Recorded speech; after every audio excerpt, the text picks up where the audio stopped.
one of the academic leads, together with Dr. Rachel Gisselquist and Professor Patricia Justino, of the International Research Conference on the Effectiveness of Development Cooperation that was held a few weeks ago in Brussels, jointly organized by UNUNCTAD, the GPEDC, and the European Commission. So, the program of this Spotlight Session 1 is as follows. We will have opening remarks by Dr. Deb Bhattacharya, who is joining us virtually from Dhaka. Then we will have 2 keynote presentations, which will share the findings of frontier research on the effectiveness of development cooperation and its impact. Then we will have 3 contributions by distinguished colleagues from different stakeholders in development cooperation, partner countries, and civil society. And then we will have an open floor, an interactive open floor discussion with comments and reflections from in-person audience and also possibly online. And if there's time, we will also have some time for responses and further reflections from the speakers. And finally, Dr. Deb Bhattacharya will close the session with a few key takeaways and closing remarks. And I will present, as we move on, individually the speakers of this session. But just before starting, I would like to mention that the organizers have told me to be very strict on time, so unfortunately I will have to be mean and perhaps even interrupt you if you use too much time. And I have here a fantastic bell that I can ring when that is, if that is the case. And once this session is over, I kindly ask you to leave this room because the organizers need to prepare this room for the following opening session. So, let us begin with the opening remarks by Dr. Deb Bhattacharya, Distinguished Fellow at the Center for Policy Dialogue, Dhaka. Please, Dr. Deb Bhattacharya, the floor is yours. Thank you very much, Dr. Vaccaro. I hope I'm been heard. So, good morning, good afternoon, and good evening. Welcome to the first Spotlight session of the 2022 Effective Development Cooperation Summit. And my apologies for not being able to be with you today in Geneva. So let me start with reflections on one of my favorite literary critics, Christopher Caldwell. He once wrote, "Illusion plays into the hands of reality. Only by means of this illusion can be brought into being a reality, which would otherwise not exist." Now, the aspiration of having an effective development cooperation had been a grand illusion, seeking realism, which is why today's session is called the elusive impact of development cooperation towards a new understanding of the application of the effectiveness principles. I would like to describe the session under 3 broad themes. They're interrelated, as you will see. The first one is that, and these are all in the context of GPEDC. The first one is the need to move from illusion to reality. GPEDC needs to move from illusion to reality. It is undeniable that the development cooperation landscape has undergone fundamental changes over the last decade since the Busan Principle was announced. And what we see that this landscape now has many more new actors. We see many more new modalities. We see many more new initiatives of channeling development finance. And of course, at the same time, the profile of the developed recipient countries are changing. There are many more low middle income countries than low income countries, and many of the least developed countries are graduating. So in this landscape, we see the new strains are coming as there are competing demands on the development finance coming from not only for financing global public goods, climate action in particular, refugee issues on the other hand. But there are also strains on this development, the supply chain, and also the looming recession on the horizon. So all this changing landscape is something which the GPEDC needs to absorb to remain very relevant and contemporaneous. The issue which now comes along is that whether the system is, is able to absorb these changes and move forward. The second issue which I would like to highlight today morning is that GPEDC needs to move from process to outcome. As you all know, the GPEDC monitoring process is very much the GPEDC monitoring mechanism is very much process oriented. And it depends on issues like use of country systems and many other issues over there. But what we know by now is that we need to focus not only on the processes, but also on the outcome, if not on disaggregated outcome in the era of SDGs. GPEDC monitoring framework has been based on a grand, assumption that good processes lead to good outcomes. Experience has shown, new evidence are showing that this is not good enough. There are other issues, there are contextual realities which need to be taken into account. And we have seen that the GPEDC monitoring framework and also the GPEDC process has broken loops of accountability. There is also lack of backward linkages with the system in the going back to the development partners. And as a result, the process issue has been not very effective in delivering the outcome. I will now just close my third point and give me a minute. Andrea, don't ring that Swiss cowbell at this moment. And the point is that we need to move from knowledge to praxis. GPEDC, in order to remain relevant, in order to remain robust, in order to remain vibrant, GPEDC needs to absorb new evidence. It needs to really absorb the new knowledge which are being generated by different initiatives around the world. One of them is, of course, the global study which I led, and my colleague Tawfiq is on the podium, which the 6 country studies which we have tried to find out what has worked, what did not work in terms of the Busan principles in their application. Similarly, the UN wider conference will also bring on board on these issues. I conclude by saying that Albert Einstein once said, reality is an illusion, albeit a persistent one. So if GPEDC wants to be persistent, it has to really adapt itself to the changing circumstances, giving it equal place for the balance of the voices of the stakeholders in the process. And I'm pretty sure this session is going to bring out those issues very prominently. Good luck to the session.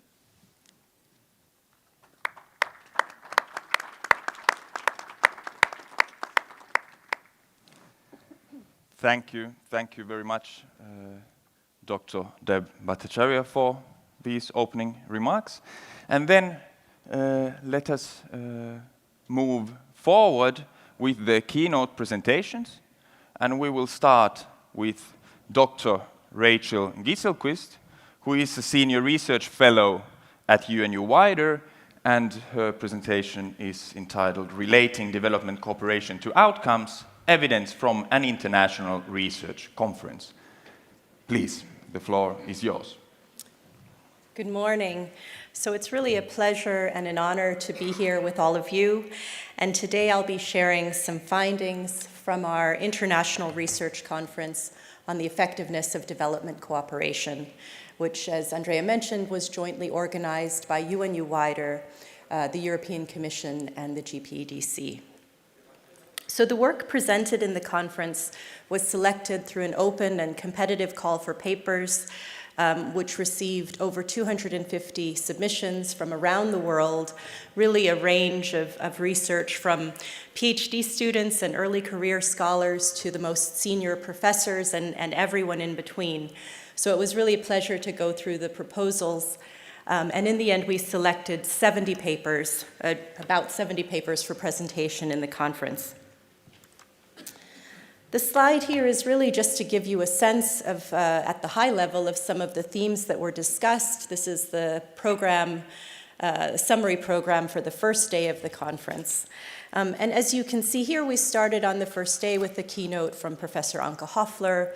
Then over the 2 days of the conference, there were 13 different parallel sessions covering a range of topics and 2 poster sessions. And all of the findings that I'll be discussing today come from the underlying papers submitted for the conference and come from the discussions at the conference. So we will be posting, or I think we have posted already, the available papers on our conference webpage. Recordings will be posted soon if they're not up already, and I hope that they might be a resource for some of you in your work. So there was a lot covered in the conference, and I can only touch on key themes. I think I have 11 minutes, according to our moderator. So let's talk first about the effectiveness agenda in 2022.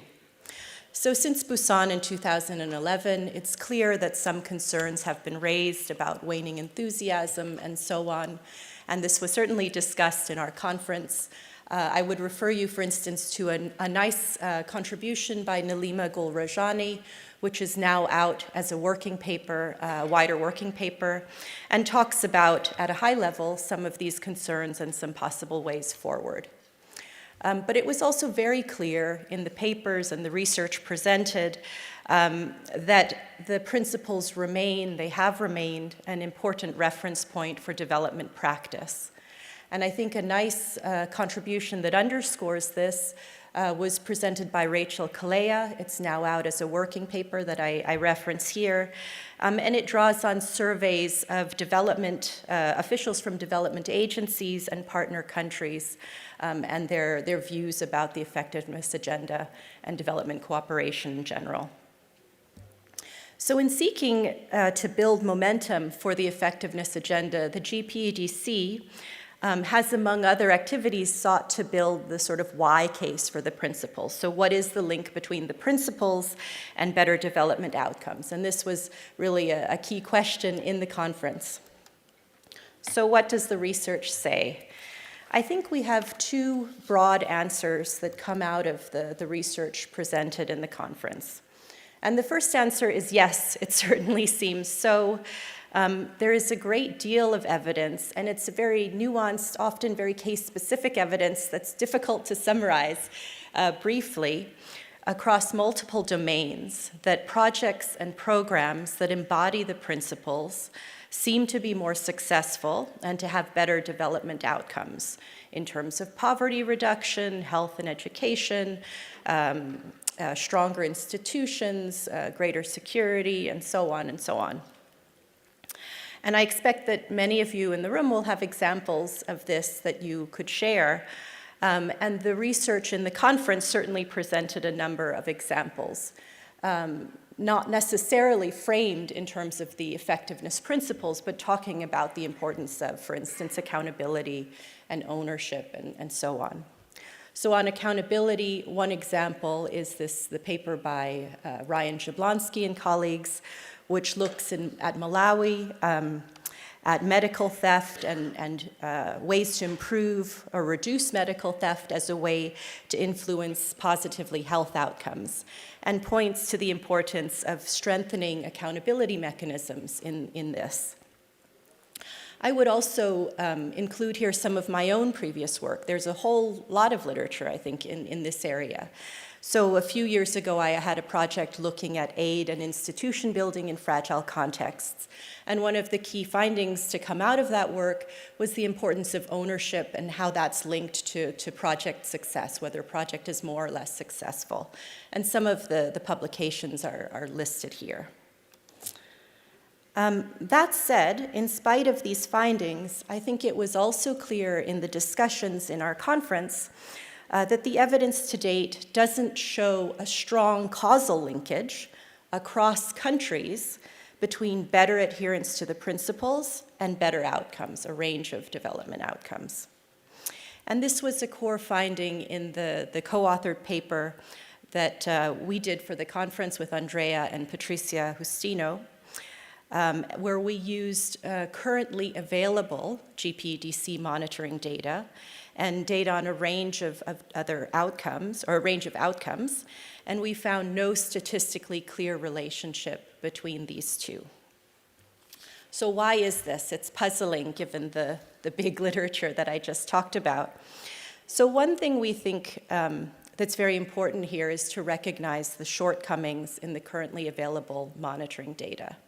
And this isn't because the currently available data are poor. This is because this is a really hard thing to measure. And it's just very challenging to measure and capture this.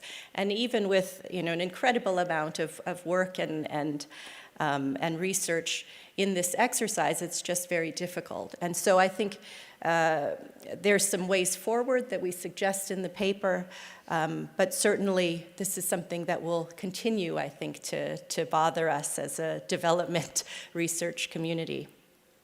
And I would also highlight that the GPDC's monitoring reform, which I know will be discussed more at this summit, is clearly important here.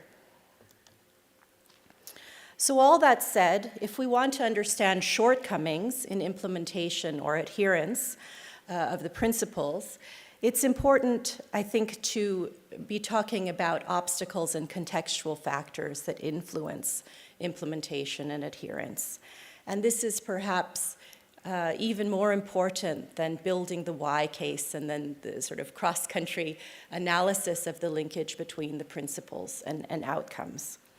So in other words, one of the most promising directions for scholarly and policy research is really to continue to build the evidence base around the questions here. So around, for instance, how to successfully operationalize the principles across diverse contexts, and what are the constraints and contextual influences on effective development cooperation. And importantly, how can these be resolved and how have these been resolved in different contexts? So I'm not going to go through these in much depth because in fact, I think the study Tawfiq will be presenting next speaks very well to these questions. Another key point that came out of our discussions in the conference was that development effectiveness in fragile contexts is a critical challenge. And we have all seen the estimate that by 2030, 86% of the world's poorest people will be in fragile contexts. So we need to figure out a better way forward here. And certainly, as illustrated in multiple papers in our conference, delivering aid in accordance with the principles is especially challenging in fragile contexts with weak or illegitimate national state institutions. Moreover, the overall record of development cooperation in fragile contexts is really concerning, and it seems to be mixed at best. So Christoph Zürcher, in his presentation, drew on synthesis of 3 systematic reviews of the evidence on aid in Afghanistan, Mali, and South Sudan, and he concluded that aid is not an effective tool for making a fragile state more stable, more capable, and better governed.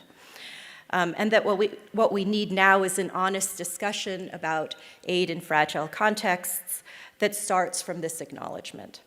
So this view certainly wasn't shared by all of the researchers at the conference or all of the participants more generally at the conference.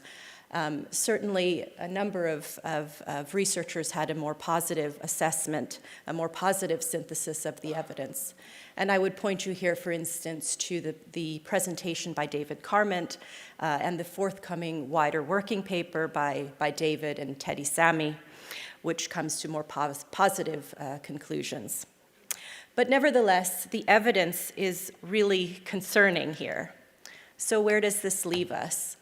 I think this leaves us with no easy solutions, but some possible ways forward. So from our conference, I think one one way forward to think about is that legitimacy may be higher at the local level than at the national level, and thus there can be a lot of promise in bottom-up approaches, and some of the work that speaks to that is just listed here. Another possible way forward is to refocus attention from country ownership to inclusive ownership or collective ownership. And this is a point that comes out, again, of the study that Tawfiq will be presenting shortly. We can also think about broader advice. I think one broader suggestion is to continue to build on the natural synergies between the effectiveness agenda in fragile contexts and efforts to support the SDGs, SDG 16 in particular, around effective, accountable, and inclusive institutions. So these points are elaborated in two briefs.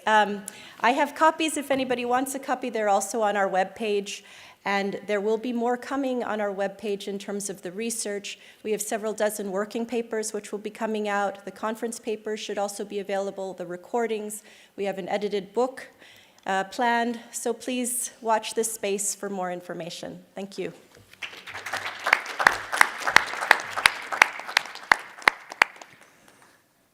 Thank you very much, Dr. Gieselquist, for this keynote presentation.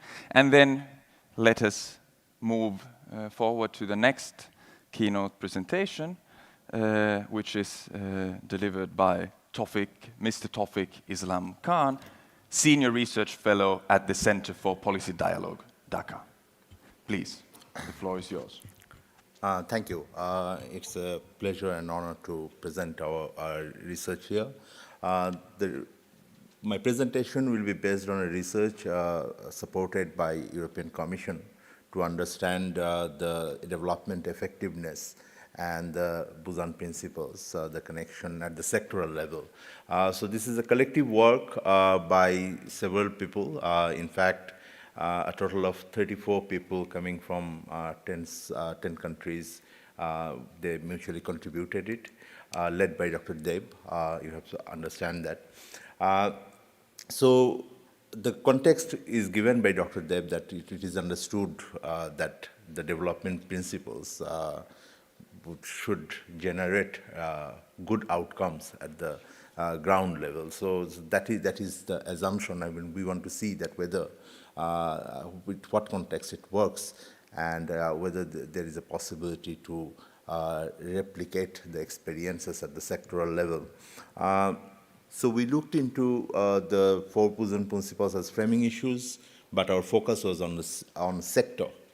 So we chose 3 sectors from, and did 6 country studies there.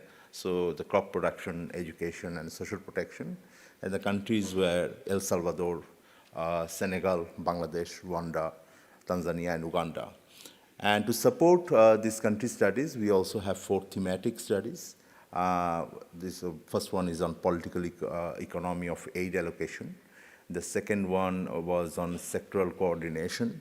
The third one was on good governance. And the fourth one was on results and evidence and monitoring framework. So I'm going to present I'm not sure I will have time to present all 21 points that I have, but I try to frame those issues in 3 categories. The first one is on the framework issues, that is more applicable generally. The second one is more sector and country level issues. And the third one is more program and project level issues. So looking at the framework issues, we have generally seen that the countries at the sectoral level, particularly the sectors we have chosen, they have tried to follow the Busan principles to a large extent. But our experience shows that it has become a more kind of a checklist approach. So if we can move back and you see those mediator-moderator approach, these exercise has become more kind of a checklist rather than the spirit is behind those exercises is losing its steam. So the second issue is what is on the insufficient local contextualization. So often the contexts are not adequately taken into the local context, particularly the beneficiaries of the programs are not often involved across the supply chain. So if we, the supply chain, we mean that starting from design to actually monitoring it. So there may have been some discussions with them at the starting when they design it, or they may not. But when, as you go along the process chain, their participation is somehow lost. The third issue is on trustworthiness of data produced by the line ministry. So usually the programs are monitored by the line ministries, and we have seen that data generated by them are not trustworthy in many occasions. So we feel that the national statistical offices should be more involved in generating those data. So there is a need to coordinate among the agencies within the recipient countries. The fourth one is on the effective use of result-based monitoring. This is really, really important, but often they are limited to quantitative approach. They do not take context into consideration. So more, there is a need we find that to understand how it works and how it does not work. The qualitative methodologies may be also included here. The fifth point is on the IDP coordination beyond program and project level. So when the IDPs are supporting a program, particularly at the sector-wide, with the sector-wide approach, they are coordinating within themselves, but within the sector there may be other IDPs, so they do not have a mechanism, not necessarily to have a coordination. There are some countries that do have local consultative groups or similar things at the national level, but not necessarily for the program level. So the countries are now going beyond the swap approach, and there may be other projects coming in. We feel this is an important thing. The sixth one is that the accountability mechanism is generally concentrated on the recipient countries. The IDP part is missing here. So IDP accountability should be inbuilt in the system as well. Now, looking at the sectoral or country level issues, I think the first thing that comes to our mind is that in some countries, IDPs are still using or moving beyond the use of country level system. One of the reasons behind that is that those countries have generally weaker country system, and often the IDPs are not necessarily comfortable with the system. So the institutional capacity is also quite important. The ninth area is data without disaggregation. So we find that even if we are talking or including SDGs in spirit at the country level, when you go to the program and project level, the disaggregated data approach is missing. Some countries have definitely improved quite a lot in the area of gender, but if you go beyond that, try to involve more marginalized group with the spirit of leaving no one behind, it is becoming a difficult terrain. There is also a lack of capacity in interpreting data at the sectoral level, at the agency, ministry level, and the recipient country. So they may have generated the data, but they are not interpreting it to use it in the system. There is definitely a lack of space for the non-state actors to be involved in the process chain. They may be discussed or they may be invited to participate in the design process. They are definitely missing in the implementation system and in the monitoring system as well. And there is also a lack of familiarization of the effectiveness principle or Busan principles at the recipient government side, particularly when you go beyond subnational level or you go beyond the agencies responsible for coordination. So at the sectoral level, at the agency level, this is quite a missing point. This is also true for the IDP country offices. So GPDC process is usually taken up by certain bureaucrats or diplomats They looked into it, talked about it, but when you apply it, not all IDP officials are equally familiarized with the system. So in the application, you find more challenges. There are also nature of funding issues. So new people are coming up. We have also seen that funders who, the development partners who are creditors are more focused towards the process system, so the output, they focus more on that. Usually the grant-making IDPs are more interested in changing the system, bringing qualitative change in the system and having reforms. So there is a difference in that approach, and for many developing countries, the creditors compared to the grantors are more powerful, more meaningful in the system. The last point that I would like to make here, that the GPDC does not necessarily deal with the new actors in the system. So many new actors, including the private philanthropies, are coming in, playing a very stronger role at the sectoral level in certain countries. So the GPDC process should think how they can go beyond their traditional terrain and involve them to have meaningful development outcomes there. At the program and project level, I think there is a disproportionate ownership in the system. Sometimes the ministries who are involved in the negotiation process, they are very, very much owning the system. The people who will be implementing the ministries, they may not be adequately involved in the system, so they do not understand or they do not own the project. And this may be true at the subnational level when it goes along. There is a decline in the participation of domestic actors. This is also particularly true for not only non-state actors, but also IDPs to some extent. As you go along the process chain, IDPs are more involved in design, but not necessarily in implementation and also not into the monitoring system. This is particularly true when you have a more stronger government, more less democratic government in the system. So that is definitely one area. We think that IDPs can also play a very good, important role in involving non-state actors in the system.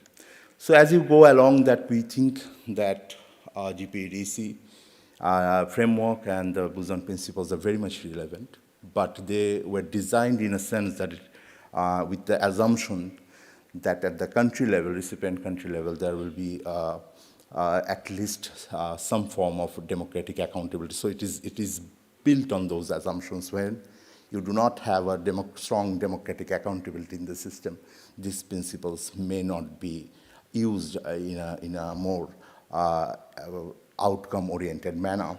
So there are the issues that we have highlighted. Some of them are design issues. So we have to change into the system. Some of them definitely on the implementation issues, but some of them are also emerging issues. This is my last slide. Give me 30 seconds.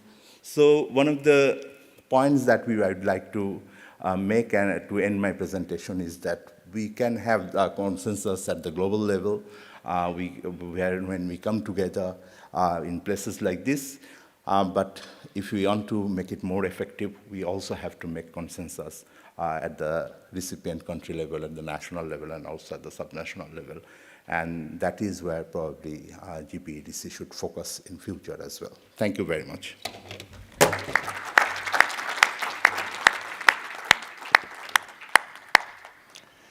Thank you very much, Mr. Khan, for this fascinating presentation, and thank you for both keynote speakers to be relatively well on time. So let's move forward now to our three panelists.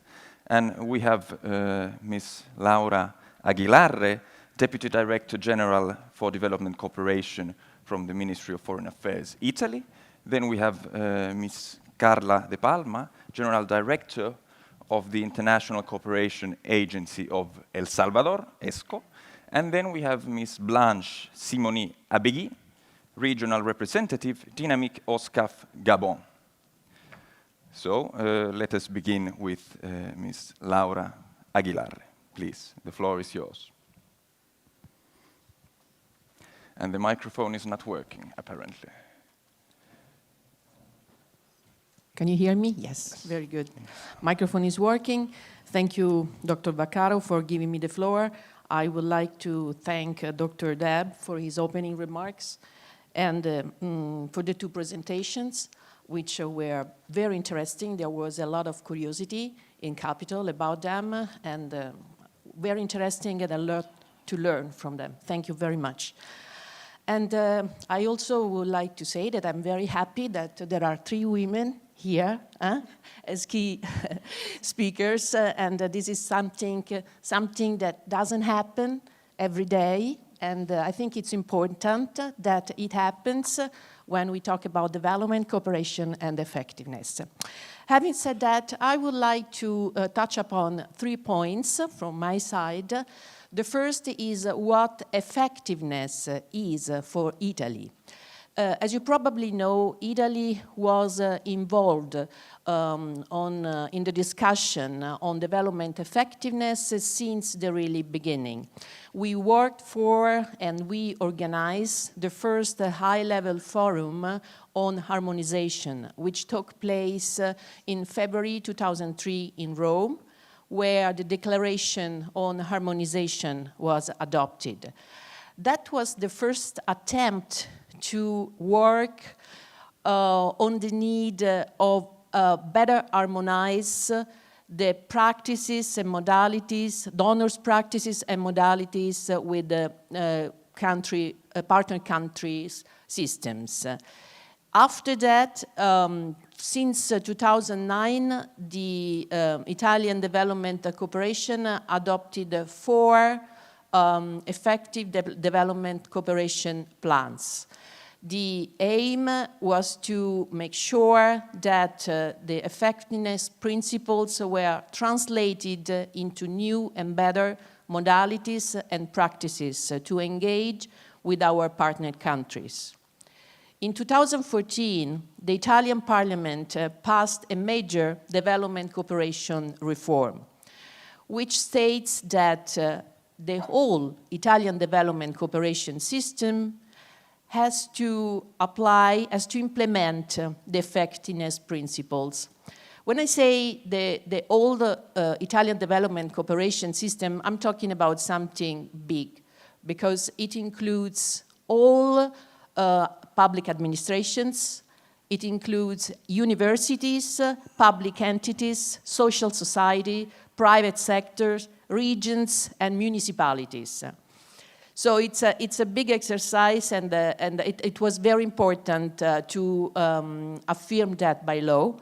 By law, again, the Italian Development Cooperation Agency and the Ministry of Foreign Affairs, in particular the Directorate General for Development Cooperation, were requested to conform their work to an effectiveness, development effectiveness plan.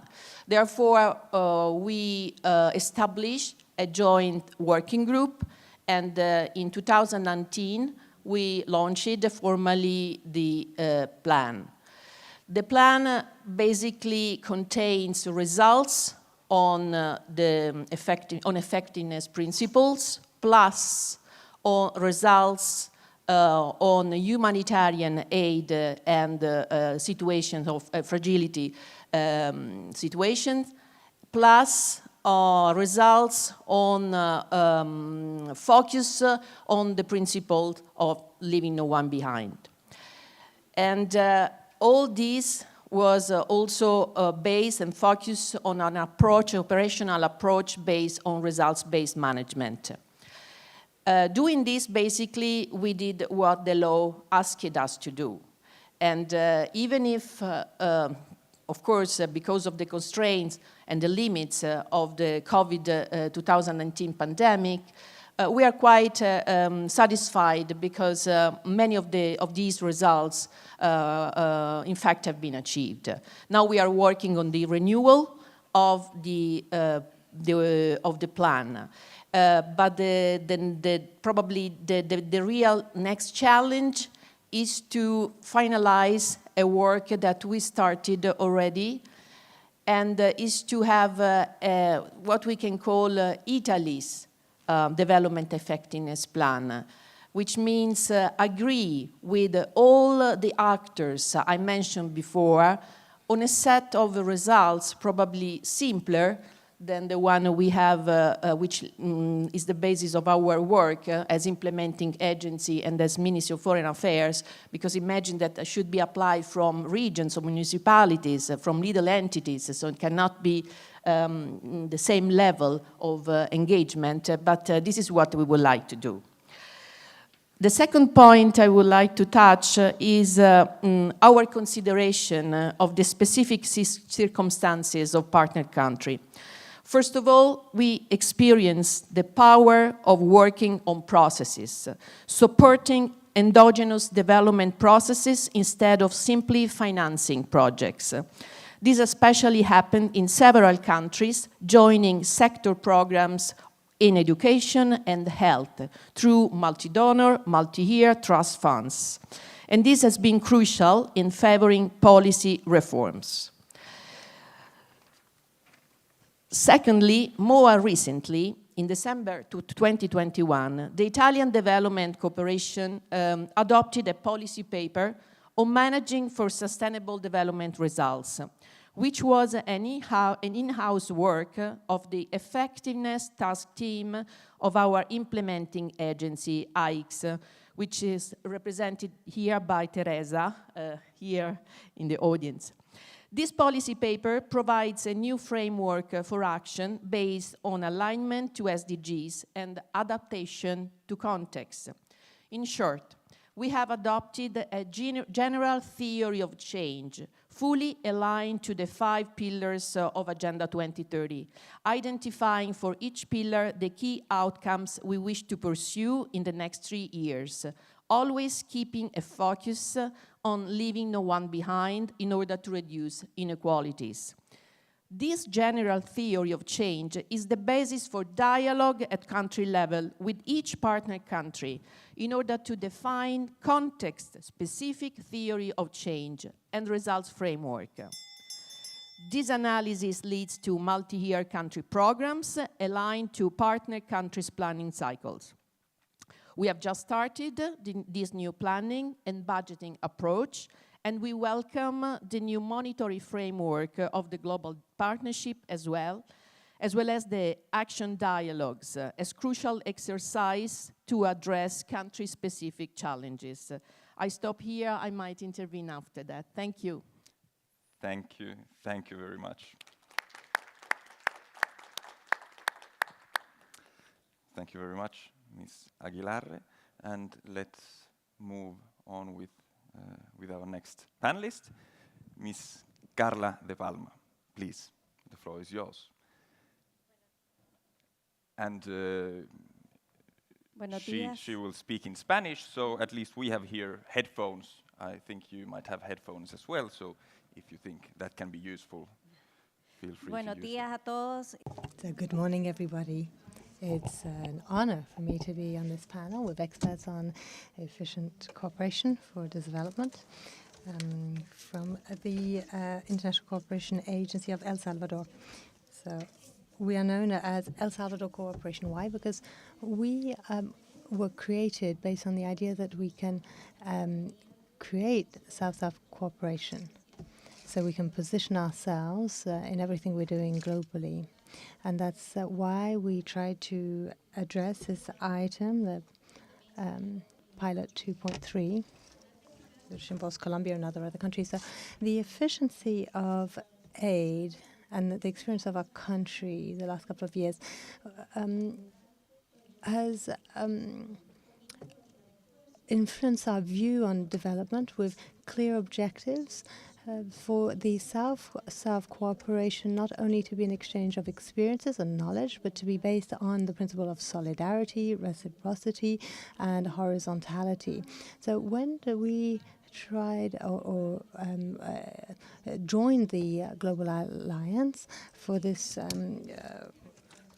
for 2.3, the objective 2.3, and South-South cooperation, we wanted to put in place concrete actions that we wanted to address jointly with various countries in similar situations as ours to try to find out how we could build the tools we needed. So with regard to the data, this is something very important that we must use for monitoring and the evaluation of projects. We are aligned on the development policies that we want to put in place and that we are preparing. So we, in international cooperation, want transparency and accountability. We want a system that enables the population to be the promoter of transparency in international cooperation, so that we want them to know what our public policies are aiming for. And our view is also, or our aim is for El Salvador to position itself and to work with multi-stakeholder alliances. So we want the Salvadoran population to be the first beneficiary of this cooperation.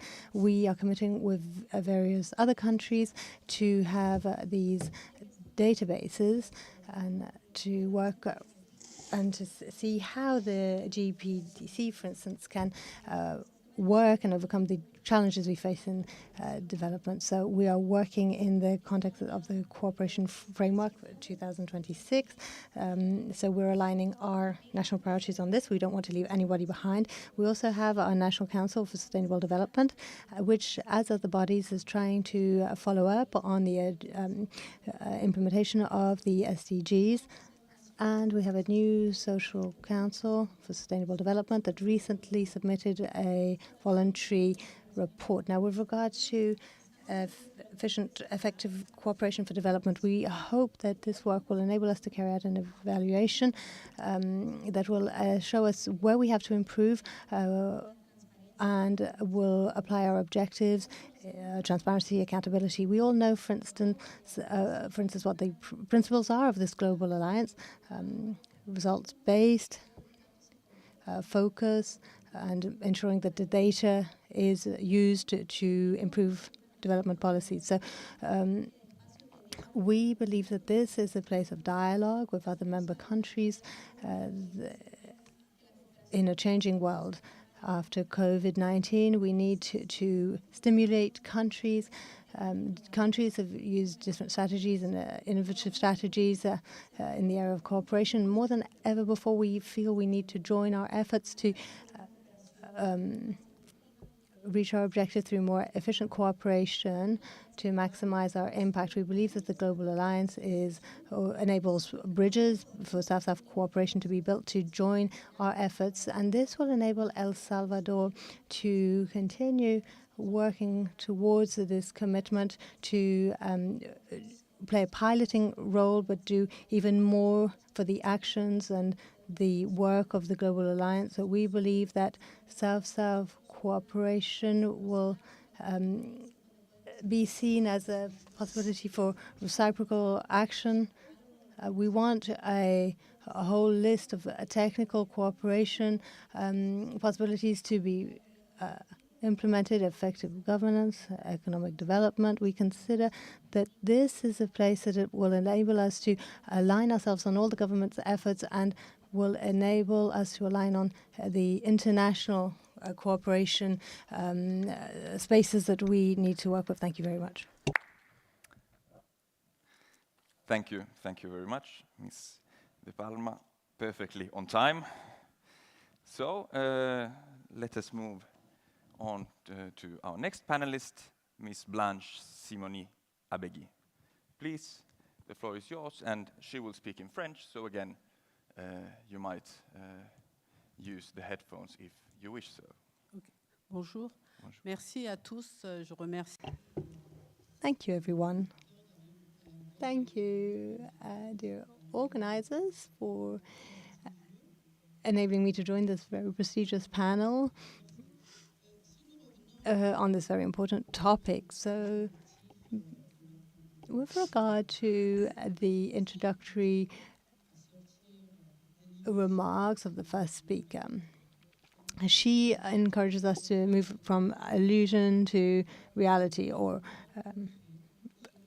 to seek practical results in the field. So in Africa, I'm part of the partnership OSCAF for regional cooperation for development. So from the outset, I wanted to remind everyone that the OSCAF partnership reaffirms that the efficiency of cooperation for development must be jigged, recentered, updated in order to provide a better response, more inclusive response to the urgent development challenges to reach our SDGs and the 2030 agenda. So there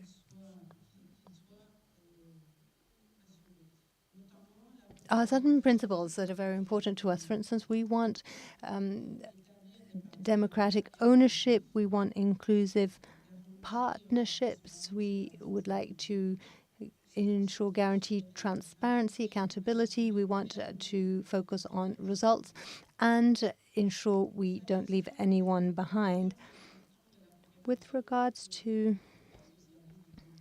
the impact of this efficient cooperation for development, effective cooperation for development. In Gabon, where I come from, we have prepared a new approach for a development cooperation. So currently we face various situations that call into question the current existing mechanisms, principles and visions and expected results. So among the difficulties that we have identified, there's the political sphere, which is not informed by public experience or the by the principles for development. So weak implementations of the principles of the OECD's objectives in the implementation and assessment of projects for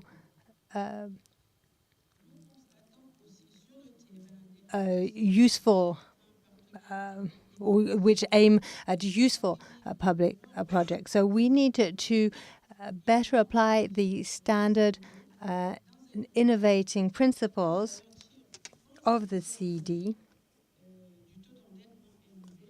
Some benefit from the high level of debt in our assessment and of poor economic development, and therefore do not support countries through support mechanisms. This is largely based on the traditional approach to development aid.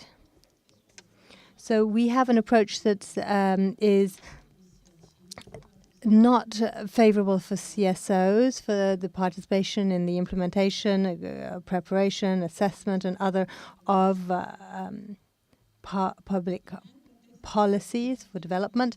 And the international context is dominated by political and geostrategic interests, which influences the strategic governance of countries and makes the objectivity of development cooperation less clear, which should focus on social economic development, but in actual fact reflects pragmatic aspects of realpolitik. So many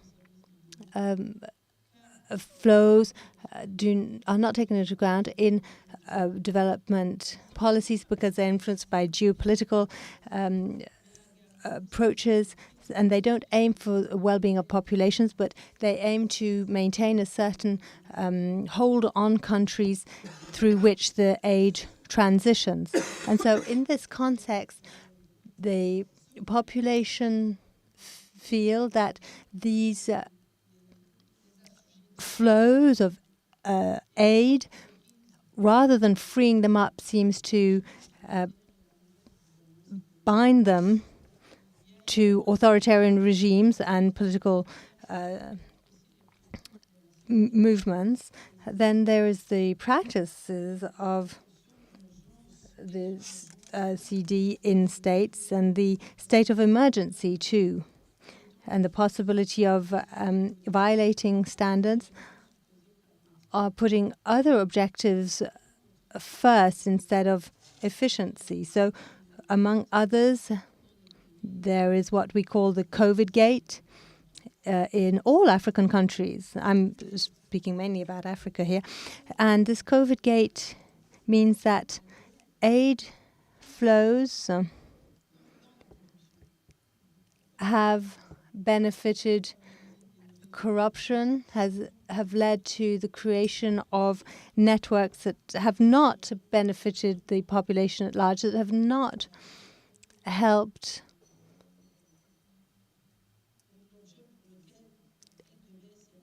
attain the objective that they were provided for. So we also note that donors face a lack of objective, well-supported reports on the spending of the aid sent to countries.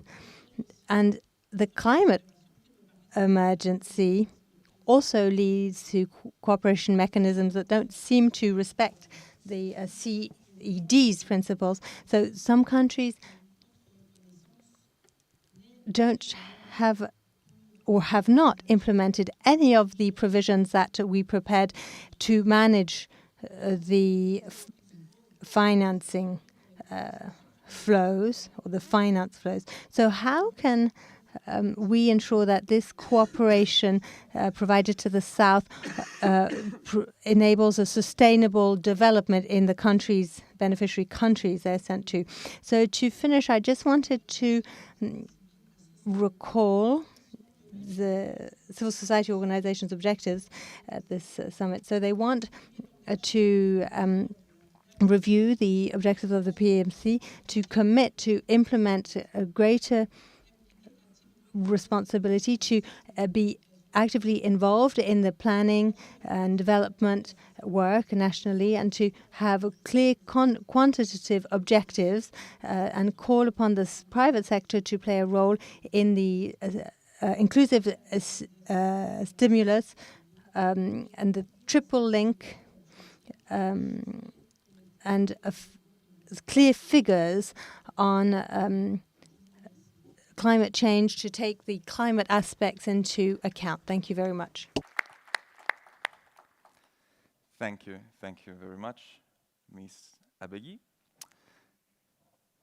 So now it's time for the interactive part of this session and the open floor discussion with the audience here in person and online. So please, if you have some, if you would like to ask some questions or comments or have some reflections, please raise your hand, and then you should also come here to the front where you have a microphone and can provide your comment or question or reflection. So please, here from the second row. The microphone is there.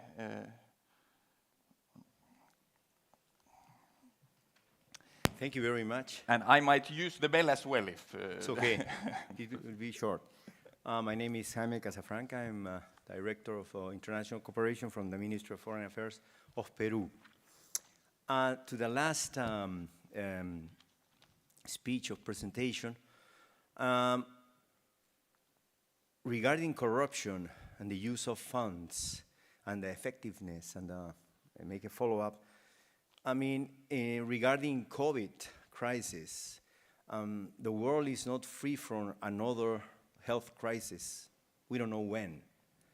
Thus, the International Health Organization is working with countries looking forward to prepare. The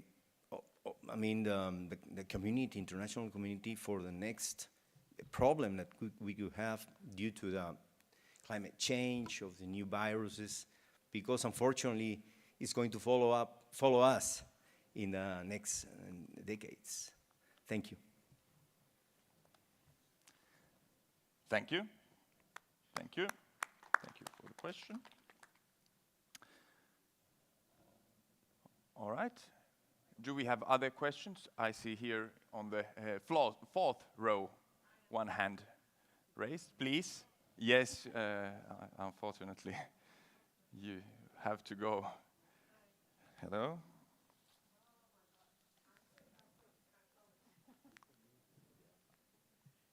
Hi, good morning, everybody. It's an honor to be here. I'm Isabella Toth. I work with CORED in the Netherlands, and I'm here as a member of the delegation of the CPD, which is a civil society platform for development effectiveness. So basically, also as a part of, it's not like a comment to the previous gentleman, what he said. We had a very good meeting with, I don't know if the Honorable Thomas Gass is around, a few days ago. And the essential message, one of the messages, besides the trust building and the need for trust building, and I was very pleased to see the outcomes, how it was digested of the conference in Brussels, that it was really, could have partly be written by us, because it calls a lot for inclusivity and dialogue at country level. The issue what Mr. Gass highlighted was about how the world is actually acting in a firefighting modus all the time. And whether anybody, all of us, governments, national governments, partner country governments, NGOs, so basically whether we are courageous enough to take a next step to step out of the firefighting modus, because you're correct, another illness will come, or another war will come again. But it doesn't mean that we don't have to focus to the future generations, and to some sustainable outcomes for people. So what I would like to ask the panelists, how do you see striking the balance between the firefighting modus, and what are the incentives for people to start thinking for the long term, even when we are fighting that proverbial fire? Thank you. Thank you. Thank you.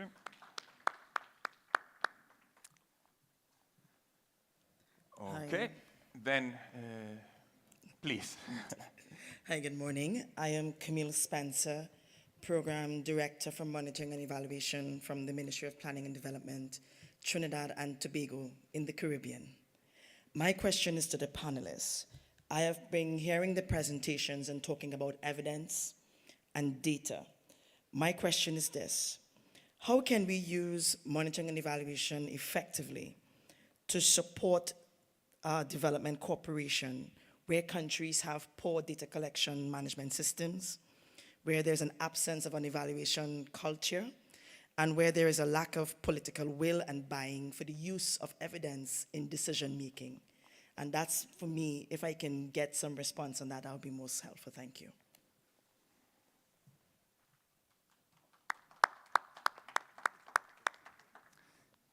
Thank you, thank you. Let's see if we have any additional comments here in person or online.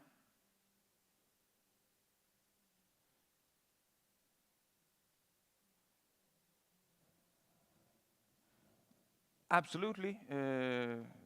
Questions are allowed from here as well. No, in fact, I was just reacting, if I may. Yes. Absolutely. To the lady in fourth row. You said something that it really struck me, because I also see it from my point of view, from my observatory. There is such, as you defined, a firefighting modus. And it doesn't help. It doesn't help. I see it at so many levels, at national level, at international level, amongst international organizations. So this is really something. And I do not, probably as you think, as you said, we should all be ready to really think about the future, to really think about what is the general interest, because this is the only way that we can implement the principles, reform the global partnership. So I don't really know how this can happen, but I feel myself this need. So if, let's say, this is a little thing, but if we all think about it, that this is an issue, probably we should also prevent ourselves sometimes to act like this, just because we are protecting our position, our interest, without looking at the big picture. About our friend from Trinidad and Tobago, unfortunately, I've never been in this wonderful country. I would love to, but it didn't happen. The third point I was going to touch, in fact, is the one of data. It is absolutely clear that good monitoring implies the availability of accurate data, and this is a point which is clear, taken into consideration also in the summit outcome document. As Italy, we work in building capacity through long-term partnerships with our Italian National Statistics Agency on technical support for capacity building in national statistical institutes and assistance with the census. This is one of our priorities. It is a long-term endeavor, and we will not see results overnight. However, the challenge that we all face in collecting quality data to prove that effectiveness delivers impact should not retrieve our action from supporting effectiveness. We are aware that it is difficult, it is time-consuming if you want, but we really, it is important to keep working on this, on data, and for a development that is country-driven and that allows the inclusive participation of local communities and civil societies. Thank you. Civil society. I made a mistake. Thank you. Indeed, these data issues are extremely important and challenging. Do we have other comments or responses or questions from the speakers? Please.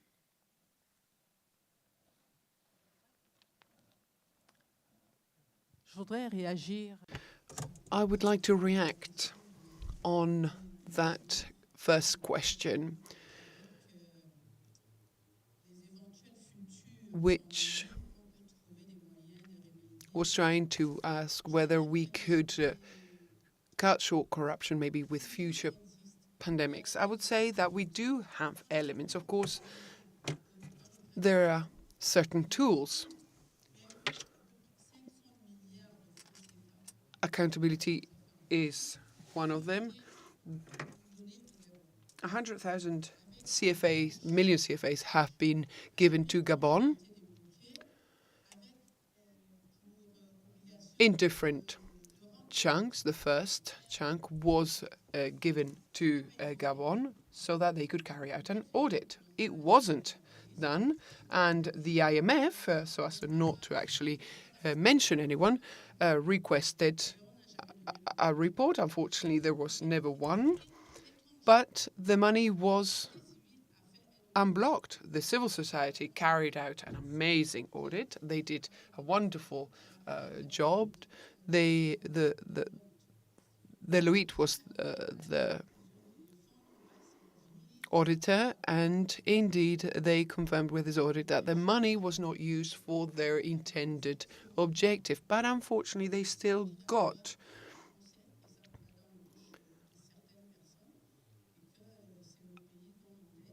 100 billion, and unfortunately that money has gone into people's pockets. This is what's been done for decades and unfortunately still being done, and this doesn't create the trust within the population, not only towards the politicians but also organizations, etc. Unfortunately, nothing happens, and it's the population who are actually suffering. Another response or comment from... Gracias. Quizás voy a unir un poco todo. Thank you. I may join all the different interventions. Indeed, we cannot forget that cooperation changes. We cannot compare the different crises, whether it's the climate change or the health crises. And indeed, this is what really allows for international cooperation to be flexible. As far as the accountability exercises allow countries as well, on the basis of apolitical decisions, to really be accountable. Not only being accountable towards the developing organizations, but also towards the Salvadorian population, because at the end of the day, when we align our priorities with the priorities of the development partners, we really make sure that we are aligned with those social and development indicators. And I think with the global partnerships, there is a principle of accountability, and it's important that we within the countries follow those principles, those guidelines. It's important as well to understand that international cooperation thus respond to changing situations through pandemics or other crises. And I think it's important that we take into account the different principles which are there. The most important thing is that we motivate all countries. In Latin America, we are the first cooperation agency, and I think we could be a reference for other countries in the region. And it's important that we do our work in a transparent manner with accountability as one of the main principles in order to make sure that at midterm things be achieved. But in any case, we are definitely planting that seed. Thank you. Thank you. And since we haven't got any questions online for the moment, at least, I was wondering whether Dr. Deb Bhattacharya would have any questions from the virtual side of this session.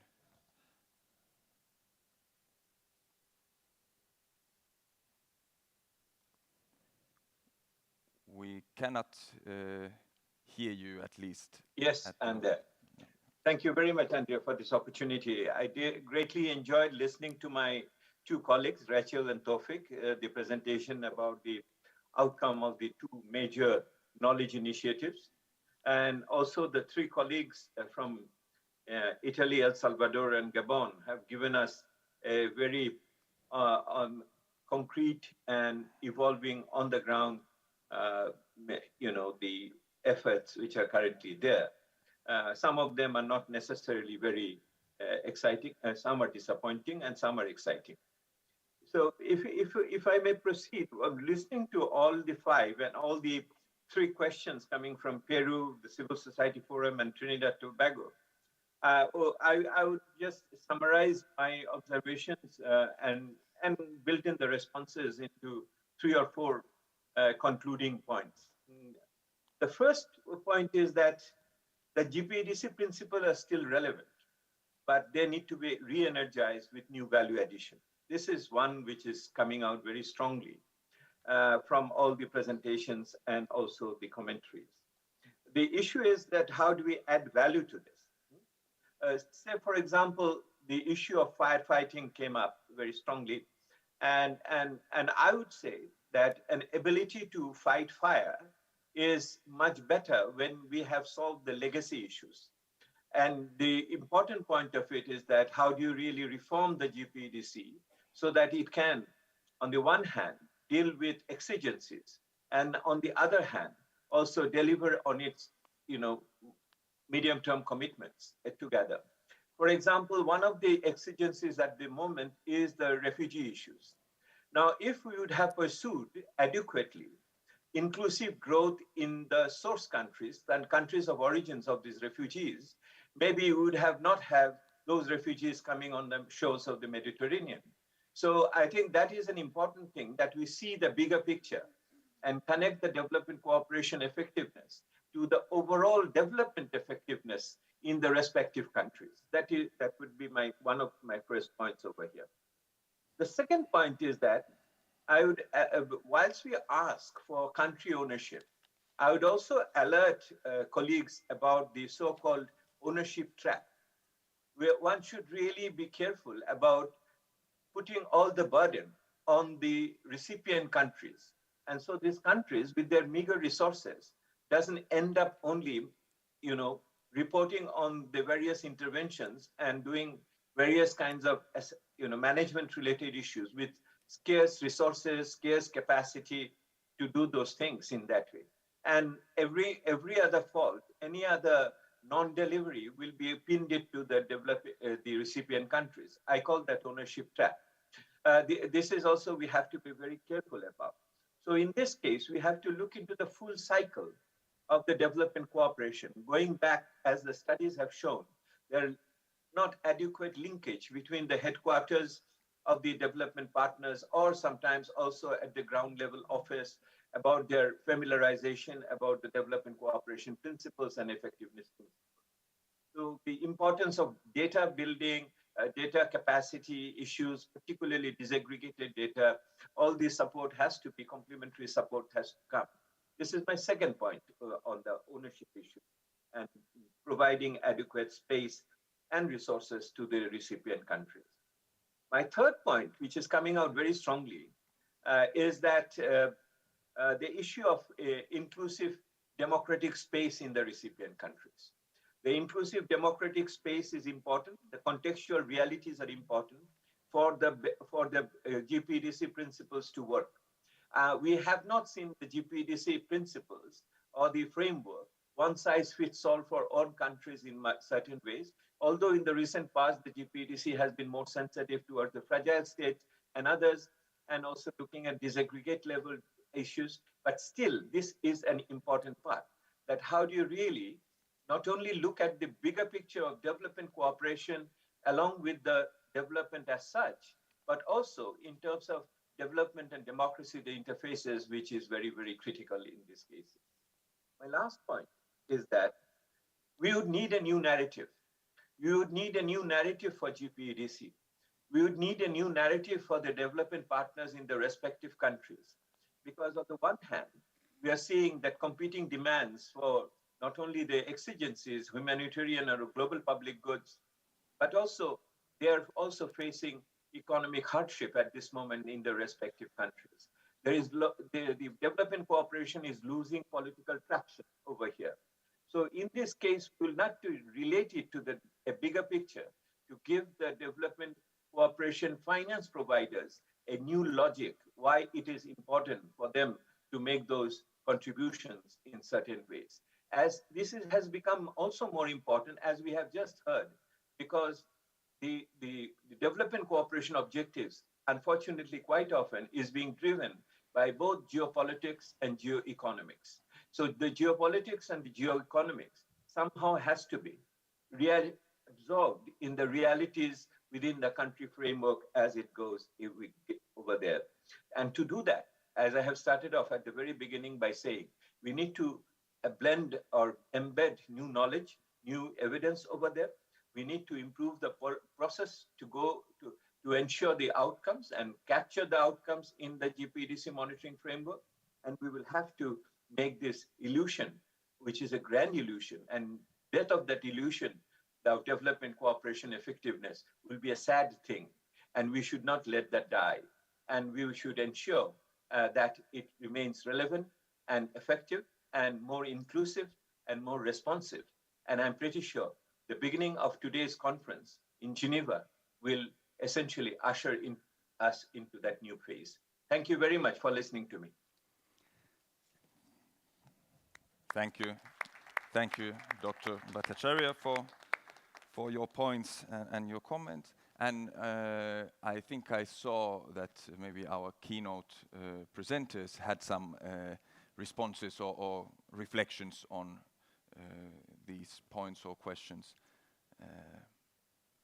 Okay, thank you. Yeah, thank you very much for the questions. I think that they were really responded to quite well already, but I'm happy to talk more about them afterwards, especially the point about data and building data systems, which is something I've worked on a little bit as well. But I wanted to just highlight 3 points in closing. And the first is that I think coming out of our conference, coming out of our discussions here, it's very clear that the principles remain relevant, but obviously there's some need for revision in how we pursue the effectiveness agenda. Secondly, regardless of the impact of the effectiveness principles, I think it's also clear that it's quite difficult to argue with the principles. I mean, who would say that we want aid that is not country-owned, that we want development cooperation with priorities imposed from outside? So these are principles that we, in general, all think are important and share, regardless of whether we can demonstrate at a cross-country level the impact of effectiveness. And then third, when we think about research and sort of systematic evaluation of the impact of effectiveness, it's very, very challenging to evaluate it because it's also clear that it hasn't been possible to adopt and fully achieve development cooperation in accordance with the principles in many, many contexts because of obstacles and constraints within countries.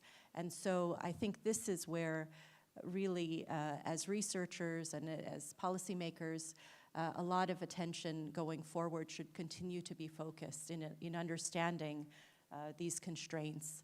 And not only in understanding the constraints, but in thinking about different creative ways that they can be resolved and worked around. So thank you. Thank you. Thank you. Please.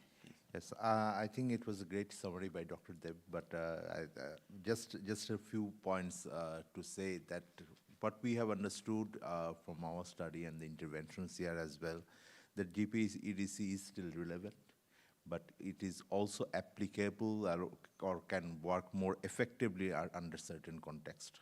So I would like to re-emphasize those points. Generally, it is the democratic accountability and the system, both at the ground and also at the top. I think it depends a lot on how the democratic accountability is working.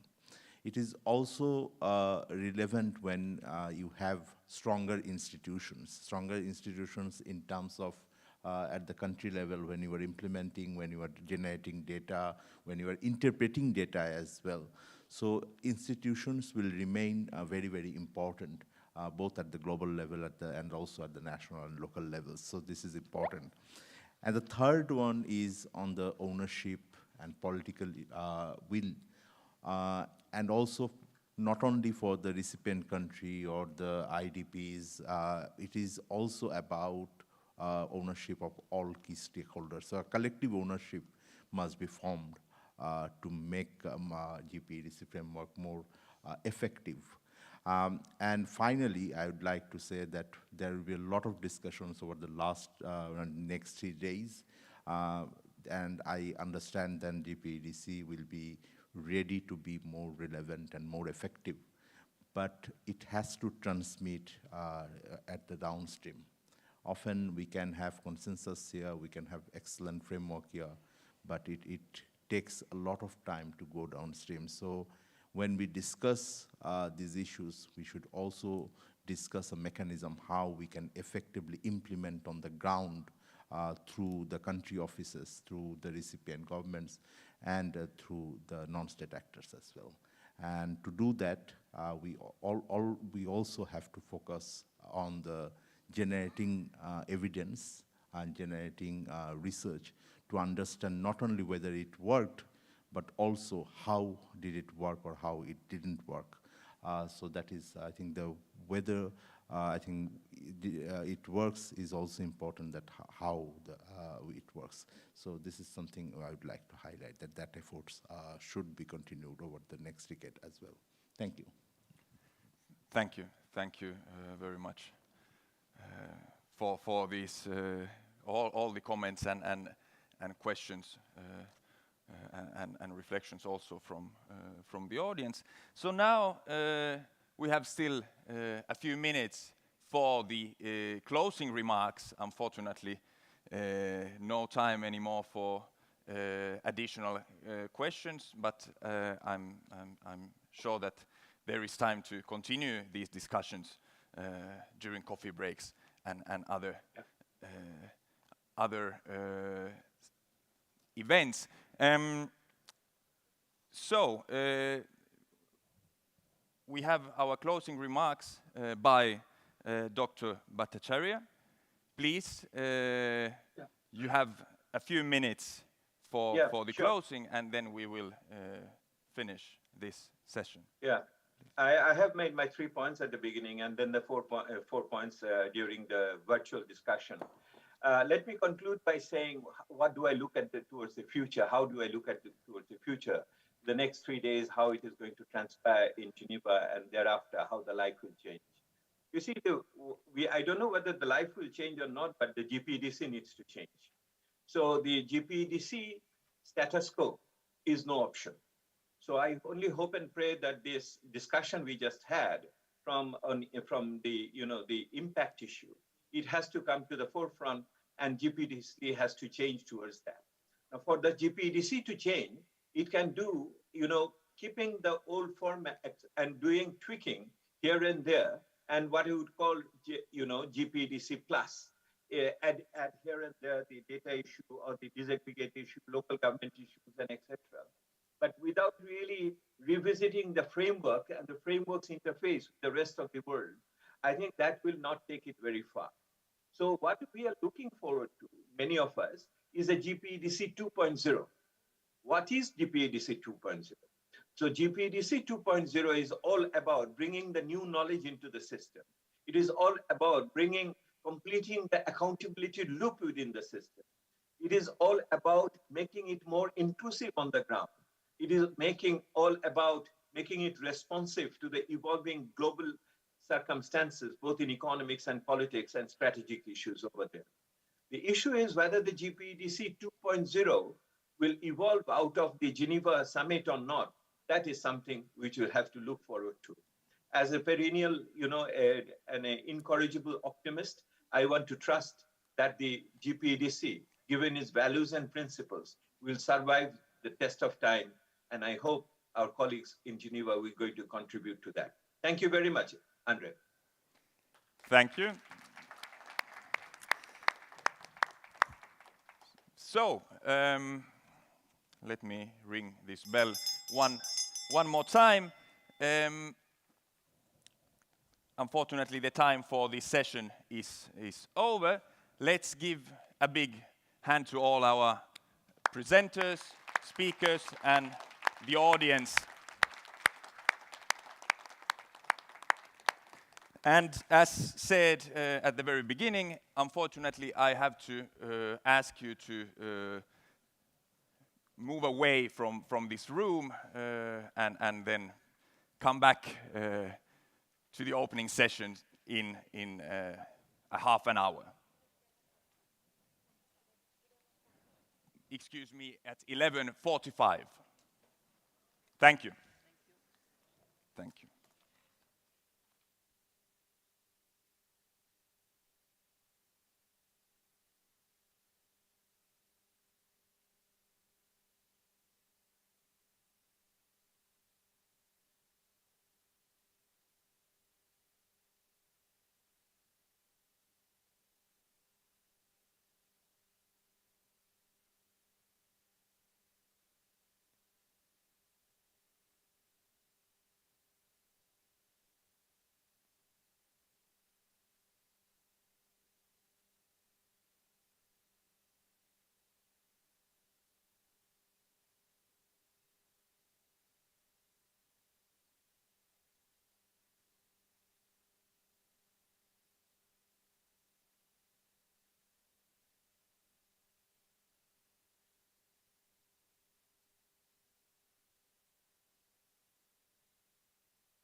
This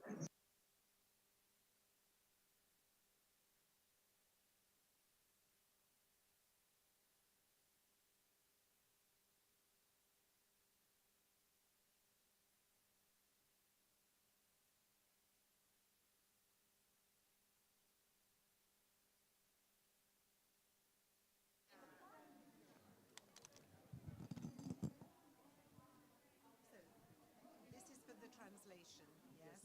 But they don't need it for the first session. Exactly, I'm going to put it. We don't need it. And the microphones are only if the lectern mic doesn't work. Yes. Hello, testing. Hi, everyone. If you guys could please clear the first 2 rows right here in the front, please clear those. Those are reserved for our VVIPs. So, but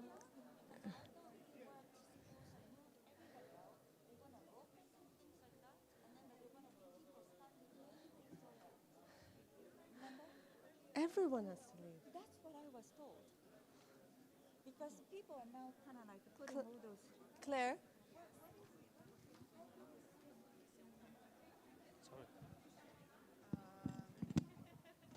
I mean, no, people can be here. Yeah, that's what I thought. People can be here.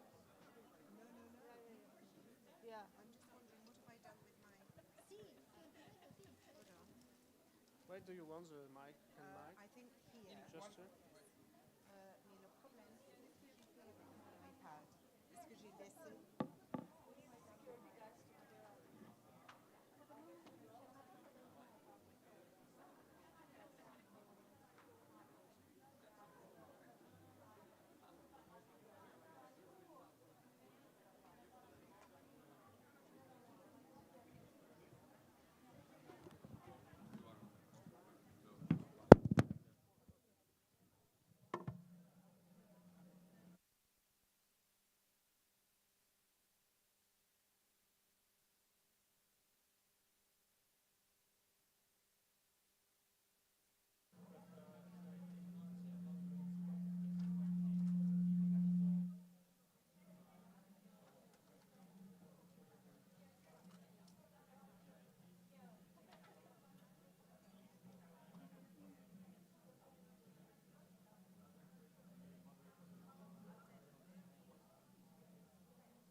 Hier im Saal.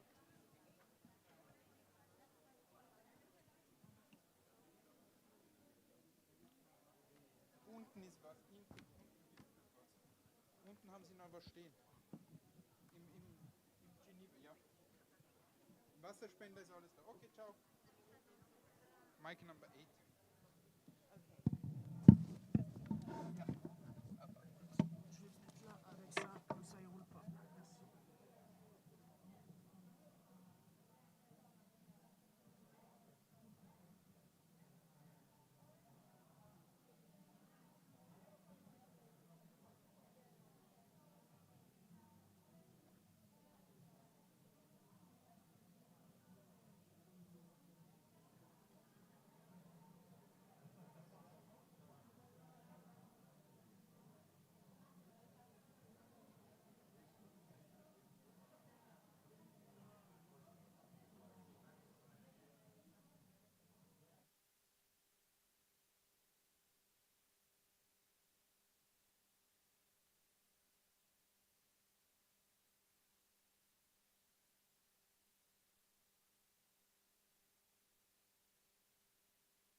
Hello, everyone. Hi. If you guys could please take your seats, please note that the first 3 rows are reserved, so you have a red badge. You could sit in the first 3 rows. If you have any other color, you can sit anywhere else besides the first 3 rows. If you guys could please take your seats, as the VVIPs will be arriving soon. Thank you. That's his. Can I also get the clicker as well? It's right there. Can I? Okay.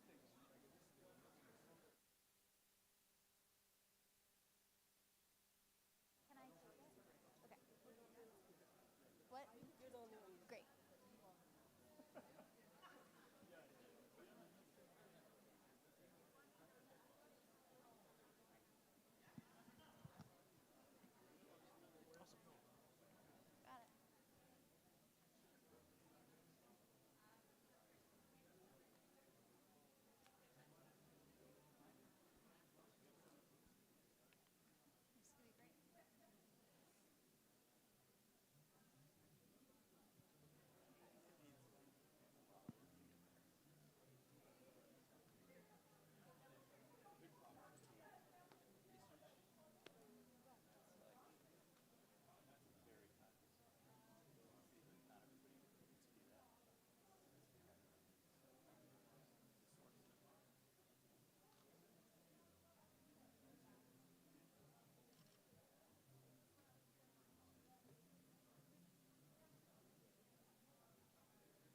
say send one like with a photograph. Let's rate it now. I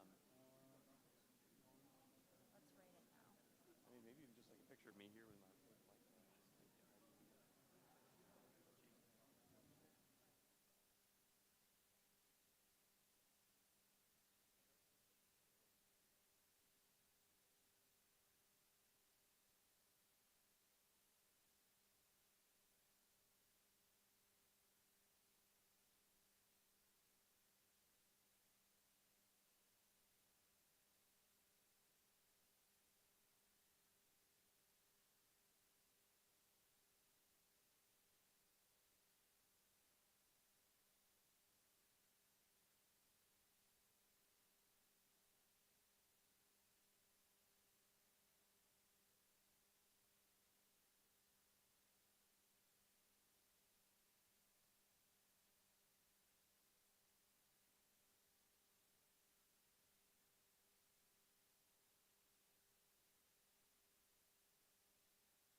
Hello, everyone. If you could please take your seats. Our guests will be arriving very soon. If you guys could please take your seats in 1 minute. We'll be starting shortly. Thank you.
Ladies and gentlemen, and the audience who's joining us remotely, we're going to start with some photographs. And I would now like to introduce the media and our group photographer who's going to come on stage.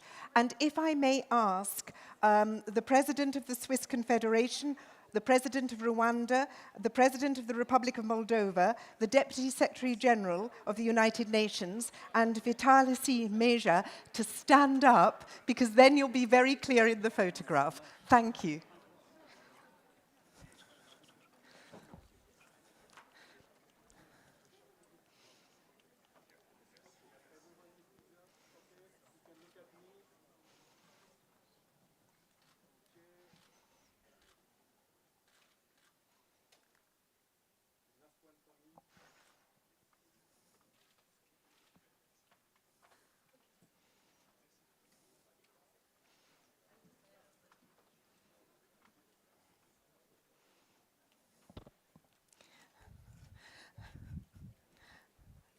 Thank you, everybody. That was a very effective photo opportunity.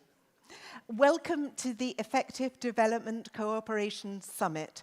Excellencies, President Cassis, President Kagame, President Sandu, the United Nations Deputy Secretary General, the senior representatives in this room from international organizations, the private sector, academia, civil society, ladies and gentlemen, welcome. And of course, welcome to those of you who are joining us remotely. My name is Claire Doul, and I'm your MC. We only have 7 years to achieve the Sustainable Development Goals. We're not on track.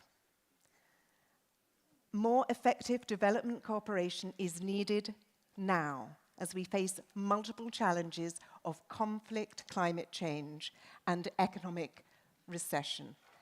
This summit is going to talk about the how we do cooperation more effectively.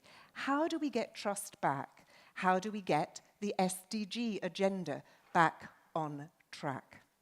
I would also like to introduce Priyanti Fernando, who is joining us remotely, and who is the Executive Director of the International Women's Rights Action Watch Asia Pacific, a feminist organization based in the Global South, committed to the full realization of women's rights. Thank you for joining us remotely. It's being live streamed, it's being recorded. You're going to get some of the answers to those questions in English, French, and Spanish. Please do tweet. You see the hashtag there. But with no further ado, I would now like to give the floor to Raj Kumar, who is the author of the book, The Business of Changing the World. He's also CEO and editor-in-chief of DevEx, which is the leading independent news organization for global development. And Raj is going to set the scene and tell us about some of the challenges that the world is facing. Raj, the floor is yours.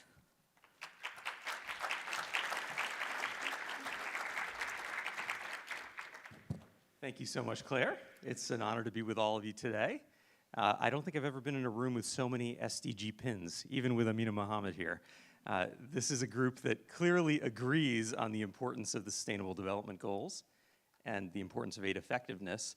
And in fact, I'll give you a little sneak preview to the DevEx newsletter that's coming out any minute now as we cover this conference.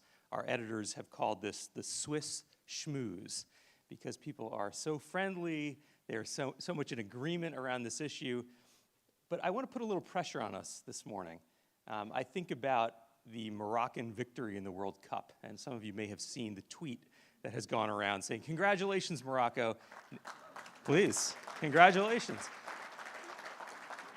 Now the entire fate of the Global South rests on your shoulders, no pressure. Well, we should feel some of that pressure here ourselves, because I think we're at a real crossroads. Now, I was in Busan in 2011. I'm sure many of you were there as well. And I want to emphasize that the agenda behind aid effectiveness was not meant to simply be a tweak of an existing system. It was designed to be, and over these last 2 decades, a fundamental transformation akin to going from gas-guzzling cars to electric vehicles.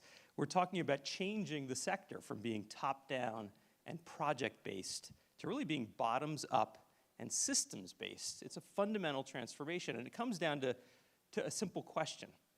Who are we trying to serve? How do we see the problem we're trying to solve?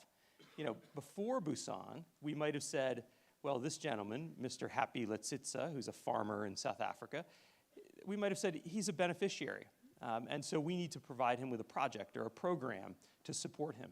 But actually, I came across this farmer in an article about crop insurance. It turns out that 80% of smallholder farmers in South Africa don't have access to the crop insurance market, and as droughts are expanding, there's a need for this.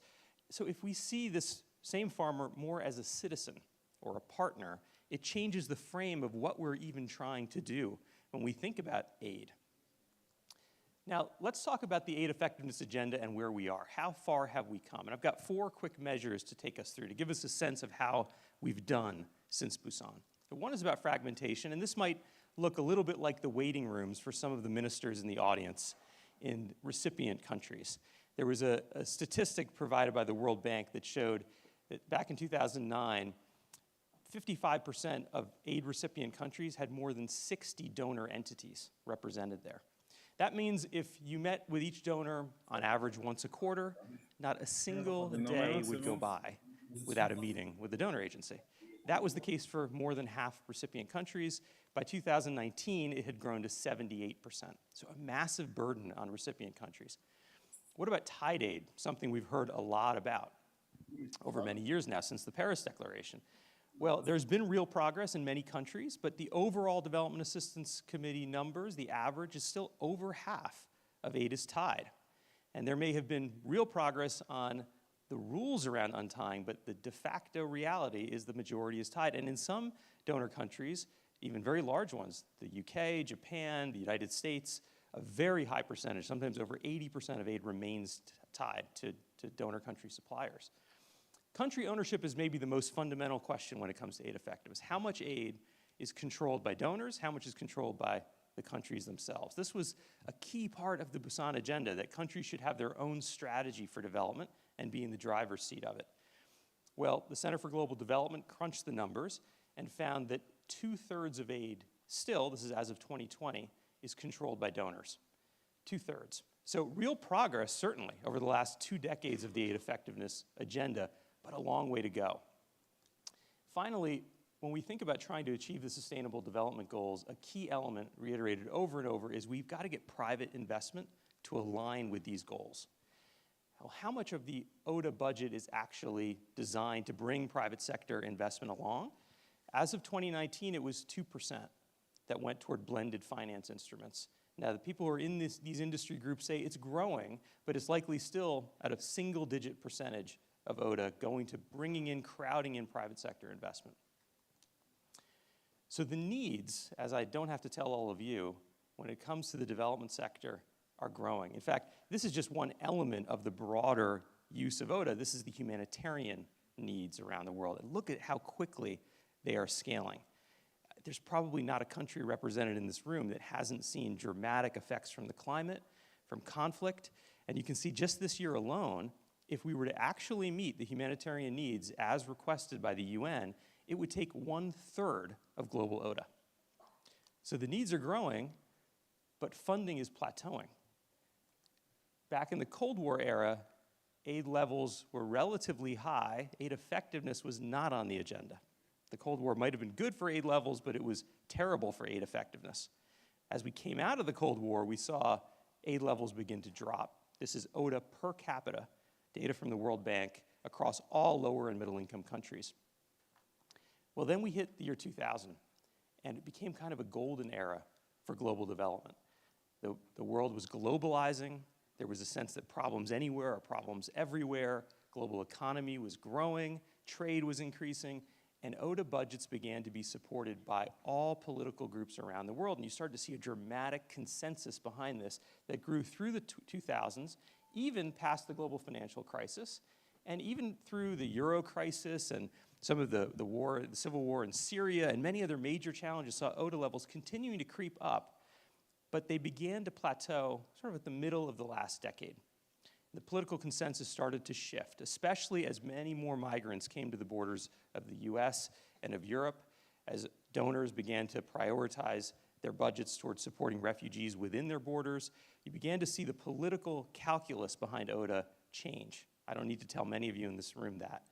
And including in some countries, the UK is a good example, DevEx reported just last week, 30% cuts to the foreign aid budget. So you're beginning to see a plateau. Of course, 2020 is included, and it looks like a spike up during COVID, but the broader trend is a plateau, maybe even a decline. So that brings us to this crossroads. What is this decision that we actually have to make? Well, the global context is shifting a lot. We're in a period now where we went from globalization to perhaps deglobalization. We see conflict right here in Europe. We see geopolitics coming front and center, a real competition between the West and China as just one example, and what that might mean for a deglobalizing period and what that might mean for all of us at ODA. We're seeing a period maybe that's going to be characterized by slower growth, by higher inflation, by higher interest rates. This is going to put pressure on donor governments. The precious dollars and euros that are committed to foreign assistance may come under more pressure even than we've seen so far. And developing countries may find it harder amid debt crisis to raise funds from the private markets as well. And of course, all of this is happening at a moment when we need trillions for a massive historic energy transition. So what does it mean within the development sector? Well, the humanitarian crises, as I showed you, they're growing, and that trend does not look like it's going to change. If you talk to most experts in the humanitarian field, they strongly believe we will see more crises, more conflicts, and they'll be more protracted. In addition to that, we've seen ODA is flat or declining in some places. And the private investment that is growing, ESG, investment in impact, it's growing, but it's leaving many behind. Much private investment is not focused on low-income countries. It's not aligned to the Sustainable Development Goals. There is some good news, though. Since we met in Busan in 2011, a lot has actually shifted in our sector, not just our understanding, but our tools. For example, many country systems are in a much better position to take funding directly and to absorb it. Localization has become a much bigger trend, including in the private philanthropy space. There are many more local CSOs, national NGOs that are far more robust than a decade ago and ready to step up if funding is provided. Pay-for-results instruments have become much more common.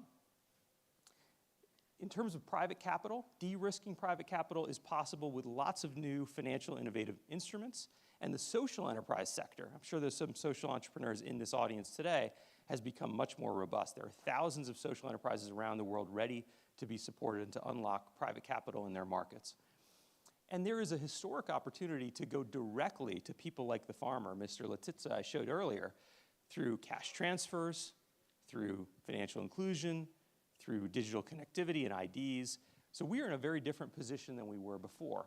But fundamentally, it comes back to the idea that are we making a slow, steady, iterative transition toward aid effectiveness? Something we can all agree on is important. Aid effectiveness was always important. But in this context, I think we see that aid effectiveness is essential, not just important. And the question facing all of us at this crossroads is, are we going to make a much more determined and quick effort to get there? We are delighted to be media partners for this event. You'll see DevEx reporters here covering the sessions that we're doing, interviewing many of you. And I look forward to interacting with all of you during this session. Those of you who are online, on Twitter, and here in person, tell us what you're seeing in terms of these trends and what you're doing about them. Thank you so much, and good morning. Thank you, Raj. And indeed, the needs are growing, but the funding is plateauing, as we know. I would now very much like to ask our very high-level speakers to join me on stage. His Excellency Ignacio Cassis, President of the Swiss Confederation, please join me. His Excellency Paul Kagame, President of Rwanda and Chair of the African Union Development Agency, Sir. Her Excellency Maya Sandu, President of the Republic of Moldova.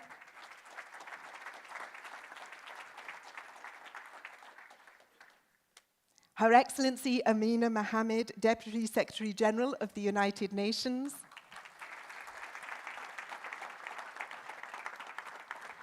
And Vitalis Meja, a co-chair of the Effective Development Cooperation Summit and executive director of Reality of Aid Africa, a Pan-African initiative that aims to contribute to more effective international aid.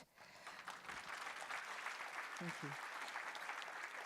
We are also joined by Priyanti Fernando, Executive Director of the International Women's Rights Action Watch, Asia Pacific, a feminist organization based in the Global South that is really committed to the full realization of women's rights. Thank you. I would now like to ask the President of the Confederation to open as our host and go to the lectern and to say a few words. Thank you, sir.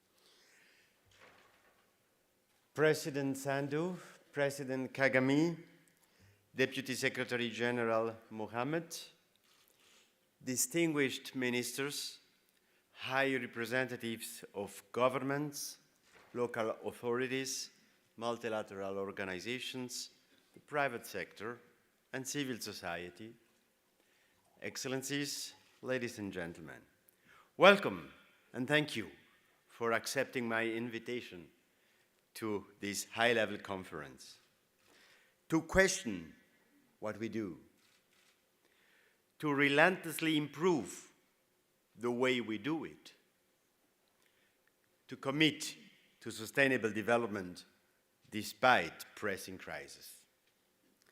This is what we owe to our citizens today and to future generations. As we meet here in Geneva, war is raging less than 2,000 kilometers away, adding to the existing armed conflicts in at least 46 states and the 150,000 fatalities in 2021. The return of war to our doorstep confronts us with a harsh reality. The ideal of a peaceful and democratic world was an illusion. Even in Europe, where we believe that war would never again find a place after the fall of the Berlin Wall. Do you remember Francis Fukuyama's The End of History? Perhaps we have been too complacent in Europe, as many colleagues around the world have made clear to me. The fact is that we were wrong. Today, some nations are nostalgic for their glorious past, and regional powers want to have their say. War, protectionism, and nationalism are taking root, while new challenges require urgent multilateral solutions. I'm thinking, for instance, of energy shortages, food insecurity, rising inflation, and climate change, of course. We are all dependent on each other. Turning away from international bodies and taking the risk of pitting entire regions against each other is a very dangerous trend. Withdrawal is not a solution. Even worse, it is the very negation of our inherent advantages. International Geneva, which welcomes you today, has taught us that unity is strength. What differentiates us should not divide us, but enrich us. Common values and a mutual respect are our compass. We must take responsibility and act together. This is the raison d'être of the global partnership. Excellencies, ladies and gentlemen, let us return to the values of the 2030 Agenda and redouble our joint efforts to implement it. This is about trust and acting together to build that trust. We need to work innovatively, pushing the boundaries of our traditional disciplines, such as development cooperation and humanitarian aid. Sometimes I get angry when I see how we get lost in unnecessary disagreements instead of looking beyond the horizon. We need to act on evidence and be able to critically evaluate what we do, to learn from our mistakes. New technologies will come to our aid here. But how can we manage it? Facta non verba. You might know this Latin expression better as actions speak louder than words. If we truly need to do something and are simply not taking action, the solution is act now. And to act effectively, we must set goals and rely on data. The 21st century is founded on science diplomacy. Today we are confronted with the convergence of the sciences. We are seeing an incredible scientific and technological acceleration which impacts humankind, society, and the planet. We need to explore what is emerging in laboratories and predict its benefits to humans while minimizing the risks of abuse, based on the motto, use the future to build the present. Right here in Geneva, home of CERN and an ecosystem of diplomatic and scientific excellence, Switzerland has established a foundation whose purpose is precisely to anticipate the impact that new technologies will have on humanity, to maximize their benefits and minimize their risks. Its name is GESDA, the Geneva Science and Diplomacy Anticipator, GESDA.global. This anticipatory science diplomacy is a core element of Switzerland's foreign policy. Against the background of a geopolitical reality that drives us apart, we believe that anticipatory science diplomacy can invigorate and strengthen the purpose of multilateral governance. Part of our commitment at this summit must therefore be to strengthen statistical and informational systems multilaterally and at the national level, and better connect them to reduce our blind spots. The language of scientific evidence speaks to everyone. Let us use it to stand up for our values and create a better world. Excellencies, dear colleagues, ladies and gentlemen, we are at the halfway mark to 2030, and we are not really on track. Moreover, multilateralism retains all its relevance, even when confronted with the trends of deglobalization and a multipolar world. Multilateralism, ladies and gentlemen, is us. It is the expression of our nations, of our time. A romantic vision serves no purpose. We must be able to adapt it to a changing world and to revitalize it in this new reality. Exactly as we do with our countries and our national institutions. Because however we organize ourselves, the planet is one, and humanity faces challenges. I am thinking first and foremost of the climate challenge that only strong, evidence-based and data-driven international cooperation can solve. As a newly elected non-permanent member of the UN Security Council, Switzerland will focus on that. Let this high-level conference send a clear and loud message of joint commitment to sustainable development and an effective, principle-based development cooperation. Thank you for your attention.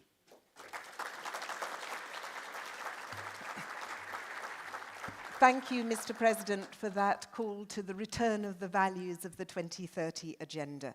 I would now like to give the floor to Amina Mohammed, Deputy Secretary General of the United Nations.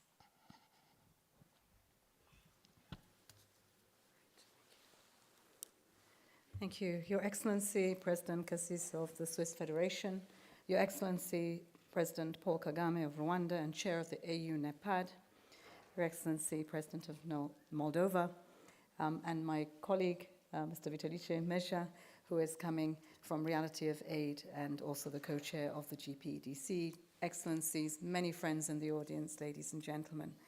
I'd like to thank President Kassis for hosting this really important summit. It gives us an opportunity at the end of a very trying year to harvest what we see as opportunities for next year, given the huge challenges that we have faced. Addressing world leaders at the United Nations General Assembly in September, the Secretary General issued an SOS for the Sustainable Development Goals.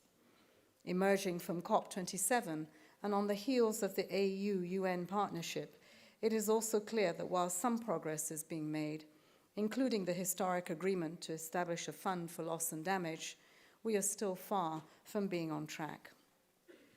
Development cooperation must be able to support countries moving forward on transitions to a sustainable and prosperous future, especially on green energy, access, creating resilient food systems, and leveraging digital advances for the benefit of all.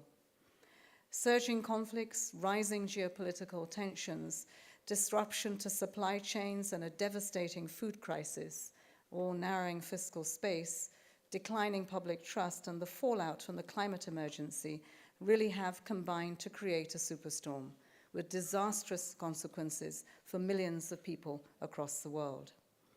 For the first time since it was established in 1990, the UNDP Human Development Index has declined for 2 years in a row.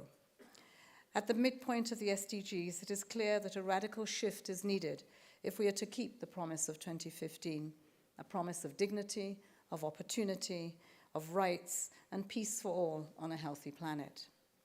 This calls for greater urgency, greater solidarity, and certainly greater ambition. But above all, it calls for transformation. Transformation of what we do, protecting the most vulnerable, pursuing urgent economic transitions, investing in people, and reforming the international financial system. And transformation of how we do it, the mindsets that we bring to the table, and the role of development cooperation and its quality, sense of scale and urgency.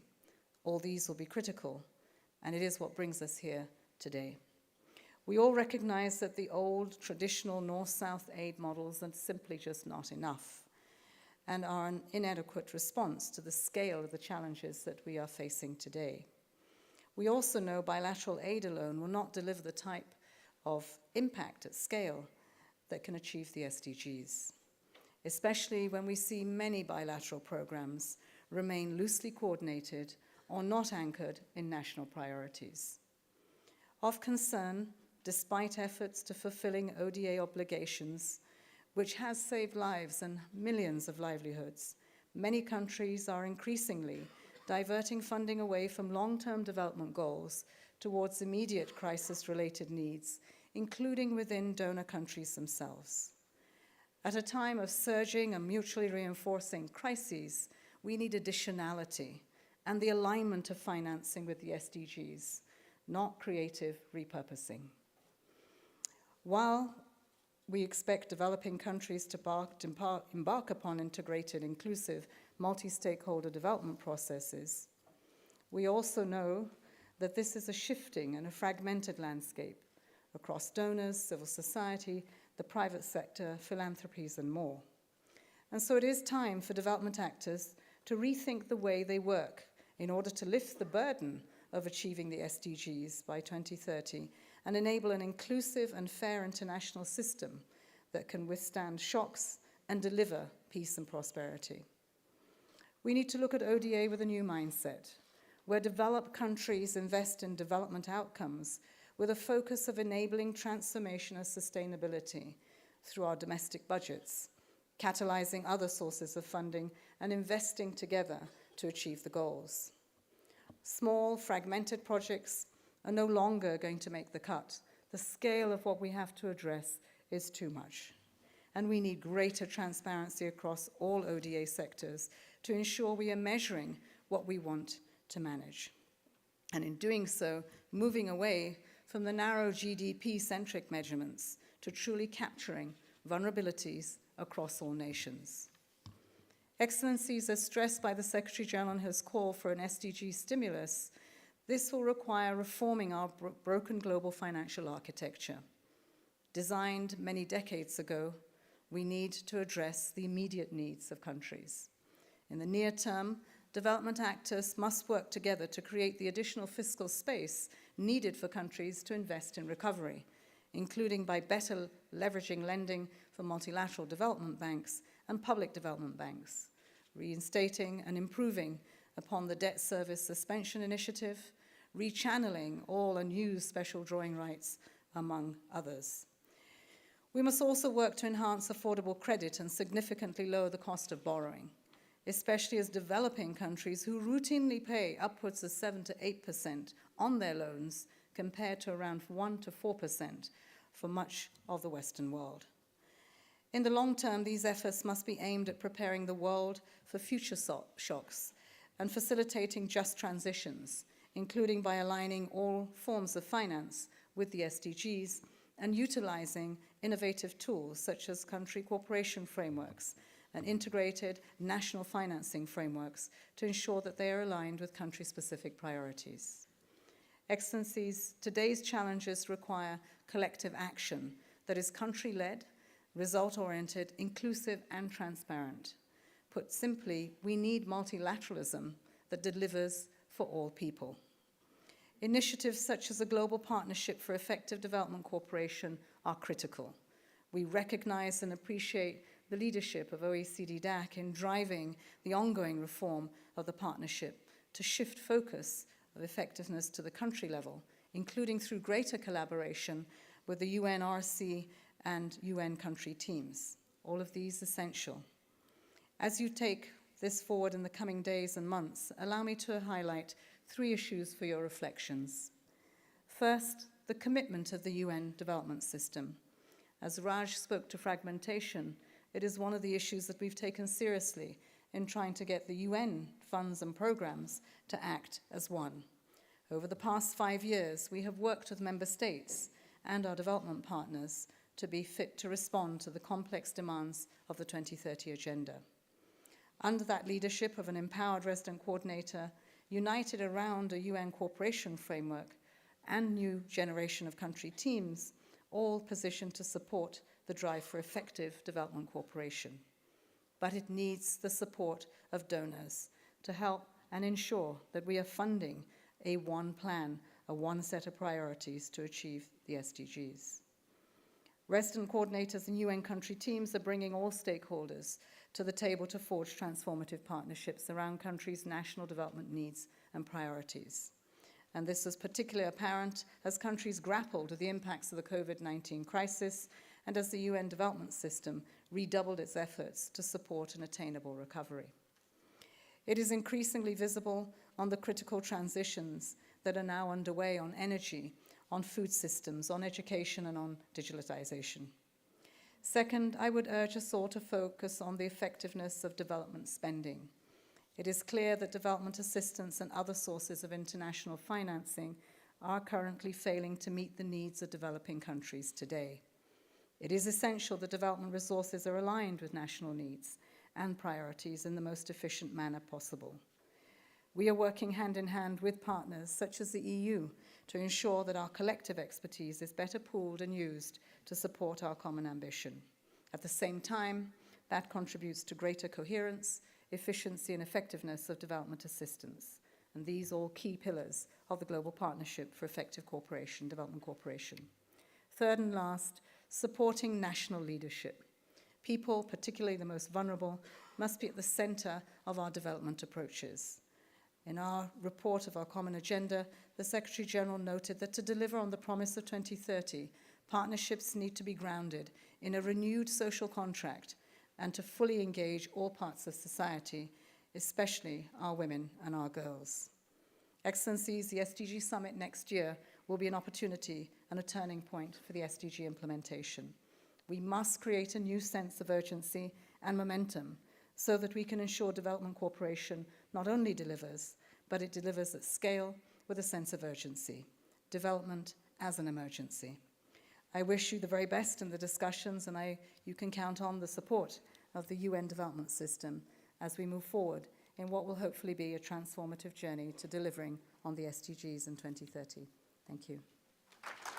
Thank you very much, Deputy Secretary General, for that support to the global partnership.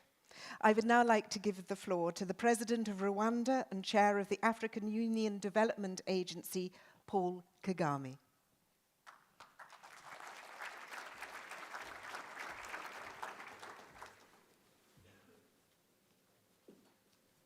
Excellency, President Cassis of the Swiss Federation, Excellency Mayor Sandu, President of the Republic of Moldova, Excellency Amina Mohammed, Deputy Secretary General of the United Nations, co-chairs of Global Partnership for Effective Development Cooperation, Excellencies, distinguished ladies and gentlemen. I'm very happy to be joining you for the opening of the 2022 Effective Development Cooperation Summit. 7 years ago, the world put its differences aside and united over a set of 17 Sustainable Development Goals for building more prosperous and peaceful societies for all. The Global Partnership for Effective Development Cooperation brought us even closer together in our quest for better outcomes. I wish to commend you for keeping the flame of effective development cooperation principles alive.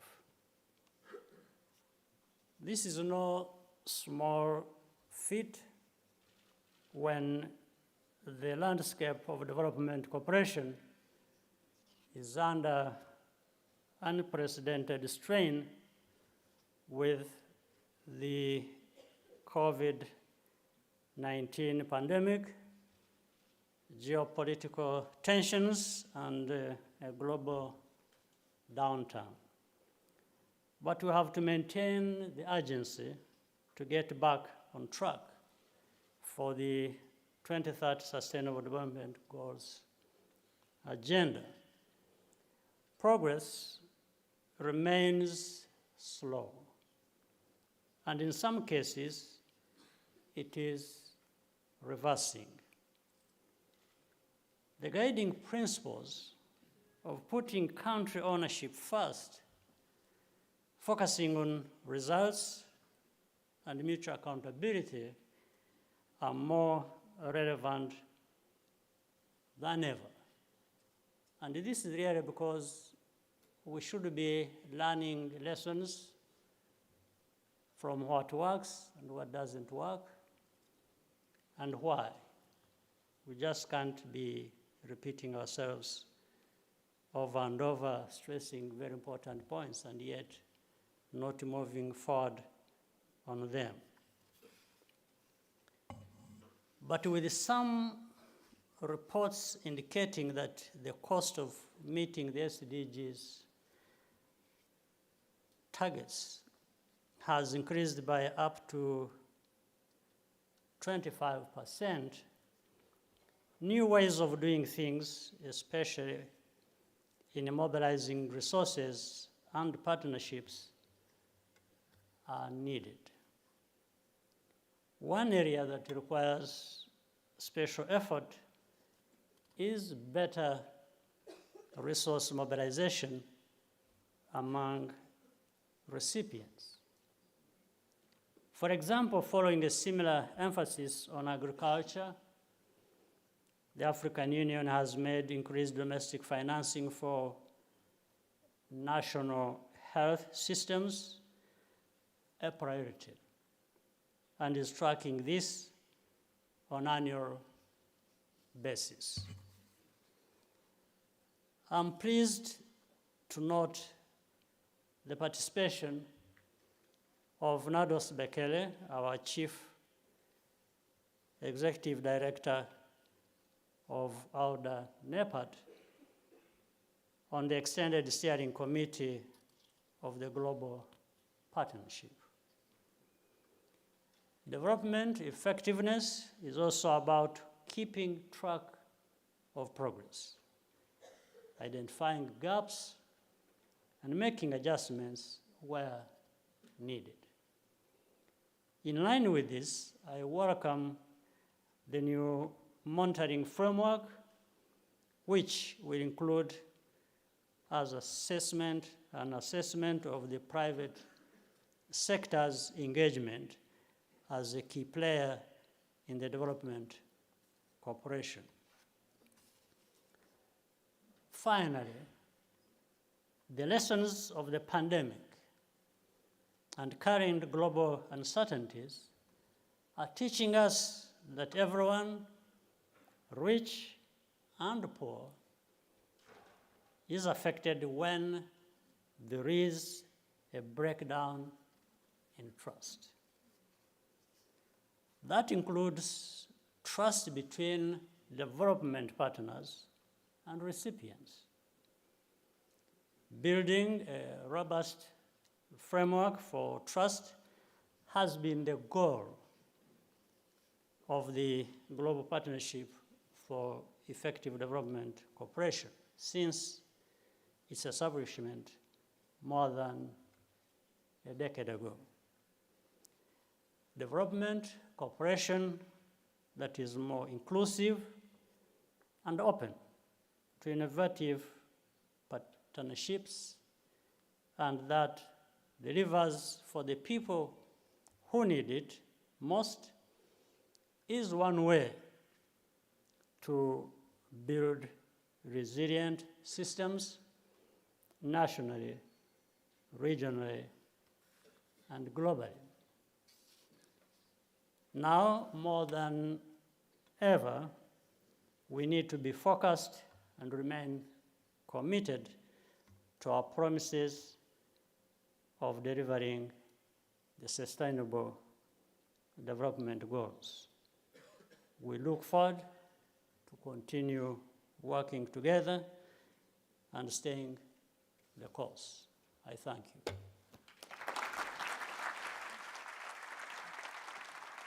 Thank you, Mr. President, and indeed, we all need new ways of thinking and new ways of working together. I would now like to give the floor to the President of Moldova, Maia Sandu.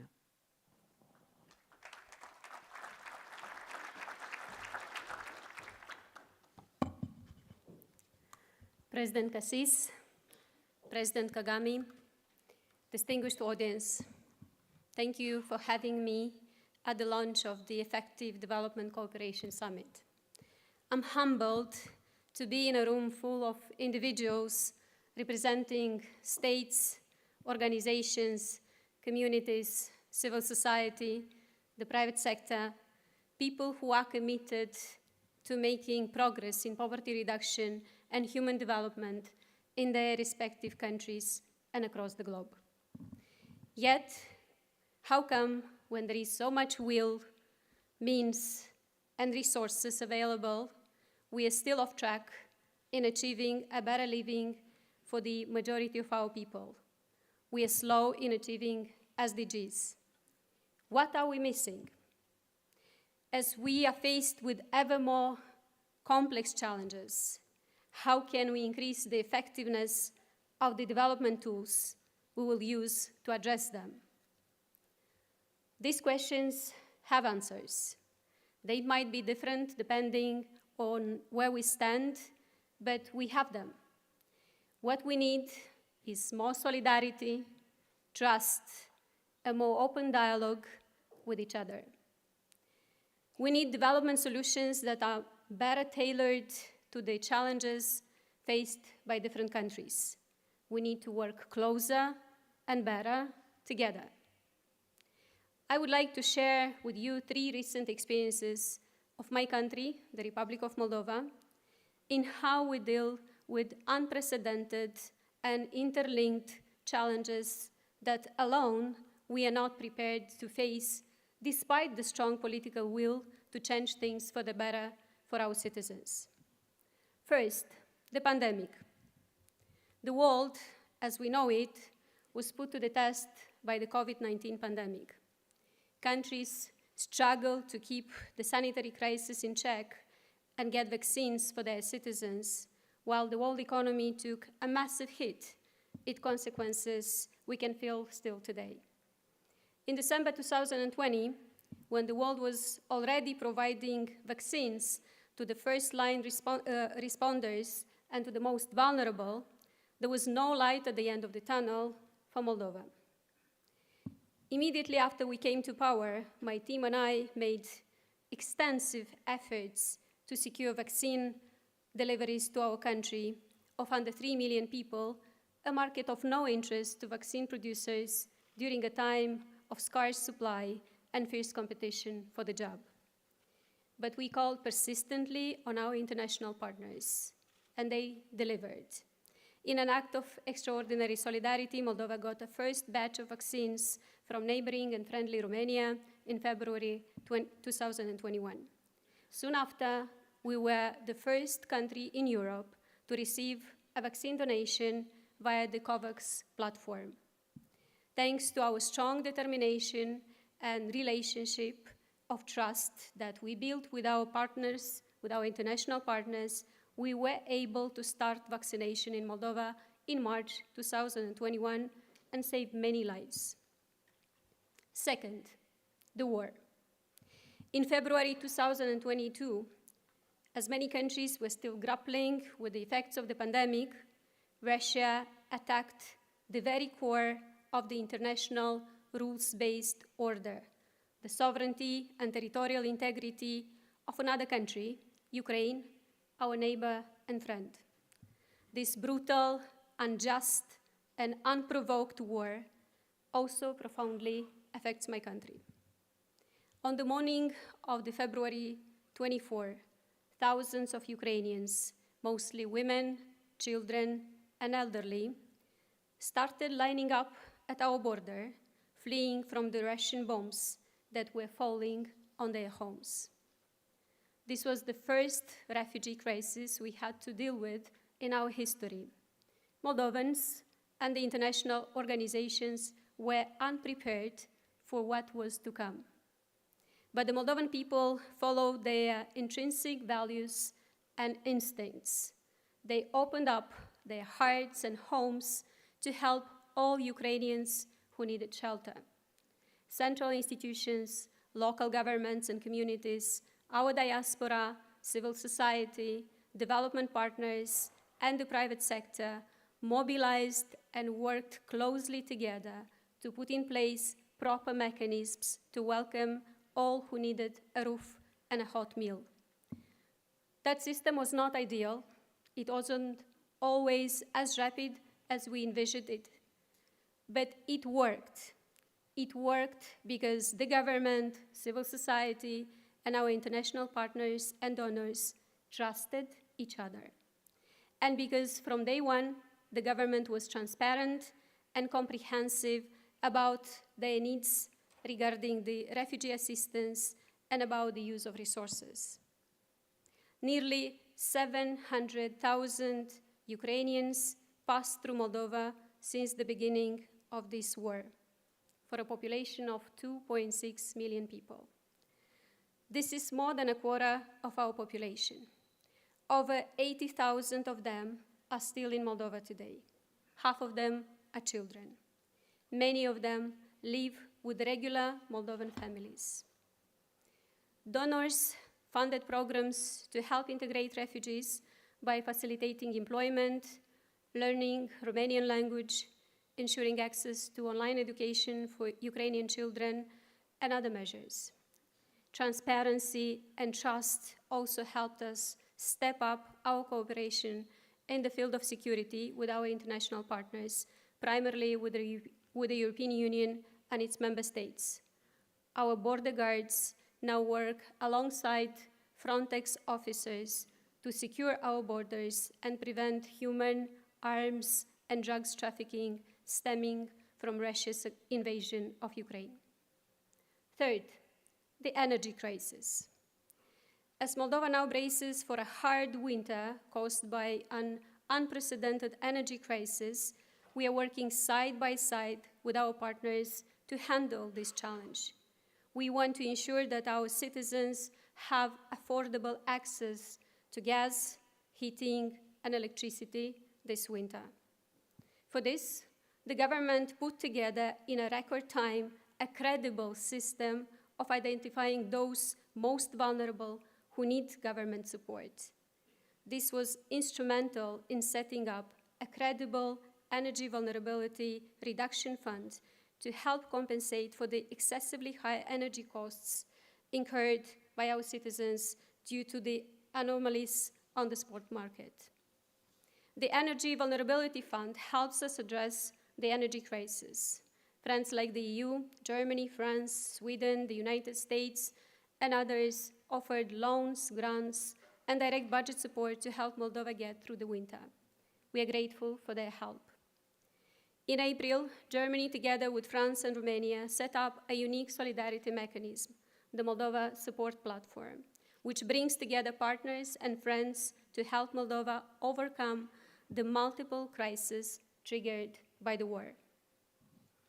Ladies and gentlemen, during the last 2 years, my team and I have done everything possible to regain the trust of our international partners that previous corrupt governments managed to lose. Working together, side by side, to tackle these interlinked challenges has made our development cooperation more effective, with impact reaching every citizen.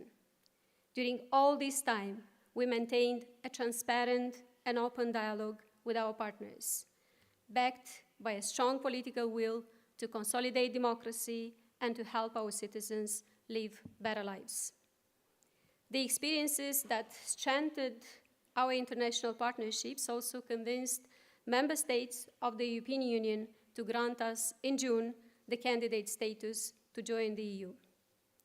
Today, the Moldovan government is committed to implementing reforms for EU integration, including reform of public administration, which will improve the capacity of national systems. We will continue reducing transaction costs for development aid. We also promote regular information sharing between government, development partners, civil society, and private sector as key to improve coordination and effective partnerships. We want to improve the efficiency of the assistance provided by inviting civil society and the private sector to participate in determining the priorities of development assistance and its monitoring, and by making information about assistance transparent and accessible. Moldova is working towards a future in the community of European nations as part of the free world. The country is changing. That's what our citizens expect from their government, and that's what we strive to deliver. In a world of ever more complex challenges, doing it alone is not an option. Moldova is committed to a democratic path of development, and in this transformation, we count on the help of our partners. Champions of reform need support if they are to continue on their path and inspire others. Champions of democracy need the consistent support of their international partners. I call on the international community to continue its support to Ukraine, to help it prevail and remain part of the free world. As the country defends its independence and fights to restore its territorial integrity, Ukrainians also defend our freedom. They defend the whole Europe. Switzerland, our host today, has been by our side for the last 3 decades to help develop our country, build our local infrastructure, support educational and cultural projects, and fund projects to empower our youth. President Cassis, Moldovans are grateful for this generous support. Ladies and gentlemen, for years, Moldova missed opportunities to develop in a sustainable, transparent, and accountable manner. Today, we are committed to our own progress, and we are determined to advance our national development agenda in a responsible and transparent manner. In this effort, we count on the help and support of our friends in the international community. To them I say, today you have a partner you can trust in Chisinau. On behalf of the Moldovan people, I express my gratitude to all our international partners for the help and solidarity offered during utmost difficult times. Your aid makes a big difference for my country, helping us advance on needed reforms, strengthen our institutions, introduce new services for the most vulnerable, promote progressive policies in the economy or the environment, and change our citizens' lives for better. Thank you.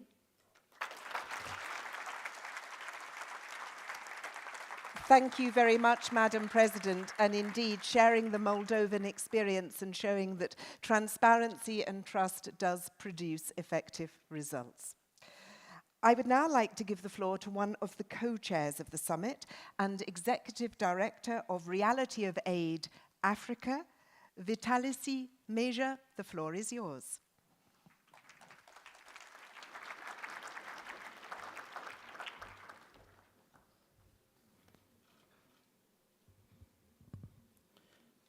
Your Excellency, President Ignacio Cassis, President of the Swiss Confederation, Your Excellency, President Paul Kagame, President of the Republic of Rwanda, Your Excellency, President Maya Sandu, President of the Republic of Moldova, Her Excellency, Madam Amina Mohamed, Deputy Secretary General, United Nations, Ms. Priyanthi Famando, Executive Director, International Human Rights Action for Asia Pacific. Ladies and gentlemen, honorable ministers, distinguished delegates. It is indeed my honor to be among you today to give opening address at this important meeting of Effective Development Cooperation Summit. The ongoing pandemic and the global conflicts are worsening poverty. They are undermining growth and jeopardizing the prospects of a resilient and inclusive development for those most left behind. Poor countries are struggling with falling government revenues, increasing debt levels, and dropping literacy rates. At the household level, after years of decline, hunger is on the rise again, returning to the levels from a decade that we had long forgotten. The livelihoods of the poor and the most vulnerable are affected the most. In the absence of a decisive policy action, extreme weather shocks could exacerbate growth and demographic challenges, and could lead indeed to an additional 100 million people falling into extreme poverty by 2030. At the same time, the post-COVID recovery efforts is driving up public borrowing and reducing poverty reduction expenditures in poor countries. In other words, many of the poorest in the poor countries are being left behind. These challenges have not been matched by a commensurate increase in available official development assistance. There are indications that official financial flows to developing countries have experienced a small decline or stagnated at best since the beginning of the pandemic due to tight fiscal conditions in rich countries. Your Excellencies, Honorable Minister, distinguished delegates, as a platform, it is important that we are self-critical of ourselves. We must be able to admit where we have not made progress and congratulate ourselves where we have.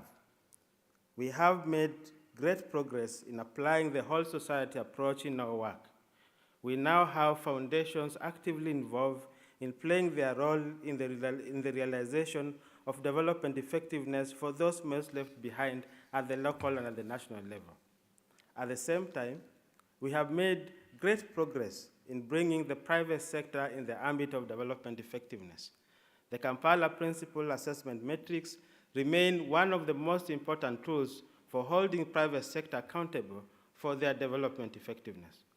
I want indeed to congratulate the leadership of the Global Partnership for Effective Development Cooperation for continuously challenging itself into making this platform a truly unique platform, the only one of its kind where everybody is invited to the table on an equal footing. At the same time, it is important that we note that the evidence on the ground shows that a lot more is needed to realize the Busan Partnership principles. The efforts to resolve the unfinished business of Paris and Accra is quickly losing momentum, and much more progress is needed on fulfilling democratic ownership, inclusive partnerships, and transparency and accountability. Civic spaces at the country level continue to shrink, and enabling environment for civil society organizations, parliament, foundations, and trade unions to fulfill their effectiveness mandate remains elusive in most countries. There are reports showing that there's continued physical attack and politically motivated curtailment of their spaces of work and mandate. These steps do not build trust, but erode them. This summit, therefore, comes at a very critical juncture. Unlike the past, where the focus was on monitoring progress report, it seeks to address a very basic yet important element in any partnership: trust. However, trust requires that we are reliable, that we are honest with each other, and have strong political will to do what we dare not do, and are open to frank and open discussions. I hope that in the next 3 days, we will prove that we are trustworthy, not only here in this room and elsewhere in the world, but also to the millions of lives which we seek to impact. Guided by objectives of promotion of development and poverty reduction, development cooperation has the only potential of translating the emerging development challenges and priorities into better and lasting results for those most left behind. Parliament, civil society organizations, foundations, trade unions, and local authorities and private sector have a comprehensive and yet a very complex mandate in development. We need to be deliberate in how we include them in different ways, both at local and national ecosystem of development. In this regard, creating an enabling environment will be critical. We must be ready to reform the way we engage, the way we build partnership, the way we account each other, and realize the results. Our institutions, processes, and policies must be ready for a new form of partnership, which is built on result. We must also be ready to invest in rebuilding the trust that has waned over the years due to our own acts of omission and commission. As non-executive actors, we remain committed to this cause and hope that our invested trust will result into better enabling conditions to help us realize our own effectiveness as we serve the citizens. I know it will not happen automatically, but with the deliberate and targeted actions, We must put the GPDC platform in a new trajectory, the trajectory that will restore trust of hundreds of millions of poor people who depend in our change of behavior for their sustainable livelihoods. We have no option but to start a new path and a renewed trust. For this, ladies and gentlemen, four things need to happen rather. One, we must commit to behavior change consistent with commitments already made since the era of Paris Declaration. We must take action to address the new and emerging challenges, including those of climate finance that have been well elaborated in the outcome document. We must reaffirm the integrity of effectiveness agenda centered on the principles of democratic ownership, inclusive partnership, focus on the results, transparency, and mutual accountability. We must commit and sign up to the new monitoring framework as the only way that we can hold each other accountable. We need to create genuine multi-stakeholder dialogue and partnership at the global, regional, and national level in order to secure country action for domestication of the effectiveness agenda. Lastly, we need to provide enabling environment for all the non-executive constituencies in order to be effective in their own areas of work. Ladies and gentlemen, it is important to note that the trust that we seek to build is not for ourselves, but to restore the trust of our people that they have lost in the effectiveness of development cooperation. We must put people back at the center of development. We must build sustainable partnership with them, and we must rely on them to tell us whether we are successful or not. The challenge for these 3 days is for us to realize that. I thank you very much. Thank you very, very much, Meja, indeed, for that call for trust, transparency, and political will. It's now my pleasure to be joined remotely by Priyanti Fernando, who is the Executive Director of the International Women's Rights Action Watch.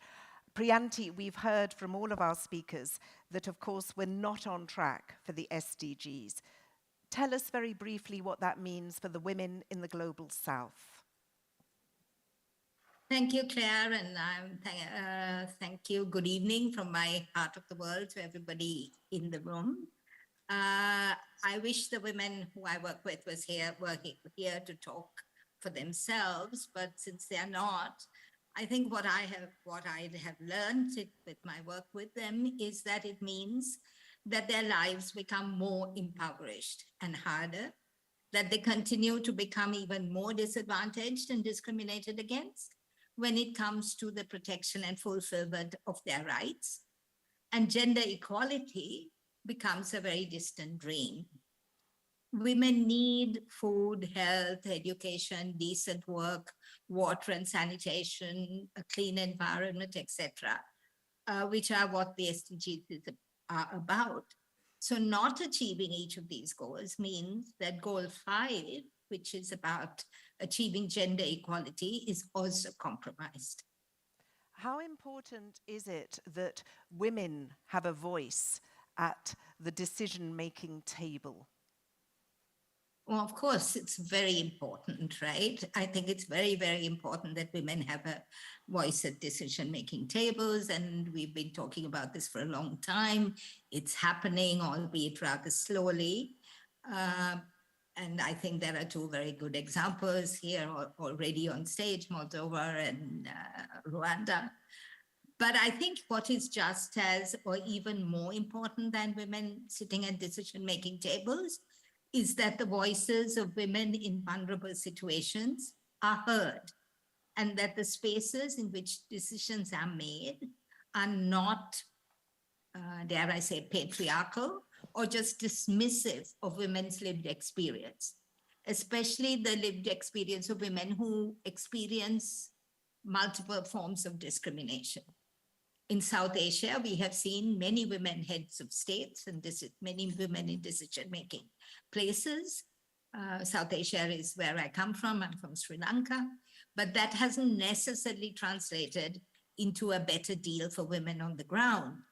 And what we try to do in Euro-Asia Pacific is to create spaces for women to articulate their demands. So every year we organize what we call the Global South Women's Forum on Sustainable Development. And it's held regionally when we could hold it physically, but more recently we've been holding it online on different thematics like environmental justice or women worker rights. But it's not always that decision makers accept our invitations to come to those spaces that we organize. They prefer to have more tokenistic representation of Southern women's voices in the spaces they organize and they convene. And so they lose, I think, many opportunities to really know what women's demands are or what women on the ground really want. Priyanti, thank you. A point very well made about the fact that it's a two-way exchange indeed that's needed. So tell us, the national governments, what would you like them to do to get these SDGs back on track? I think as Global South women, we would like to see our national governments change their priorities. I think all national governments have committed themselves to the SDGs, as we've been talking, and most of them have signed up to human rights conventions that underpin the SDGs. So being off track on achieving the SDGs means that they have also failed in their obligations under international law to protect the rights of all their citizens, including, of course, the rights of women. So right to food, right to education, right to health, right to decent work, etc. In this, we've just had a lot of talk about the importance of trust, but not protecting citizens' rights is a clear way, I think, of breaking some of the trust that we as Global South women have in our governments.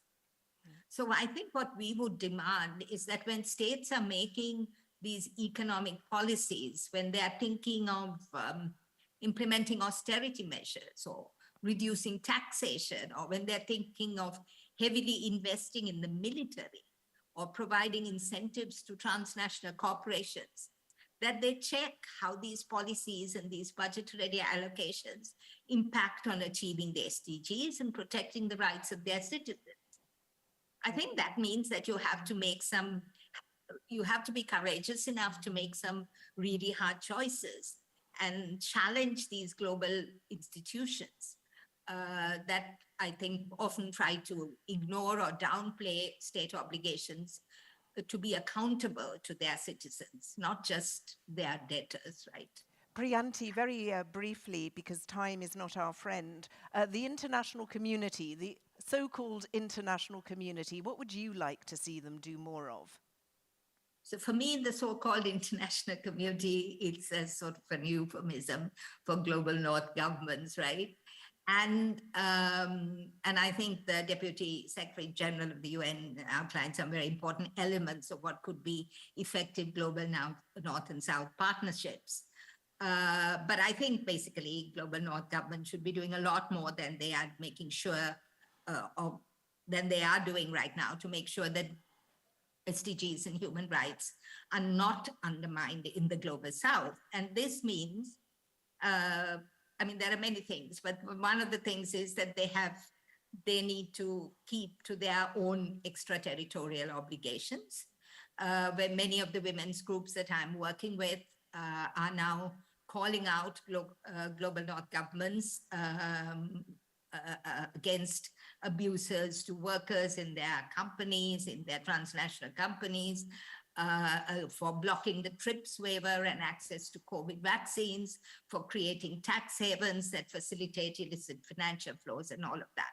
So that's one thing.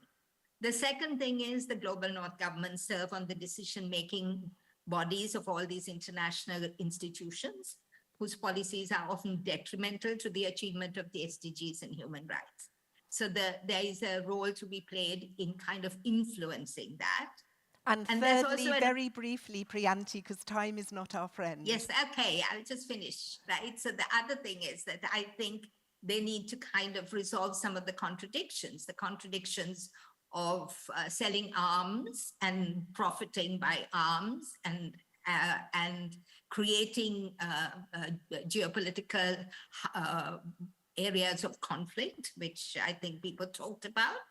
And also the fact that you can't really silo SDGs, human rights, macroeconomic policies, trade regimes, etc. I think they're all working in separate spaces. They need to be able to brought together and enables Southern governments and all governments not to pull in different directions. Thank you so much for so concisely in the given time getting your point of view across. Thank you, Priyanti. Much appreciated. And I'm sure you can hear the round of applause from our audience. Thank you. It's now my pleasure to announce that Indonesia and Sweden are to take up the important positions of co-chairs of the Global Partnership. Indonesia, as you know, recently held a very successful G20 meeting in Bali, and I'd like to ask Indonesia's Minister of National Development Planning, Suharto Monoarfa, to tell us about Indonesia's vision and ambition as the country takes up this very important position. Sir, the lectern is yours.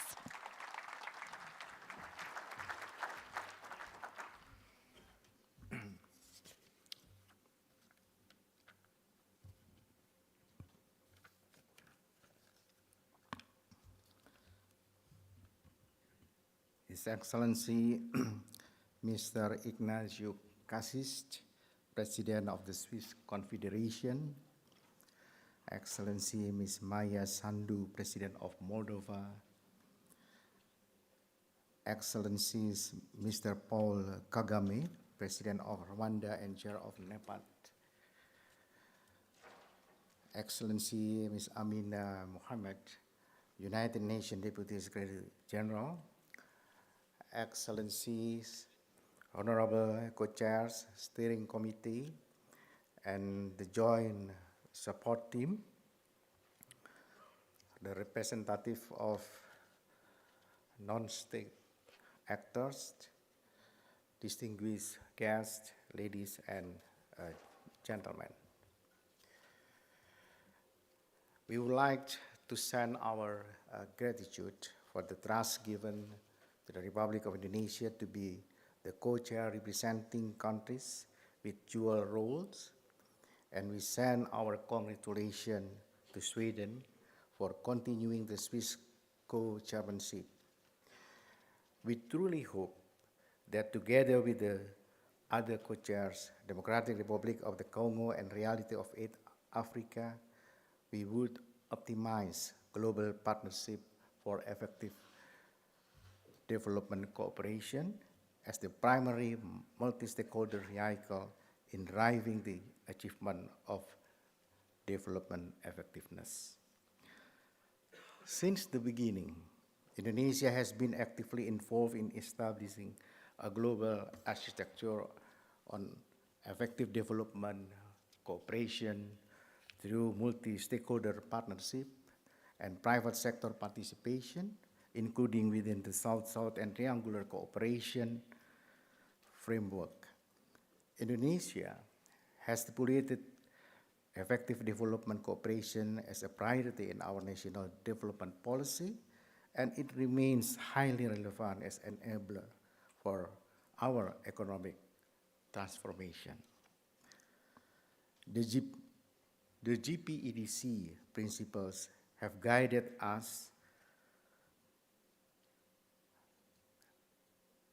our national development result, to meet international standards. We believe that international development cooperation that is based on country ownership, evidence-based planning, and integrated involvement of various stakeholders are essential to promote a development that is sustainable and tailored to each country's needs. Effort to promote international development cooperation resonates with Indonesia's G20 presidency. At the G20 Development Ministerial meeting in Belitung, Indonesia, the ministers called for reinvigorated multilateralism amidst the multiple crises and mutually reinforcing global challenges. We are on the same page that multilateralism is not an option, but necessity in the achievement of more equitable, more resilient, and more sustainable world. Therefore, the ministers have agreed on the G20 roadmap for stronger recovery and resilience in developing countries and G20 principles to scale up blended finance in developing countries. Following the spirit of collaboration and cooperation, we hope that during our co-chairmanship, we can strengthen the mechanism, including by providing tools to strengthen and scale up the existing mechanism that was already established in our G20 presidency and continuing our commitment to the GPEDC Outcome Document 2022. We also welcome other initiatives that can strengthen our commitment and collaborative effort to international development cooperation. Excellencies, distinguished guests, ladies and gentlemen, we wish for the support from all stakeholders in the GPEDC to collaborate in implementing effective development cooperation commitments and generate innovative ideas to bring back on track and even to accelerate the achievement of Sustainable Development Goals agenda. And Indonesia, as the active players in the global south, stand ready to host the next effective development cooperation meeting. I do thank you. Thank you very much, Minister. Thank you. And I would now like to give the floor to Sweden, which, as many of you know, will have the presidency of the European Union next year. And please welcome Sweden's State Secretary for International Development Cooperation, Diana Janse.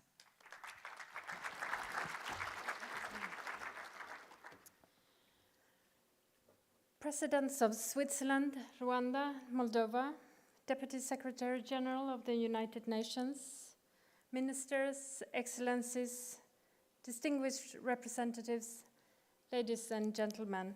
It is a pleasure to be here today. Thank you all for welcoming Sweden's incoming co-chair in the Global Partnership for Effective Development Cooperation, and we thank you for the trust put in us. Although the actual handover will take place at the end of the summit, I would like to take the opportunity to thank the outgoing chairs, Bangladesh and Switzerland, for their efforts in the past 3 years. I would also like to welcome Indonesia as co-chair. We are very much looking forward to working together in the coming years along with other co-chairs, the joint support team, and all of you, the members. It is true that the global scene is changing. We only have a few more years to achieving the Sustainable Development Goals as well as fulfilling the Paris Declaration. At the same time, the Russian aggression against Ukraine and the COVID pandemic has placed an enormous strain on the international system. We struggle with war and conflict, and with the impact of war and conflict in various parts of the world. The democratic space is shrinking. The humanitarian needs are greater than ever. Meanwhile, a slowing global economy and soaring prices makes funding even more challenging. Official development assistance is an important and strategic resource, but it will not be sufficient to meet all global needs on its own. We also operate in a more complex and increasingly polarized world. One example is Ukraine, where Russia, by its aggression, not only is causing death, destruction, and suffering in Ukraine, but also has fueled a global food insecurity situation with victims across the world, not least on the Horn of Africa. Another is a desperate situation in Afghanistan, where basic needs cannot be met by humanitarian assistance only, but where development cooperation is anywhere from extremely difficult to politically impossible. As funding is limited, development resources must be used effectively, and for the right purpose. In this regard, addressing corruption and its negative effects on development must always be a priority. Corruption reduces trust in public institutions. It limits effective use of resources.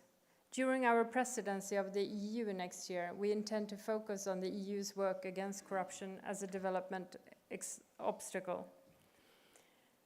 We also need to increase available funding beyond ODA. For this, we need new partnerships. We need the private sector, we need philanthropists, we need new ways of solving both old and new problems. We need to continue to be innovative and entrepreneurial. How can, for example, the opportunities of digitalization be tapped even more for development?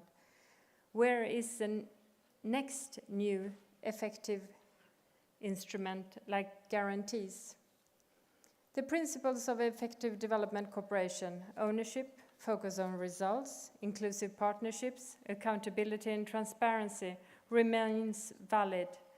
But as the context is changing, we must view the principles through a new and sharper lens.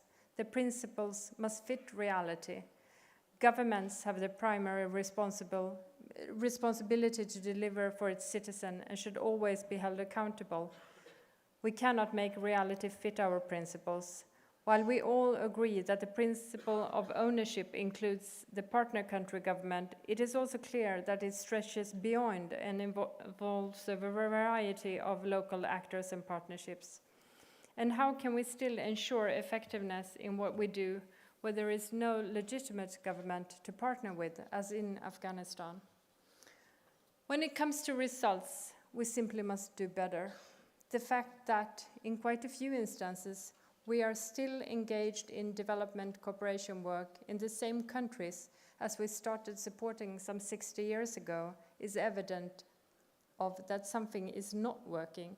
For that, we have a shared responsibility. Yes, the challenges are more and more complex, but our efforts still need to show clear results.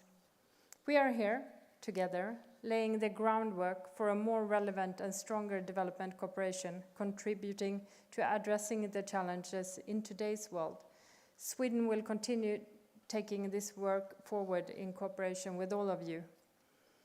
I am certain that this meeting will provide important input to that end. Thank you for your attention. Thank you very, very much indeed. And I would like to thank all of our speakers indeed for their commitment to transforming the way we work together. A few housekeeping points. You've mentioned the outcome document. Please do go and have a look on it online. And the app is very important. If you want to ask questions during the moderated discussion, you will need to go on the app. If you want some fun, you can go to the interactive SDG booth and have your video and photo taken. But most probably what's more important at this time is that at 14:45 you come back here to listen to a very important first session on the effective financing of climate adaptation that we know is so important since COP27. But before that, please, lunch is served, so bon appétit. Thank you.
Microphone on the lectern, thank you. Ladies and gentlemen, please take your seats.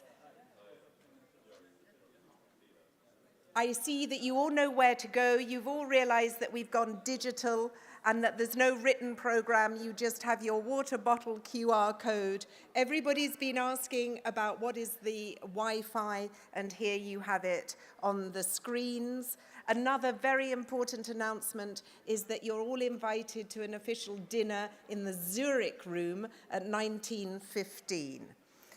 But let's get down to business, and our first plenary session is also about effective financing of climate adaptation, a very topical subject, and I'm going to leave you in the very capable hands of Pablo Vieira, Global Director of the NDC Partnership, which helps countries access cutting-edge technical and financial knowledge resources to accelerate climate action. So Pablo, the floor is yours, and I wish you a very, very productive session. Thank you very much. Ladies, gentlemen, excellencies, friends, colleagues, it's a great pleasure to be here with you for today's first session from the Global Partnership for Effective Development Cooperation. And this is a high-level session on effectively financing climate adaptation, where we will be exploring country-owned approaches to building resilience and leaving no one behind. My name is Pablo Vieira. I am the Global Director of the NDC Partnership, which is a global coalition of more than 200 members that includes more than 120 countries, both developed and developing, and more than 80 international institutions to create and deliver on ambitious climate action that helps achieve the Paris Agreement and the Sustainable Development Goals. Through the partnership, governments identify their NDC implementation priorities and the type of support that is needed to translate them into actionable policies and programs. Based on these requests, the membership offers a tailored package of expertise, technical assistance, and funding. This collaborative response provides developing countries with efficient access to a wide range of resources to adapt to and mitigate climate change and foster a more equitable and sustainable development for everyone. I have kindly been requested by Sweden as the lead organizer of this session to guide you through this very, very important and exciting discussion, which has the main objectives of showcasing key successes in financing effective climate adaptation measures by sharing case studies and good stakeholder examples, highlighting the Busan principles for effective development cooperation and how they can be applied on climate adaptation measures, and how the GPEDC can contribute to addressing existing challenges. And finally, we want to explore how country-led effective adaptation measures can improve access to capital and be better integrated into national and subnational development planning process using a whole of society approach. We will start the session by hearing some opening and welcoming remarks from Honorary Mr. Saber Chowdhury, who is the GPEDC Business Caucus co-chair and member of Parliament from Bangladesh. We will then move into the scene setting by Professor Salimul Haq, who is the director of the International Center for Climate Change and Development. He's joining us virtually. And then he will be followed by a high-level armchair discussion, including a wonderful lineup of knowledgeable and diverse speakers. Finally, we will have the closing remarks by the Swedish State Secretary for International Development Cooperation, Ms. Diana Jansi. We're immensely grateful to have such a wonderful lineup of speakers with us today. And with this, I would like to immediately hand over the floor to Mr. Chowdhury to provide his opening and welcoming remarks on behalf of Bangladesh. Mr. Chowdhury, the floor is yours. Please.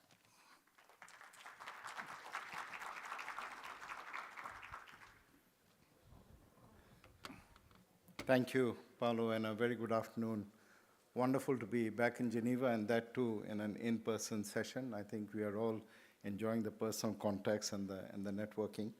So I have the pleasant task of welcoming you all today, but it's also a sobering task because the subject that we have ahead of us has been referred to a number of times by our distinguished VIPs in the inaugural session, the defining challenge of climate change as we see it. And of course, we also talked about the Sustainable Development Goals and how we are behind. Just talking in terms of Asia Pacific so that you have some context to those words, we are not going to achieve the SDGs by 2030 if it is business as usual. It is going to be close to 2065 or perhaps even later. So we really need to roll our sleeves up. That is not meant to discourage us, but to make us all aware of the enormity of the challenge that we face. And of course, we live in a world today where we are responding simultaneously to a number of crises. We are trying to put out fires one after the other. But what I would say is that we do not equate climate change with the other crises that we have. So inaction should not be an excuse when it comes to the issue of climate change. Climate change, after all, is an existential threat. It's about how we survive, to what extent we'll survive. So yes, there are shocks in the system. There are strong economic headwinds. We know there is a possible global recession, but let us be clear. Climate change stands on itself. And the reason why we in Bangladesh have long seen it as an existential crisis is because of the sheer impacts. We are well aware of the intensity and frequency of disasters. We are aware of the rise of sea levels, which is going to displace millions of people, and that too in a country which is one of the most densely populated. We are aware of the irreversible loss of biodiversity. We know how the glacial melt in the Himalayas is going to impact on water stress and food security systems. We know that planetary overshoot and trying to stay within planetary boundaries is also a very, very difficult challenge for all of us. So the devastating impacts of climate change that we witness around the world today, in fact, is happening at a temperature rise of 1.1 degrees Celsius. 1.1 degrees Celsius. You have heard also during COP that we are aspiring still, we are keeping the 1.5 degrees Celsius goal alive. And in the words of the UN Secretary General, this is a road to climate hell. He described the floods in Pakistan as climate carnage, chaos all over the world. So this is, in fact, very, very challenging situation for all of us. And of course, we who are advocates for this, who are urging action, we are turning blue in the face, reminding everyone of the IPCC warning, the code red for human beings. So the code red is there, but the actions are not translating to words, promises are not being kept, and the gap between where we want to be and where we are today is actually widening all the time. Now, one of the most important points that I would like for you to note, and if there's one thing you take away from what I'm saying, it's this. The problem of climate change needs to be solved quicker and faster than the rate at which we are creating it. You can't have a situation where on the one hand, we are trying to promote fossil fuels, and on the other, we are talking about building resilience and adapting. So this is a very, very important fact. And I say this because I know that the funds are available. You know, if you look at the amount of money private equity has put into the energy sector over the last 10 years, it's $1 trillion. And the majority of that has gone into fossil fuels. You look at the largest commercial banks in the world, since the Paris Agreement, they have pumped in $5 trillion for fossil fuels. So how can we be, on the one hand, encouraging emissions, and on the other, talking about adaptation? Because at the end of the day, mitigation is the best form of adaptation. And unless we are able to rein in temperatures, every other discussion that we have in terms of building resilience, in terms of providing funding, is just going to remain talk, and it will never be reflected in any meaningful action. So how effectively we are able to act and respond to the challenge of climate change is a litmus test for development cooperation. Make no mistake about it. And if we can get it right in climate, we can get it right in other areas. But if we can't get it right in climate, well, then we have a very different world to the one that we are living in today. So this is a very, very important point for us to remember. And because of the years of inaction, when it comes to mitigation, we started off, the UNFCCC started off with mitigation. Then we realized it was not happening fast enough, so we needed to cushion people from the impacts of climate change. We talked about adaptation, and now we realize we have not done enough adaptation, so we are firmly in the era of loss and damage. And we are now talking not about millions, we are not talking about billions, we are talking about trillions. So how do we mobilize that? Is it possible for governments on their own to actually mobilize this amount of money? So some of the questions that we look at: how do we de-risk investment? And risk is political, it's economic, it's financial. So how do we de-risk it so that the private sector feels confident enough to be able to come in and invest? This is something which is very important. How we can leverage public-private partnership to tap into the potential of private sector finance. That is another very important part. How can certain sectors, such as agriculture, be prioritized? What about the multilateral development banks? Can they continue to work as they are doing at the moment? Or do they have to reimagine their engagement, their exposure, given the scale of the challenge that confronts us? So these are all very, very burning issues that we have.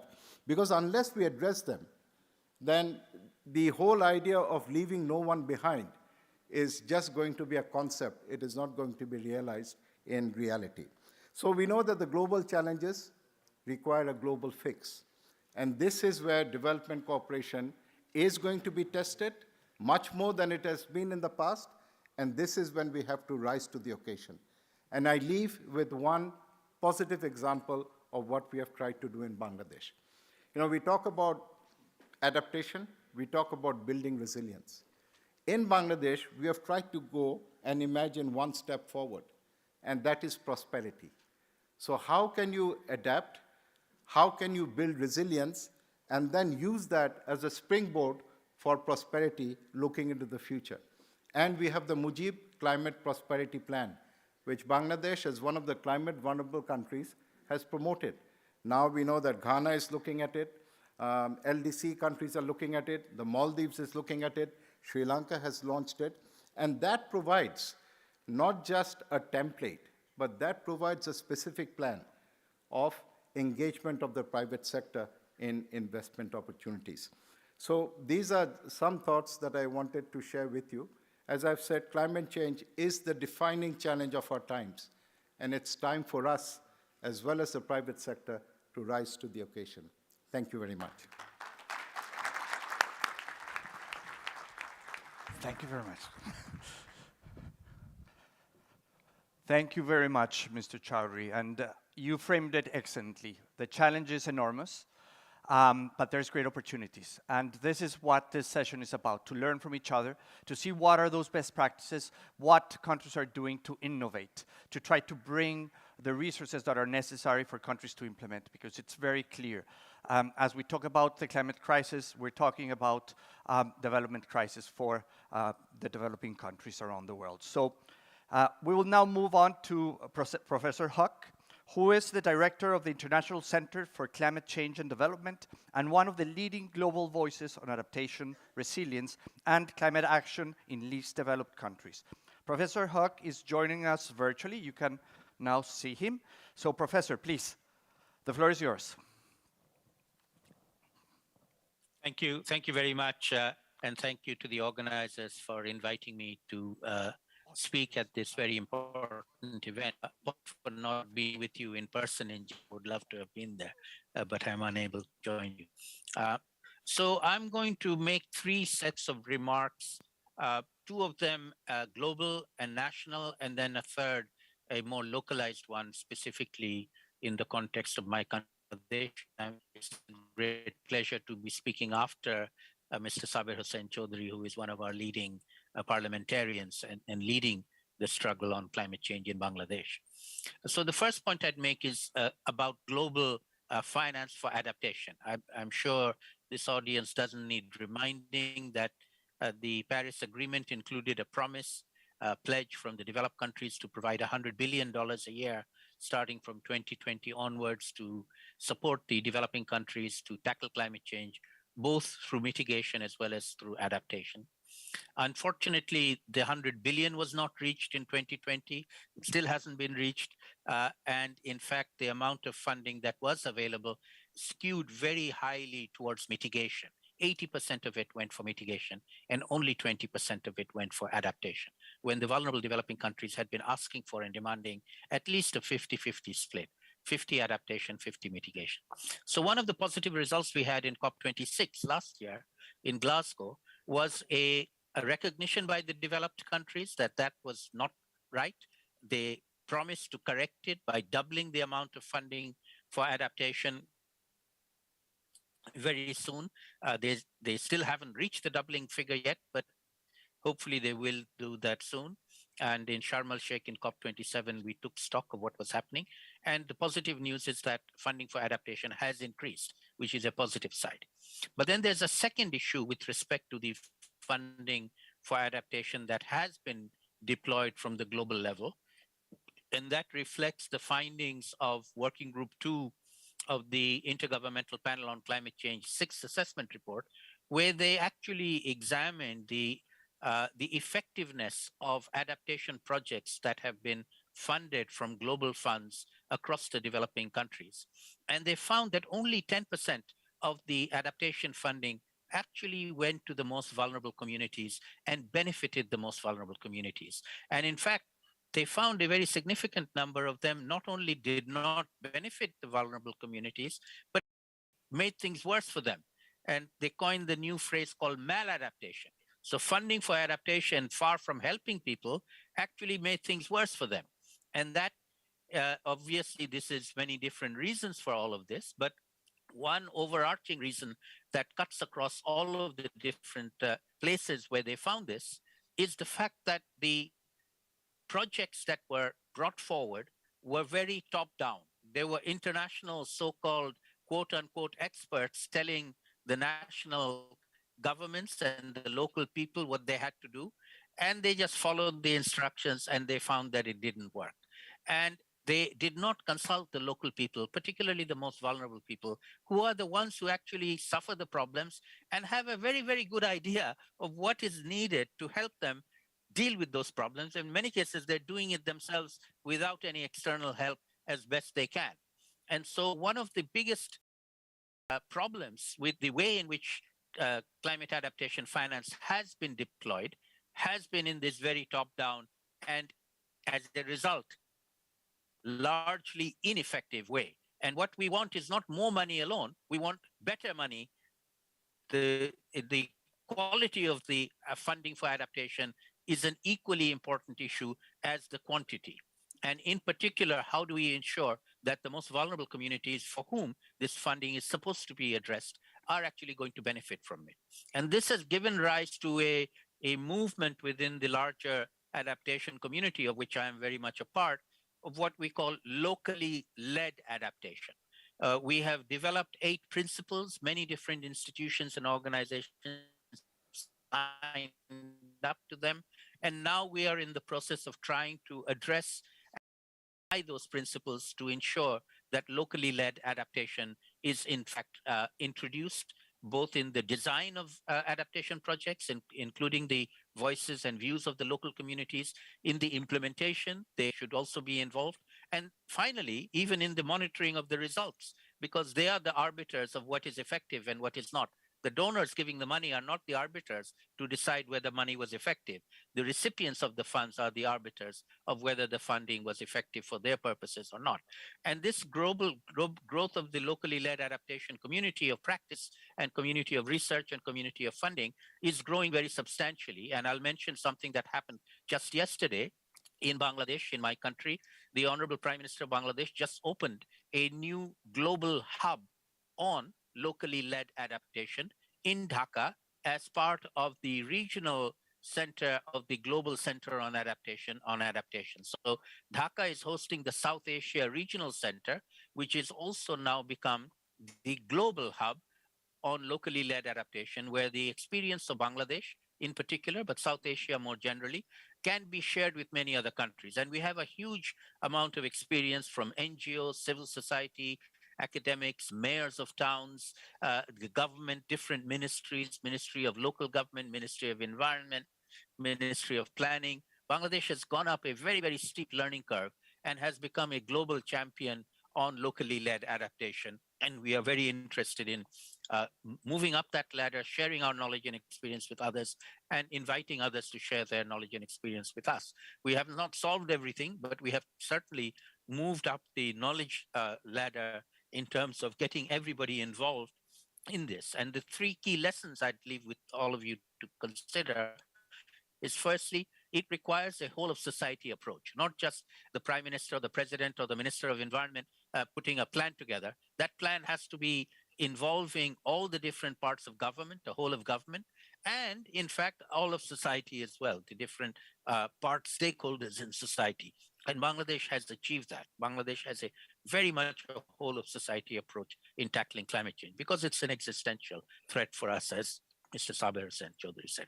Secondly, it's a learning by doing process. Without doing anything, we're not going to learn. It's not theory to practice. It is practice to theory. We are doing many, many different things. Some are working, some are not. Not everything will work. We need to learn from our mistakes. We must admit mistakes, acknowledge mistakes, learn from mistakes. If we're not making mistakes, we're not learning. So that is a very important part of the learning curve, is admitting mistakes, allowing for mistakes, and learning from mistakes. And the third and most important one is scaling up. Doing pilots are good. We've done many of them, but the challenge now is going from pilots to scaled up geographically across the country, across many countries, and scaled up policy-wise from the local to the national to the global. And that is what we are on the cusp of now achieving. And I hope that this meeting will provide ammunition and support for doing that. And from Bangladesh's side, speaking on behalf of the people of Bangladesh, we are very, very interested in collaborating with anyone else who is working in this arena, because climate change is a global problem. Every country is going to have to adapt. Bangladesh has quite a lot of experience, which we are very happy to share with others. Thank you very much.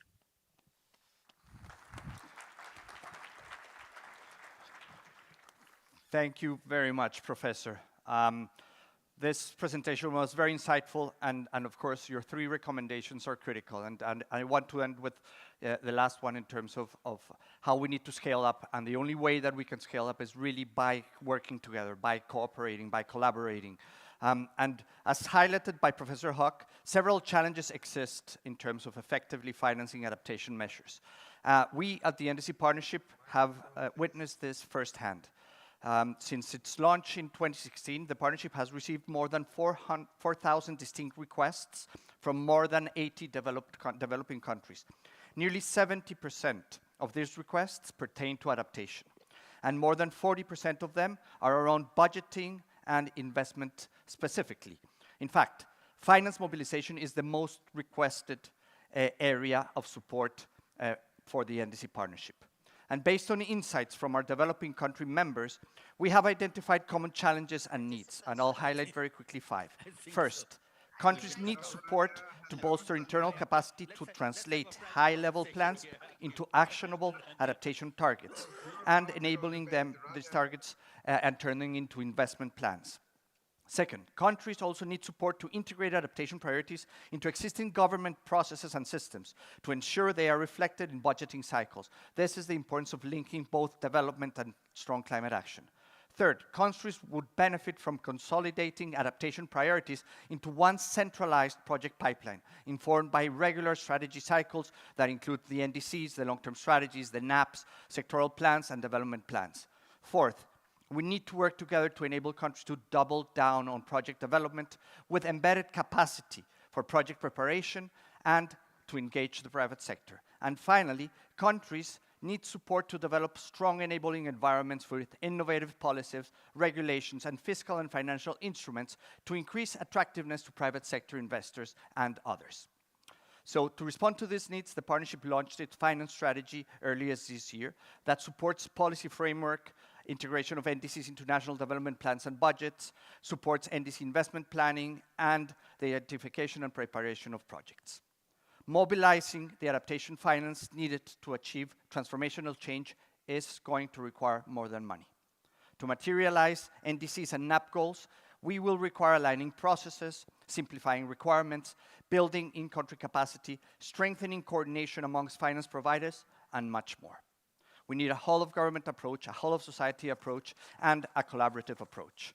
So with these needs in mind, let me move now, because we're going to now start our armchair panel discussion. And as I mentioned before, we have a truly outstanding lineup of speakers here with us today. So let me introduce them, and I welcome you to please come up to the stage. First, Professor Thuli Ncube, Minister of Finance and Economic Development from Zimbabwe. Minister. Second, Ms. Suzanne Moorhead, DAC Chair at OECD. Third, we have Mr. Josiah Osborne, who is the Deputy Executive Director at the Pacific Islands Association of Non-Governmental Organizations, PIANGO. And last but not least, we also have Dr. Rania Al-Mashat, who is the Minister of International Cooperation from Egypt, and Mr. Akim Steiner, UNDP's administrator, who are joining us virtually. I'm not sure we can see them. Minister Al-Mashat and Mr. Steiner, it's great to have you both with us. I see. Yes. I can hear you. Great. Thank you very much for joining us. So I would like to start with directing the first question to you, Professor Ncube, to get us going. And of course, others are very welcome to join us in the conversation. Raise your hands, and I will give you the floor, because the idea here is to have a dynamic and interactive conversation. When we talk about effectiveness in adaptation financing, we often talk about the challenges surrounding it, which we've already heard are immense. But not so much in terms of the key success factors that can lead us to improve experiences and to advance quicker. So with this background, I would like to ask you, Professor, based on your own experience, what are some key success factors to effective climate adaptation financing from a country-level perspective? Thank you very much.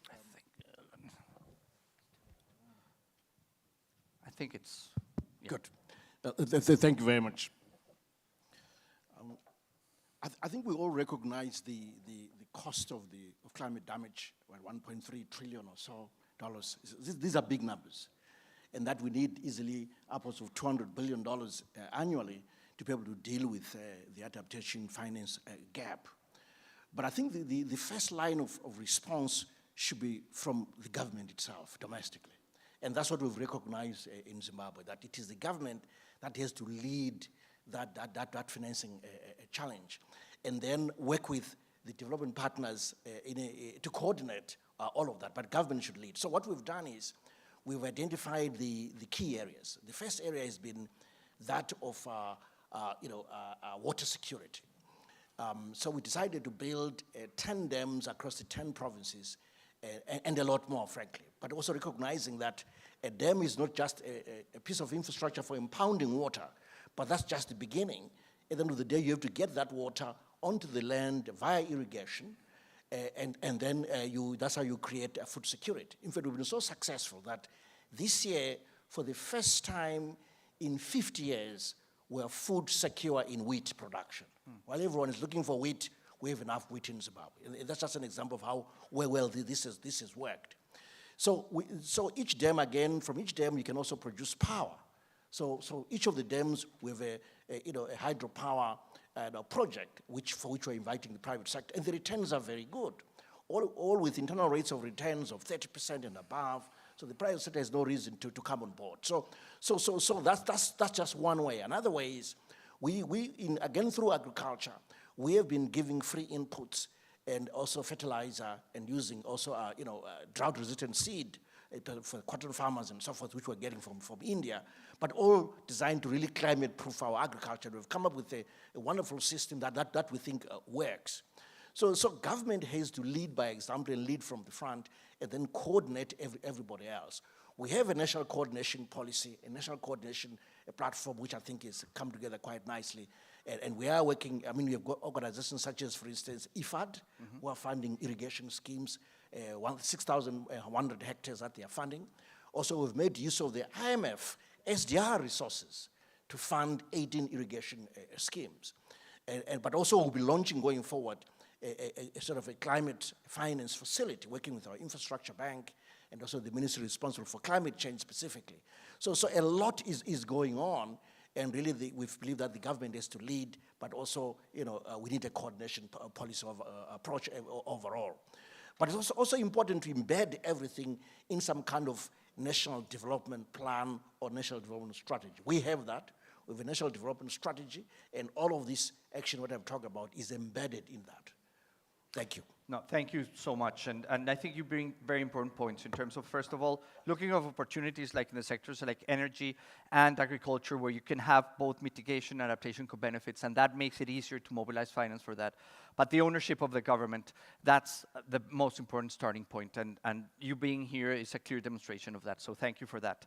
Let me move then now to invite Minister Al-Mashat. In the context of Egypt, would you be able to share your perspective on what constitutes effective climate adaptation financing and how we can strengthen those key success factors?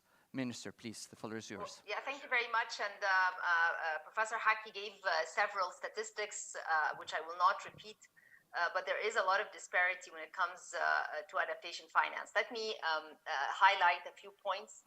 Country ownership was mentioned in more than one way. Extremely important to be able to move forward. Another common factor is that all of us need to think about climate and development as one. We should not see them as mutually exclusive. SDGs remain to be the common denominator. SDG 13, climate action, is there. And if we entrench different climate projects within strategies that also push development, I think governments win, private sector wins, and the global goals win as well. In the case of Egypt, and we hosted COP27, adaptation and resilience was very vivid on the agenda. Very important discussions took place, and of course on loss and damage as well, for the first time coming out with a sort of an agreement on a trust fund for loss and damage. So if we are able to mobilize finance for adaptation projects, hopefully we do not move into the next stage, which is loss and damage. Nationally, being very much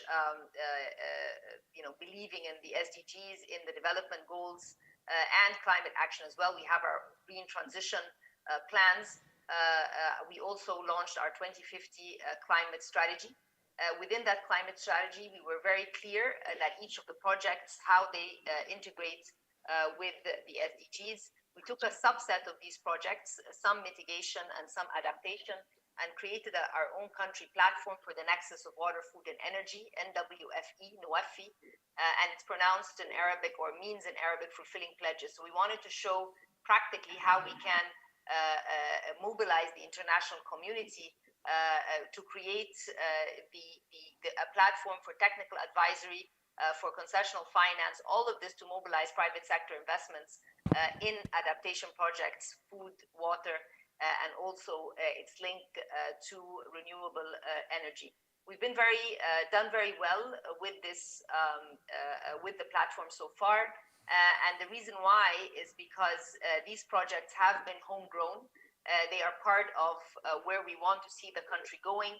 These projects are not just climate projects, but they are development in essence, and hence stakeholders are involved. They are in local communities, so you have it in Delta, in Upper Egypt, close to the Mediterranean, and they address very important national objectives, which also contribute to the global objectives. Let me also say that in preparation for COP, we put together a guidebook, Sharm el-Sheikh guidebook for just financing.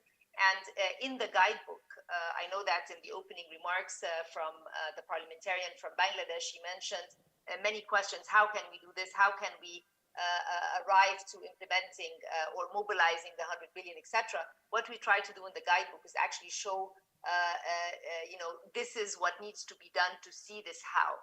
For example, governments need to be very clear with their policies and try and also do structural change to create these implementable projects.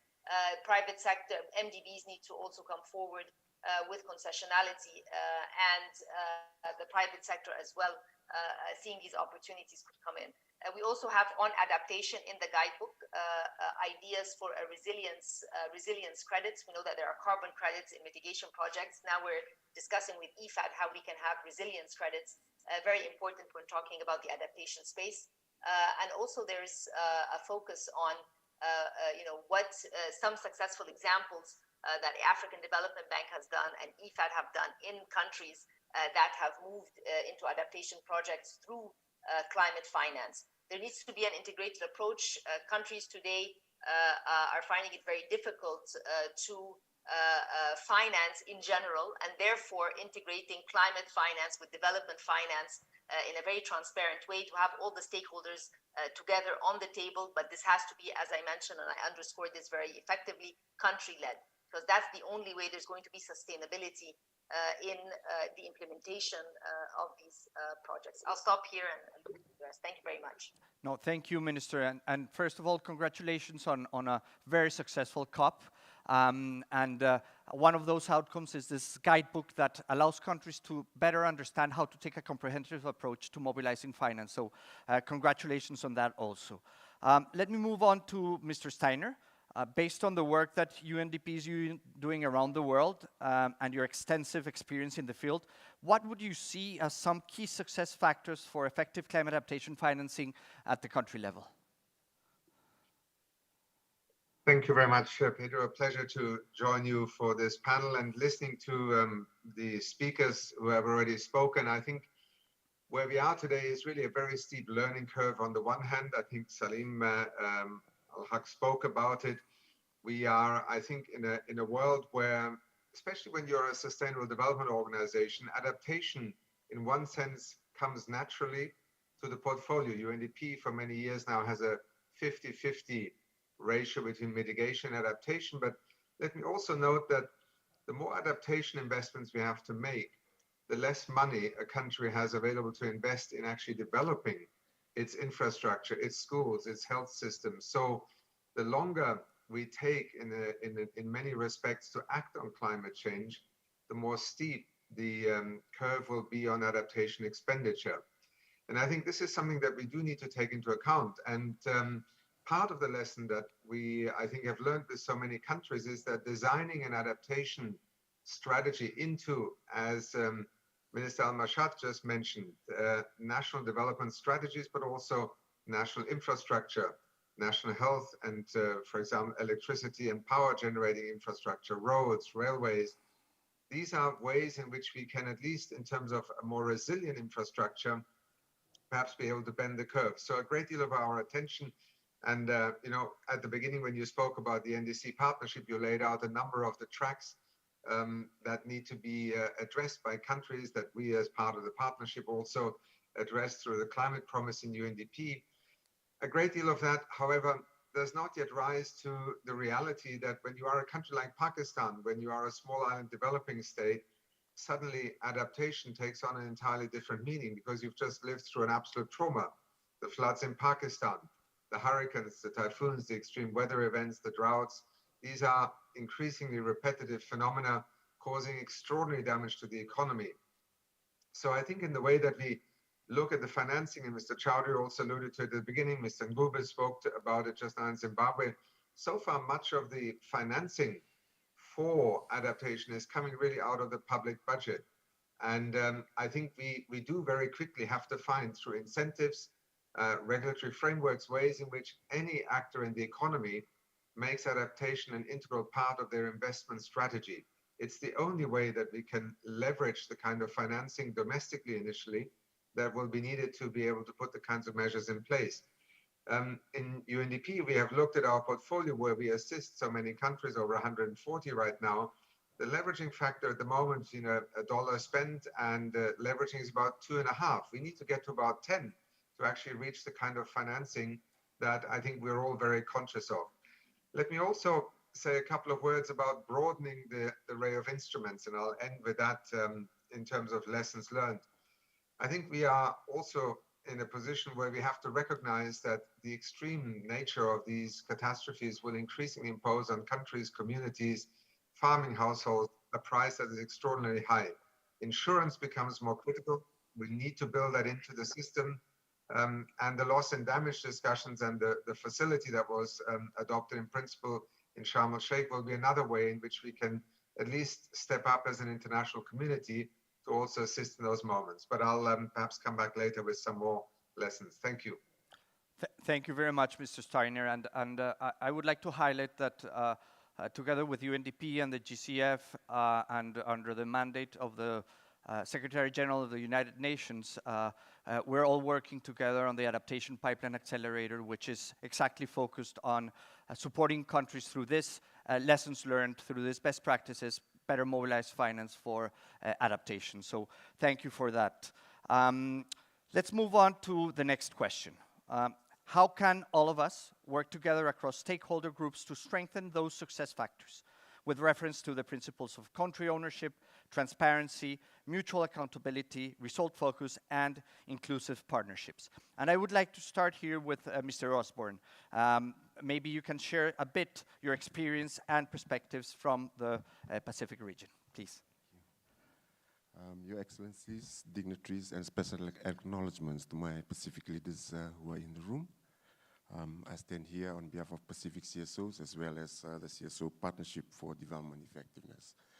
In terms of working together for ensuring the success factors that you've highlighted, as civil society, we are development actors in our own right according to Busan, and we recognize the leadership of government at all times during any disaster or for climate adaptation. But allow me to tell you a story which speaks about working together in the Pacific. In December 2020, the tropical cyclone Yasa made landfall in Fiji and devastated communities in the northern parts of Fiji.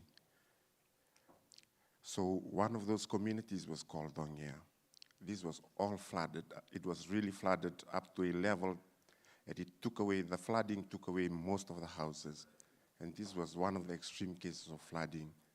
So from then on, the communities itself, they identified from the because we live in villages where there are traditional clans. So each of the clans, they identify where the land is for them to be relocated. And they managed to negotiate with government, have dialogues with government, as well as with our CSO partners in Fiji, which is a national umbrella platform that is mandated by government to coordinate civil societies in Fiji during disasters. As a result of this ongoing dialogue, where the communities themselves identify what are their priorities in order to move, to relocate to a safer place. So last month, one of our CSO donors from Germany, the Bread for the World, with the support of the German government, have agreed in principle to support the first ever community-led relocation in Fiji. And I must say that when we talk about country ownership, it's about community ownership. It needs to be centered in the people that we are trying to address their needs. And it must be grounded on their needs. As we talk about success factors about working together, the case of Dongea village in Bua, it speaks about providing of enabling environment for civil society and for community groups to have dialogue with government to ensure that their needs are amplified, whilst also to support them in the work that they do. It also, when we talk about community ownership as well, which is actually, when we talk about community ownership on climate finance for adaptation, it will ensure that the financing is effective, it's transparent, and it's results focused, since this is based on the needs from the ground. And we would like to thank donors for their faith, because it shows that in terms of this inclusive partnership, it shows the trust that we have just heard in the earlier sessions. The trust by donors to take that risk to invest in local systems that will ensure that they build their own resilience. And that's something that I know that we are all aware about the climate financing at the national level for the Pacific. Some of our Pacific Island countries are still yet to have taking time. It takes a lot of time for them to be accredited to the various facilities that you have. But to have those donors take that risk in order to support communities, that is one step that we need to take. And it's built on inclusive partnership between government and civil society and communities. It's based on trust, and as you are all aware, in the Pacific, we nearly know each other and we are nearly related to one another. So when we talk about trust, it's about building relationships, and I think that this donor has been there for the Pacific for a long time, and they've also understand the context that we live in to have that. It's about inclusive partnership, having a formal engagement mechanism with CSOs, and I believe that we need to be intentional in terms of our engagement with CSOs by government, by other donors as well, to take that risk. At the regional level, I acknowledge that we have our regional bodies that are here.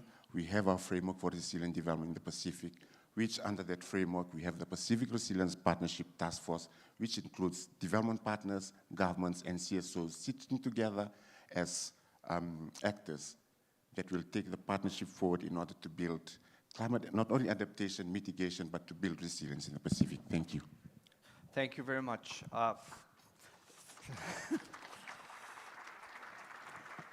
You mentioned important terms, trust, ownership, partnerships. Those are fundamental, but I think the most important there is to understand that action, especially around adaptation, needs to happen on the ground, and that needs to be done by empowering the communities, because those are the ones that will not only suffer the consequences, but will have the solutions on the ground for the particular situation. So thank you for that. And let me move on to Ms. Moorhead.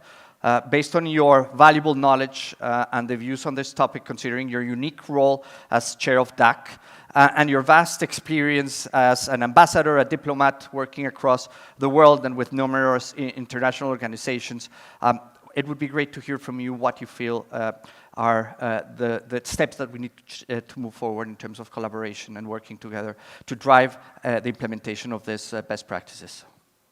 I think they do it from...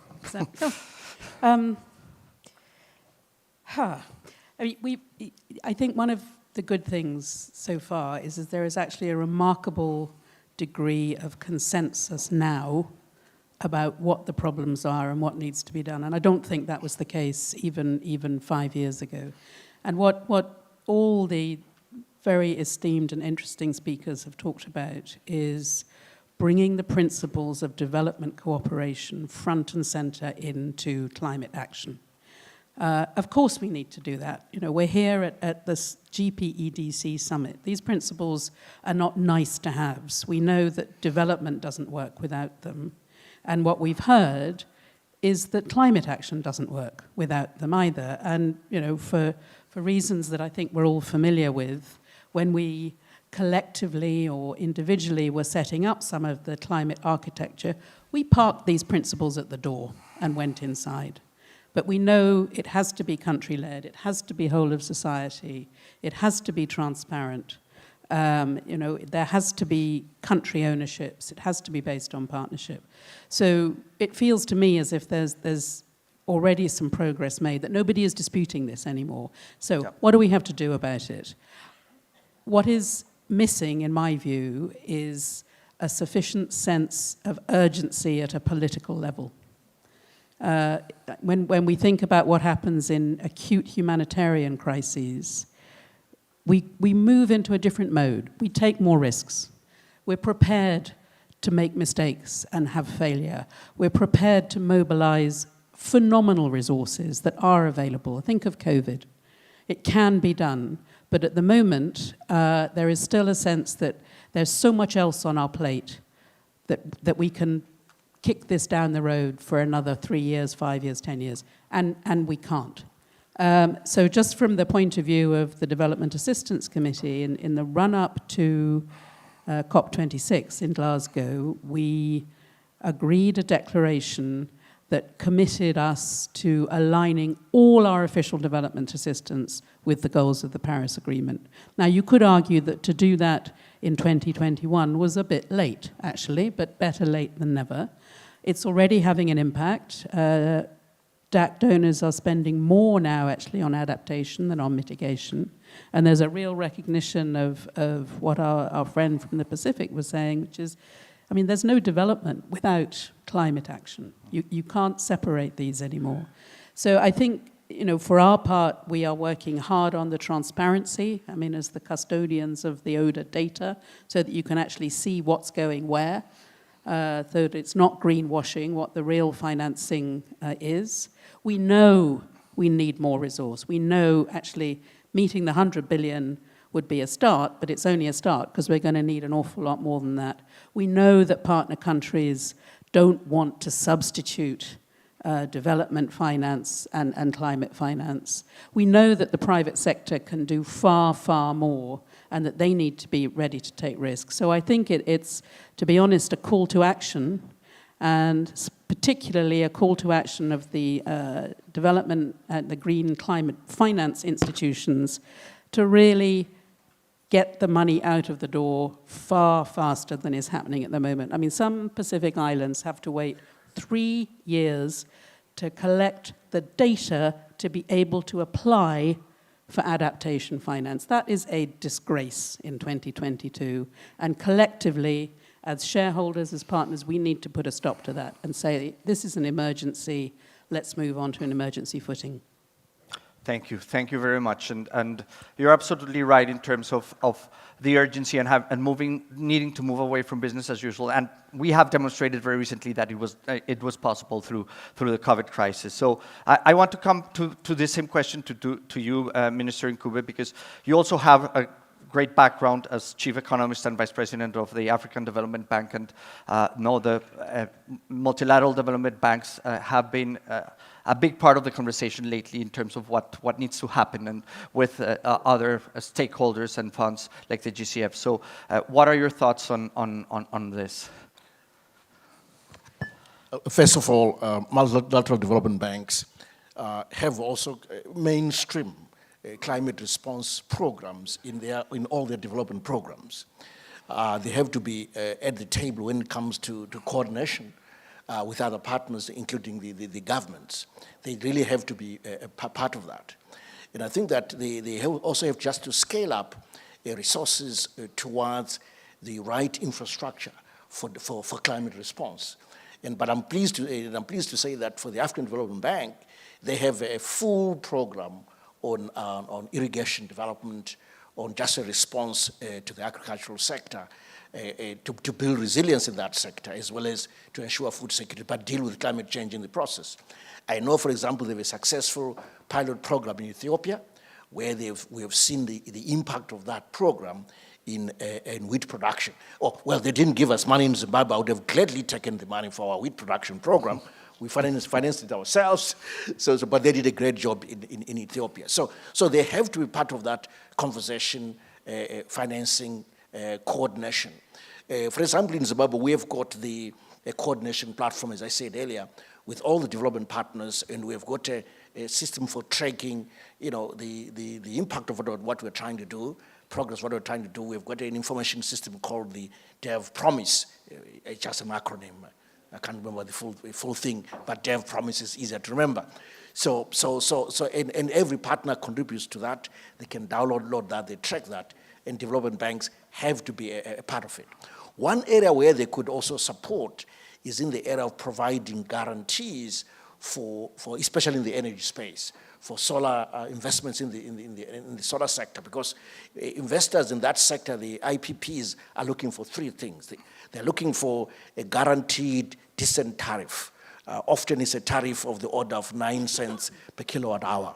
They also want guarantees on currency convertibility. They borrow from wherever and invest, and they want to take their money out.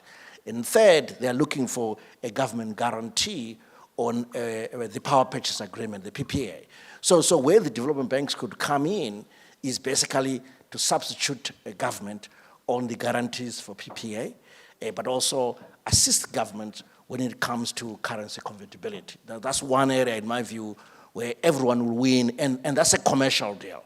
This is not charity, that's commerce, and they can charge a proper insurance fee for the provision of those kind of guarantees. Let me stop here for now. Thank you very much, and that's very clear, and we also heard from others about risk management for effective investments, and guarantees are fundamental. Of course, countries need to do their role in terms of their own enabling environments, but there needs to be the role of MDBs and others in terms of taking on part of that risk through blended finance and other mechanisms. So.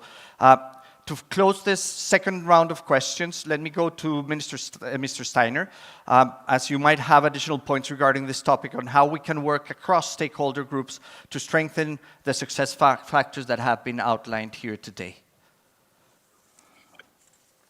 Perhaps briefly, just to come back to two aspects that I think are critically important. One was what Salim al-Haq and others were alluding to.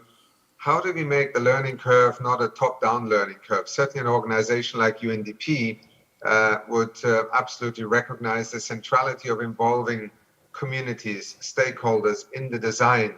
The challenge has been that both within the business of government at a federal or national level, adaptation was until recently a relatively new concept. It was one that also in the donor community essentially received less attention. So the first learning curve was, and I think that's where the NDCs have been a very important part of the journey, elevating within national attention, first of all, the importance of adaptation and designing it into it. Secondly, for national ministries, but also for partners in the international community to co-design the kind of adaptation responses. And I think this is not where the domain of local is exclusive or the domain of global is exclusive. I think it is combining these, because we need the latest science, for example, on ecosystem restoration.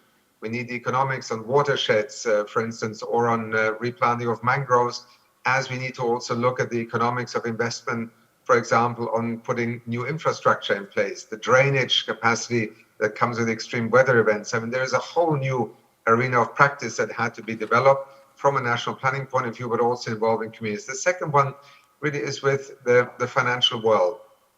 We have extraordinary requirements here.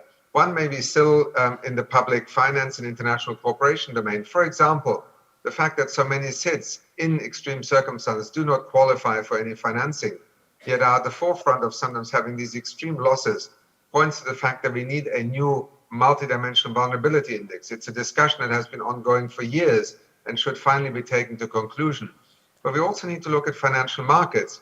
UNDP in the last 4 years has developed a sustainable finance hub, in part to help governments better design the kind of capital that they need to raise, including through, for example, bonds. Uruguay recently, with a sustainability performance-linked bond, raised $1.5 billion, tied directly in terms of its interest rate payments as to whether they achieve their goals, in which case the interest rates will drop, or if they don't achieve their goals, deforestation and carbon emissions being the two key examples, the interest rate would actually increase. Suddenly the Ministry of Finance becomes an absolutely central stakeholder in the performance on climate implementation in terms of the NDCs. So I could give you more examples, but I know you're pressed for time. So let me simply say that the way we look at financial markets, that we look also at the insurance and risk finance domain, these are integral parts of enabling countries to rise up to the level of capacity and feasibility of investments that are needed in the years to come. Thank you very much. I think that's very clear, and with this we close the second round. We'll go to the last one, and I'll ask you to please be brief, but now it's time to get GPEDC to work, not to set the direction in terms of what needs to be done to move this topic forward. So if we can look at how to take this discussion forward and for GPEDC to contribute to align the Paris Agreement and associated climate finance mechanisms with the principles of effective development cooperation at all levels. So I would like to start first with you, Minister Al-Mashat. What ideas do you have in terms of how we can align this and use the incredible resources that we have with us? I think what is extremely important is the continued commitment from countries, commitment to move ahead with climate action and development. We are having this discussion, but the global backdrop is a very tough one. Financing costs are at all-time highs. Nobody knows when the tightening cycle will end. Prices are high in all countries, developed and developing. In developing, it's more disproportionate. But there is a situation that is more complicated than 2020 and 2021. And this creates, even if a Ministry of Finance today wants to do a green bond, where is the appetite to be able to move that forward fast, as it was maybe just 11 months ago? So there is a global backdrop which is not conducive. It's extremely tough.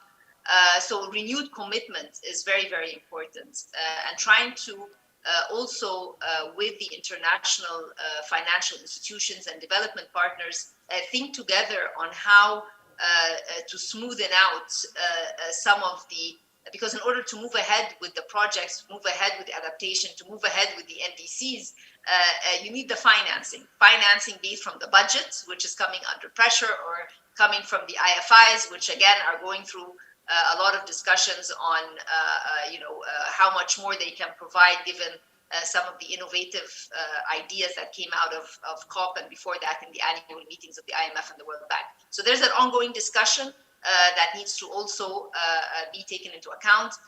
The other is clarity with what countries want to do. So they're committed to moving ahead, but we need to have also clarity. And with clarity, here comes transparency. So when the stakeholders are on the table, everybody knows that we are committed to this, but also we're very clear. These are our challenges. This is how much we can provide, and this is how much we need. Everybody knows that there's going to be a slowdown going forward. So how are we going to pace out the actions and be clear about it? And the third, and this was mentioned more than once, the trust. I'll put it in economic terms, the credibility. We need to continue to try and build credibility and not take the global situation that we have now as a way that pushes the concept or the perception that countries are moving away from their commitments or they are losing credibility. So there's a very it's a very tough balance, and all of us want to move ahead and all of us want to move forward, but at the same time we cannot ignore the new realities that have just come to the table. So this requires more international cooperation. It requires more dialogue and effective dialogue, and that's why the GEPC is a very good framework to do that. Also, many of these challenges create commonalities between countries, and irrespective of what development level they are at. So I think more dialogue in order to emphasize the commitments, try and be more clear with what's happening, and try and not lose the credibility among the stakeholders, because this is also, if this takes place, then we are going backwards many years. And again, it's nobody's fault particularly, but it's where we are. So we're not going to sit down and assess what went wrong. It's just there's a reality on our hand, and we need to try and work together to see the best outcome for the citizens in each and every country, and therefore the citizens of the world. Thank you very much. And again, I think it's going back to the principles of effective development cooperation and promoting that conversation, that dialogue to move things forward. So from the perspective of civil society, Mr. Osborne, what are your recommendations? Thank you. I also agree with the Honorable Minister from Egypt. There's a need for renewed commitment. As we do not have to reinvent the wheel, because already in 2008, the UNFCCC already has, there's already a guidance on climate finance effectiveness.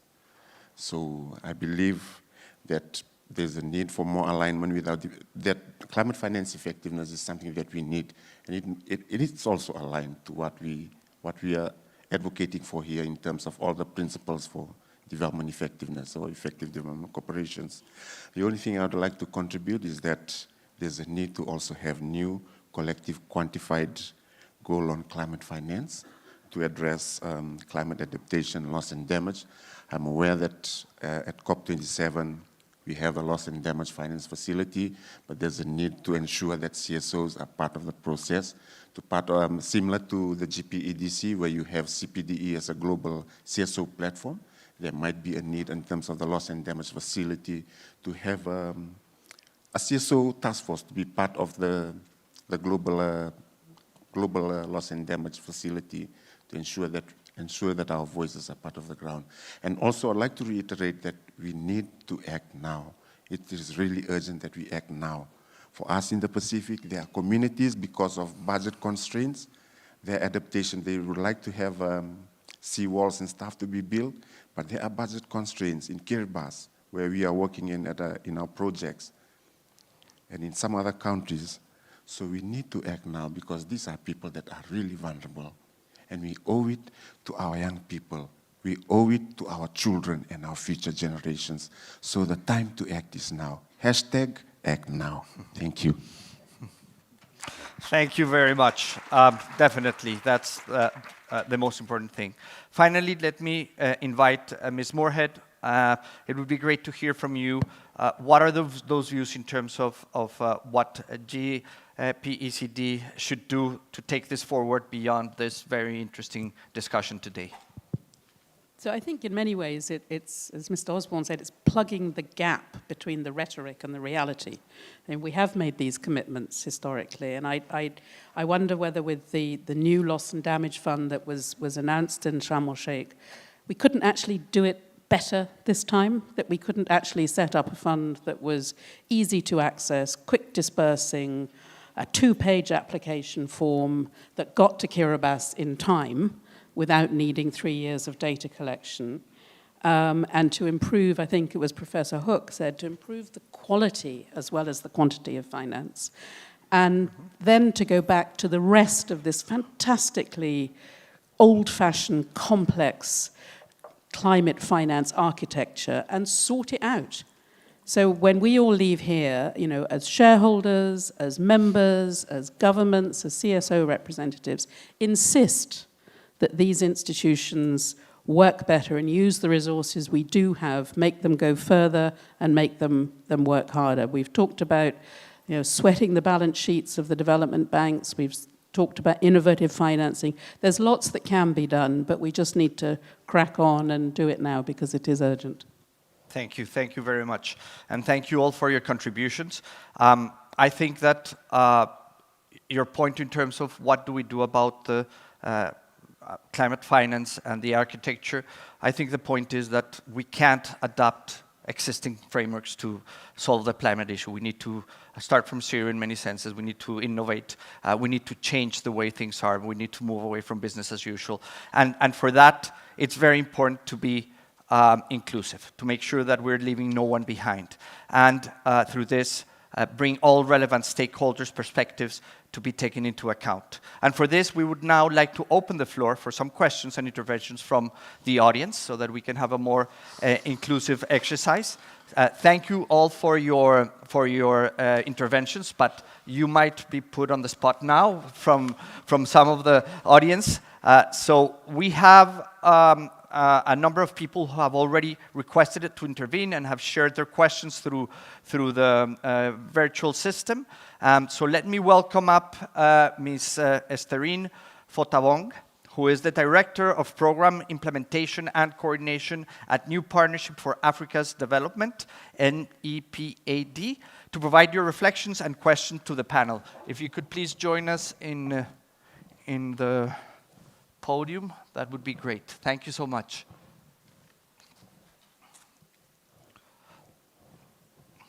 How are we doing on time?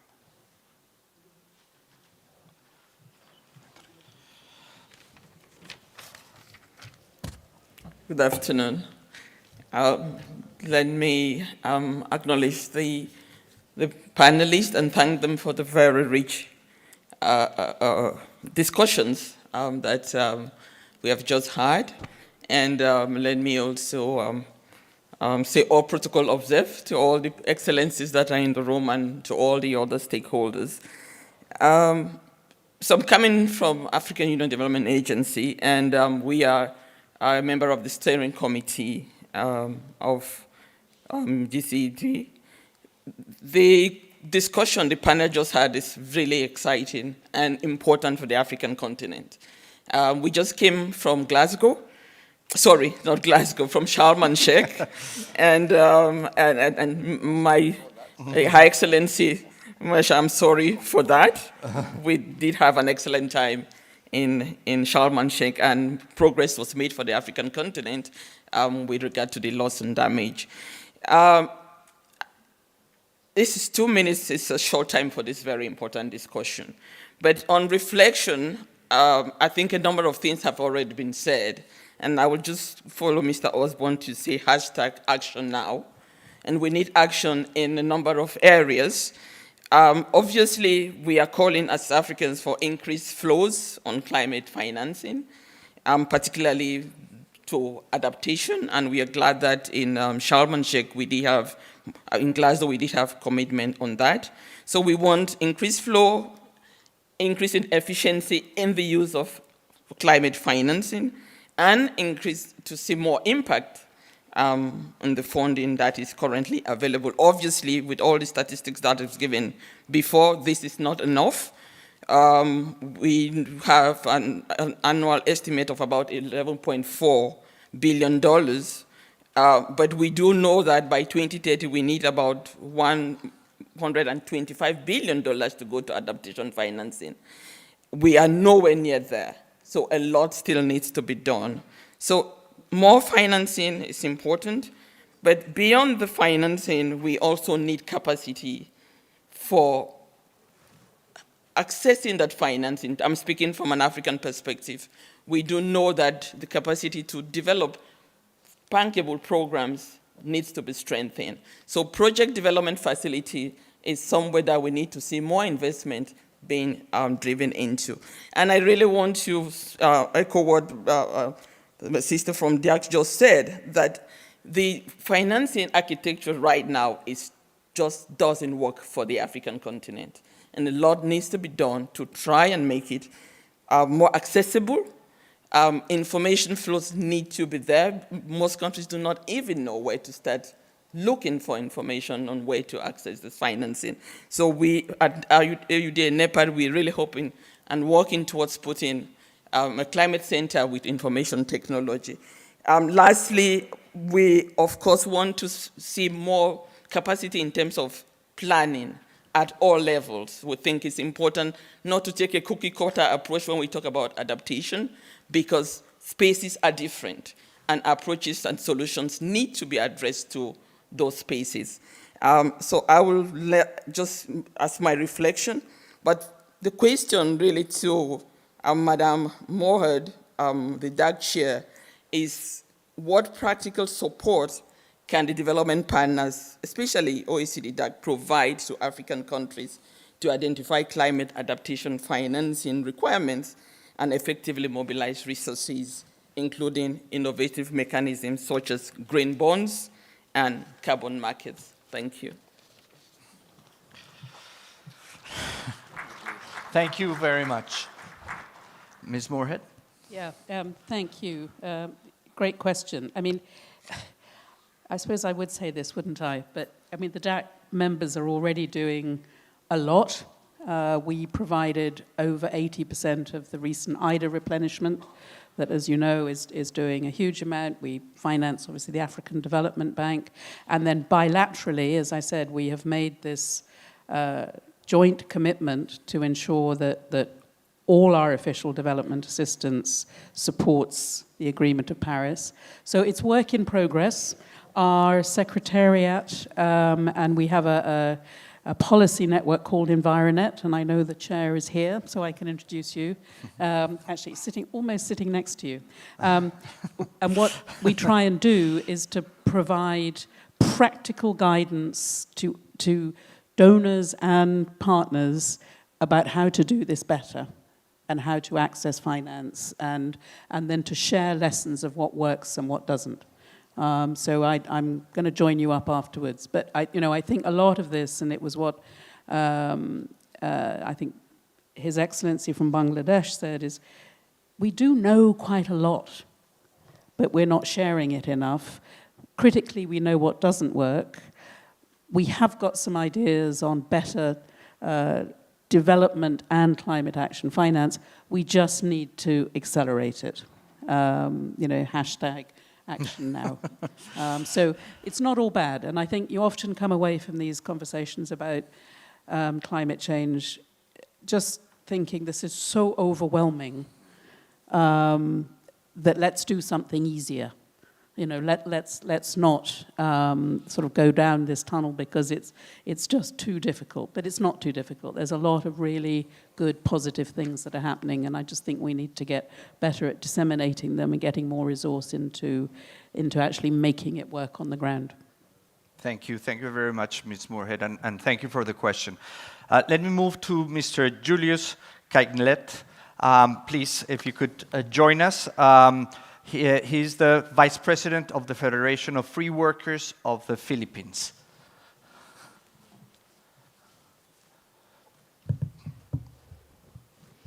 Okay, good afternoon. Thank you, Mr. Chair. Okay, climate financing should not forget about our most important resource, our human resources, our workers.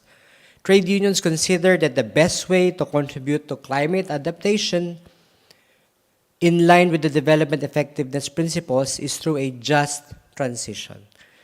In protecting those whose jobs, incomes, and livelihoods are at risk because of the impact of climate change and climate policies or lack thereof, and securing the future of workers and their families and their livelihoods in the transition to a low-carbon economy.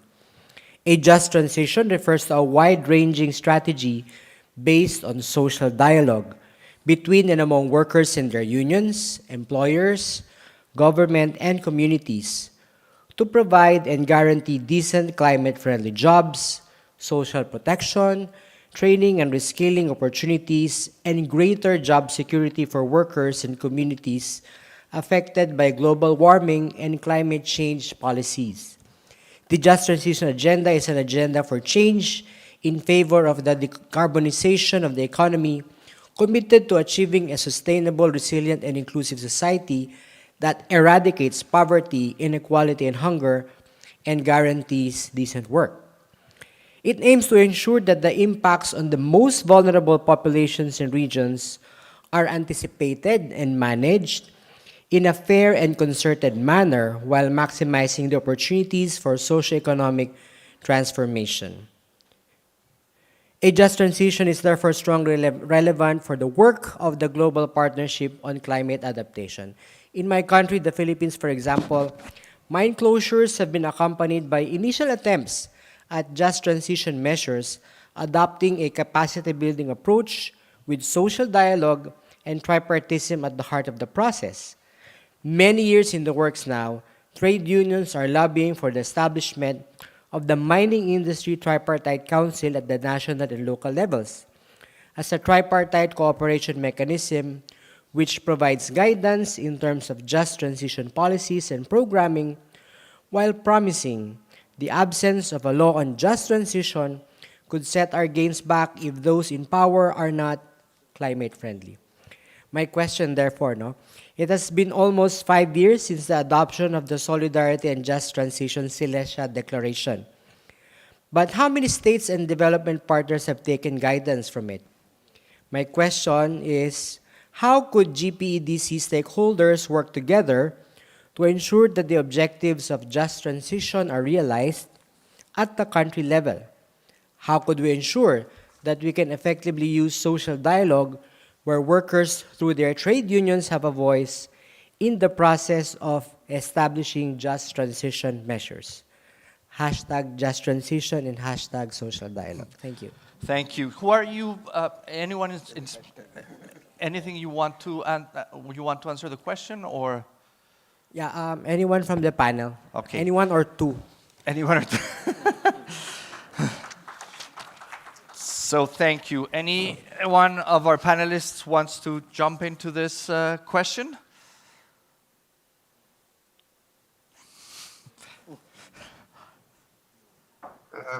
If nobody else wants to jump in, may I offer a couple of words? Thank you, Mr. Steiner.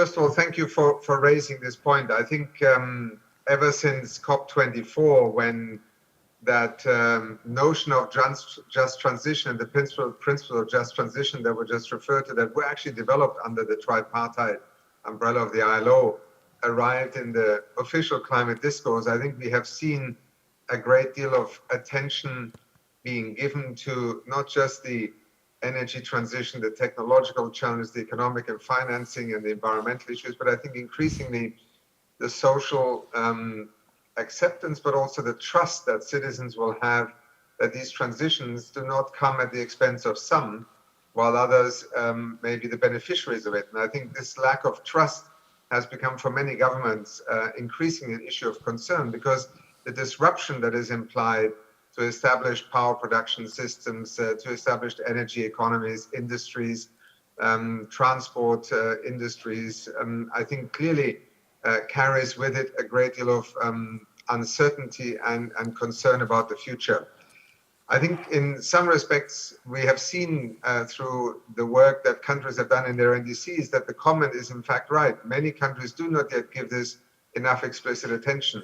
Our last count is at about 46 of the 150 plus NDCs currently have an explicit component that looks at, for example, how to contribute to green jobs transition.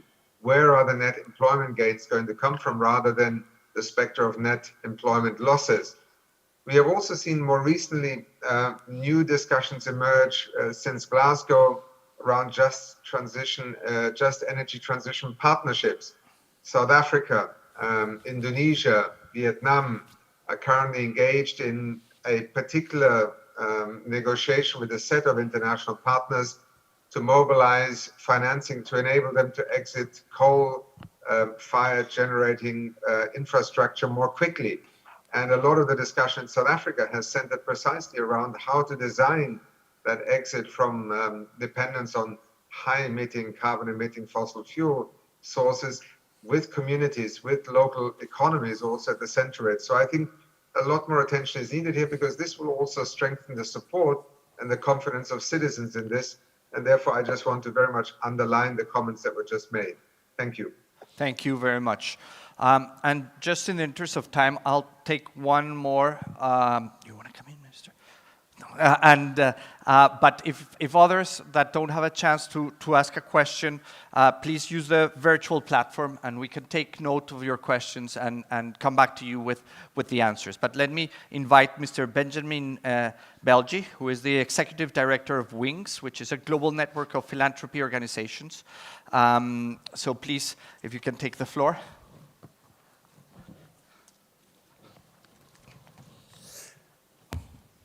Thank you very much for these important reflections, and thanks for inviting me to provide a little bit of a perspective from the philanthropy field.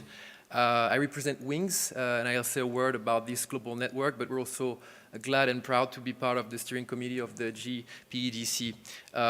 So climate is possibly and probably the biggest issue of our time, and this means that we need all hands on deck, and philanthropy has to do its share. Although its resources do not compare to governments or markets, it can actually play a critical role and a catalytic role because of the flexible nature of our resources, because of our independence, and also because of the proximity that we have with people on the ground and with issues on the ground. We believe that we can leverage our influence as well to become bridge builders, which is absolutely critical because we need all sectors to collaborate, as none of us can solve the climate issue alone. So at WINGS, we bring together 200 philanthropic networks, funders, and other types of support organizations who are working to grow, to support, to strengthen the philanthropic sector around the world. And actually, we consider that given the scale of the climate issue and its implications on all aspects of life and all aspects of society, that it has become a sectoral issue for our field. So this is why we've decided to take action, and we have launched a global movement called Philanthropy for Climate. And through this movement that is led by more than 40 networks around the world, we are actually encouraging all kinds of philanthropic actors, regardless of their size, their mission, their scope, to engage and to act on climate. And I'm proud to announce that we already have 600 foundations from different parts of the world that have signed the international commitment for philanthropy on climate. So our sector is becoming more active. And in the last year, for instance, philanthropic giving to climate change has increased by 25%. But much more needs to be done, as only 2% of overall philanthropic giving is currently going to climate. So if we want philanthropy to play its role in enabling markets, governments, social movements, to bring about change at scale, we actually need a strong enabling environment for philanthropy to thrive, just as the broader civil society. And we also need that this enabling environment includes collaboration platforms and an ecosystem for collaboration between different players, both at the local level and at the global level.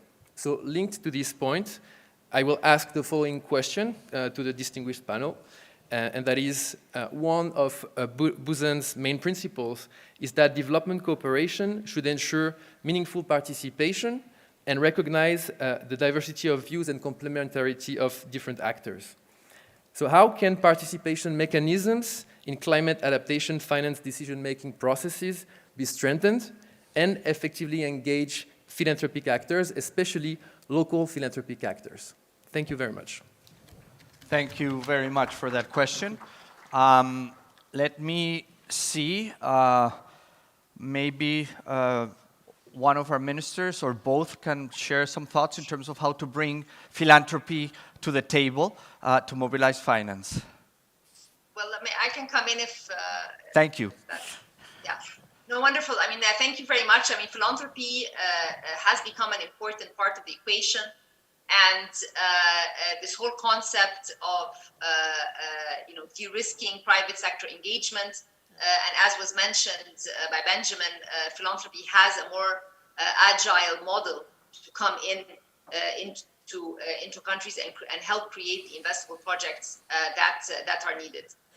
The guidebook as well has a section on how philanthropy can be integrated and be part of the climate finance landscape, and also a call for more coordination between MDBs and philanthropy, because there are synergies that can actually expedite and create more leveraging. That was also discussed earlier. So as we are bringing together stakeholders with the global partnership for effective development cooperation. I believe that also in the discussions going forward, countries in their stakeholder platforms are also including philanthropists, and I think this is going to be something very important and significant going forward. If I can just make 3 comments on a few of the questions that were mentioned earlier. I think South-South cooperation was not mentioned explicitly. There was the idea of more expertise sharing and more knowledge sharing, but with OECD and UNDP, there are several South-South initiatives, and this is very, very important because it can save a lot of time when it comes to trying to see how certain examples have worked in one country and can be replicated. The other issue is that every country today is updating its, or every 5 years there's an update of strategies with different development partners, and these updates include private sector and civil society. And as we are committed, all of us, to the Paris Agreement, usually the strategies include inclusive development, green and digital priorities. So again, trying to streamline these strategies and have a common language so that if a country is working with more than one development partner, we create complementarities between what each one of them is doing to be able to push the national goals with climate as we mentioned, being a centerpiece in the development objectives as well. Thank you. Thank you very much. Minister? I think one area where philanthropy could be helpful is paying insurance premiums for countries them to access insurance in case of climate disasters. There's a lot of good data as to, in terms of rainfall pattern. For instance, Zimbabwe, we know exactly the rainfall pattern right across the country. We know which districts are vulnerable. So thinking about paying insurance premiums to ensure those districts will be very helpful. We did it one year, it worked very well.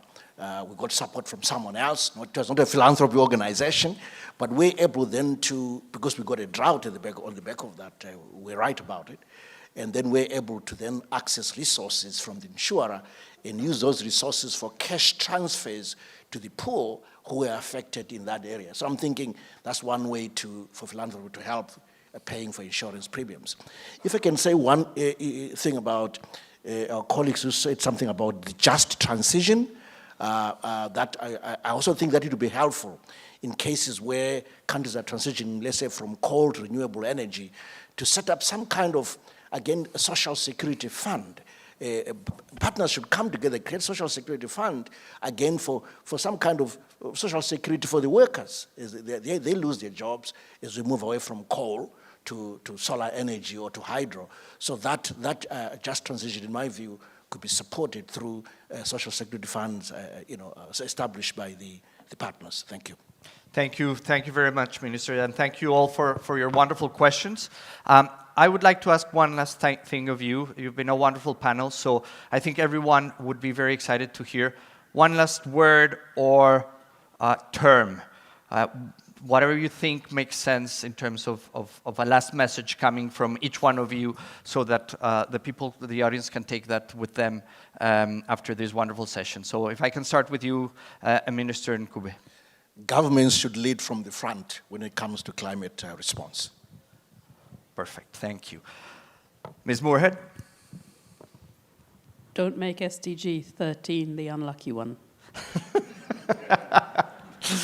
Great. Mr. Osborne.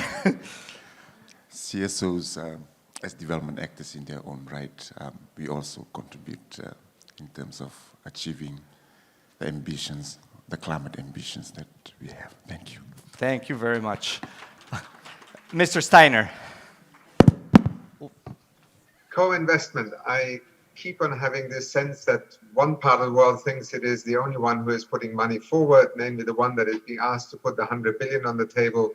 The developing world is already investing multiples in hundreds of billions. It's co-investment. It's not a kind of transfer from one group of countries to another. And out of that will come a much better capacity to deal with climate change. Thank you very much. And finally, Minister Al-Mashat. Just to echo what Akim mentioned and put it in the context of Egypt's country platform for the nexus of water, food, and energy, let's NOFI together. Let's move from pledges to implementation together. Thank you. Thank you all very much. I've learned a lot today, and I hope that you have also learned a lot. So let's please thank our wonderful panel. If you could stay, please, with us while we go through the closing, so we can have a picture of all of us at the end. But first of all, let me start closing by saying that I want to thank Sweden as the lead for this session, for putting together such an exciting program, and for inviting me. It has been a pleasure. It has been an honor. Also, I would like to invite all countries, all partners here today to reach out to us, to the NDC Partnership, should you have any questions or ideas about how we can help advance implementation of the NDCs, of the NAPs across the world. And I think this is perfect for me to say #ActionNow, because that's exactly what we do. And I will now thank you once again for being here today with us. Thank you also to the audience. That has been wonderful. And I would like to welcome on stage Ms. Diana Janse, who is the State Secretary for International Development Cooperation for the Ministry of Foreign Affairs of Sweden, to provide some closing remarks. Minister, please.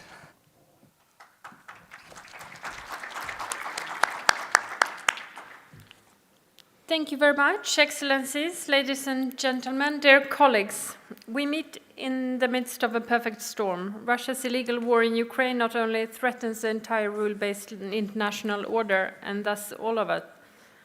The Russian aggression has also broad global implications, including on food security, on global financing, and on access to energy.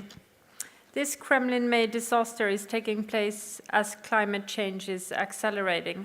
The accounts here today certainly underline that, and so does science. Climate change carries devastating consequences for people's livelihoods, access to water and food security. It also amplifies conflicts as competition over even more scarce resources harden. The most vulnerable, oftentimes with the smallest carbon footprints, are hardest hit. It is clear that we need to mobilize more financing for climate action, including towards adaptation. According to a recently released UNEP Adaptation Gap Report for 2022, adaptation costs in developing countries are 5 to 10 greater than current public adaptation financing flow. At the same time, we cannot afford but to also increase our focus on mitigation and emissions reduction. Sweden is internationally a leading donor of climate finance. We do more than our part, but we also intend to do even more. We're also working hard to reduce our own emissions. To increase volumes of financial flows towards climate actions and adaptation, our assistance needs to increasingly be used as a leverage to mobilize funding from other sources.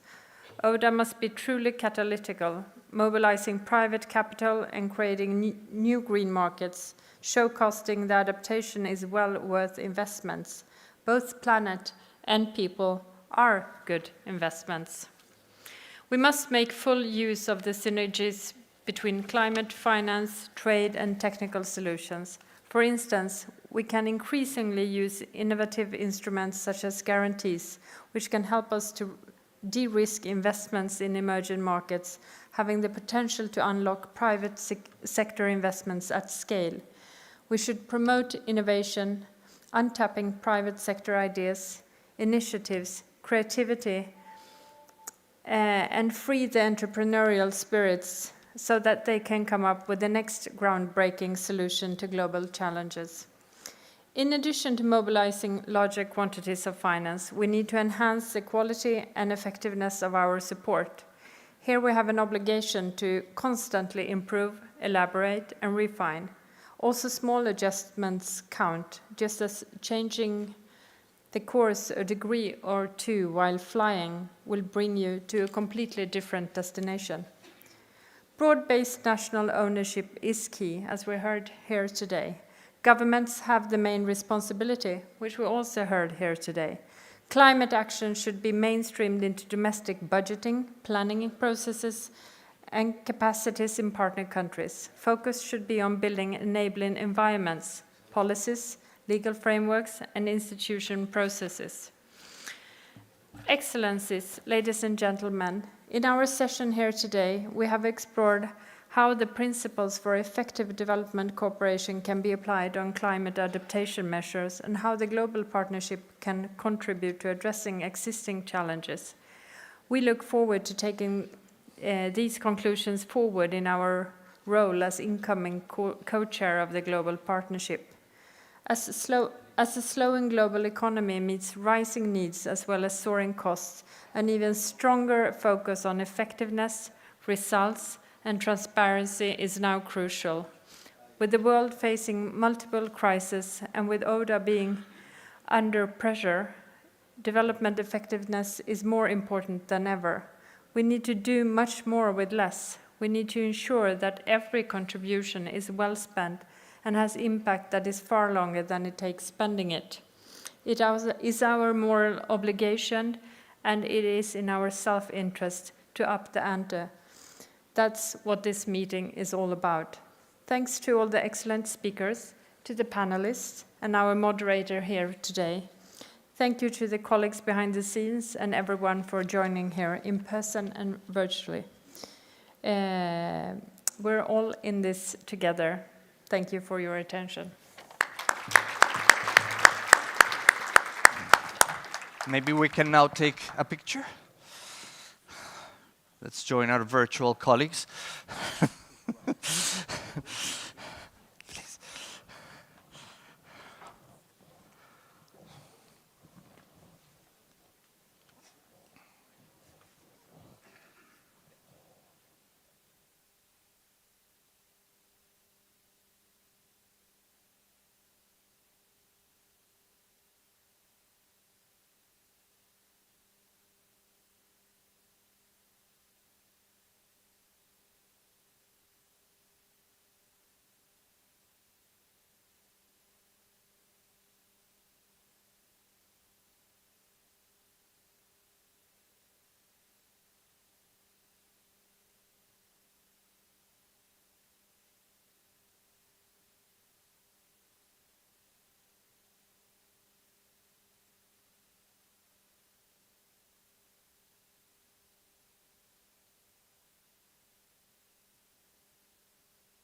Ladies and gentlemen, if I could ask you to take your seats for the next session, and also just to let you know that you will need your headsets in the next session because one speaker will not be in English. So please do put your headsets on for the next session.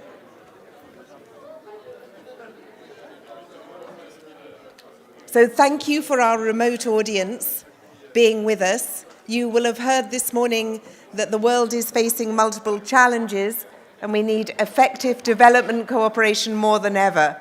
Well, we now have one session that is dedicated to those multiple challenges: strengthening health systems, food security, and socio-economic recovery. So please take your seats for this session, which is going to be led by Paul Ladd, Executive Director of the UN Research Institute for Social Development. So if everybody could take their seats for what I'm sure will be a very informative plenary session panel on how we're going to tackle these multiple challenges. In that case, I would like to now hand over to your very capable moderator, Paul Ladd. Thank you.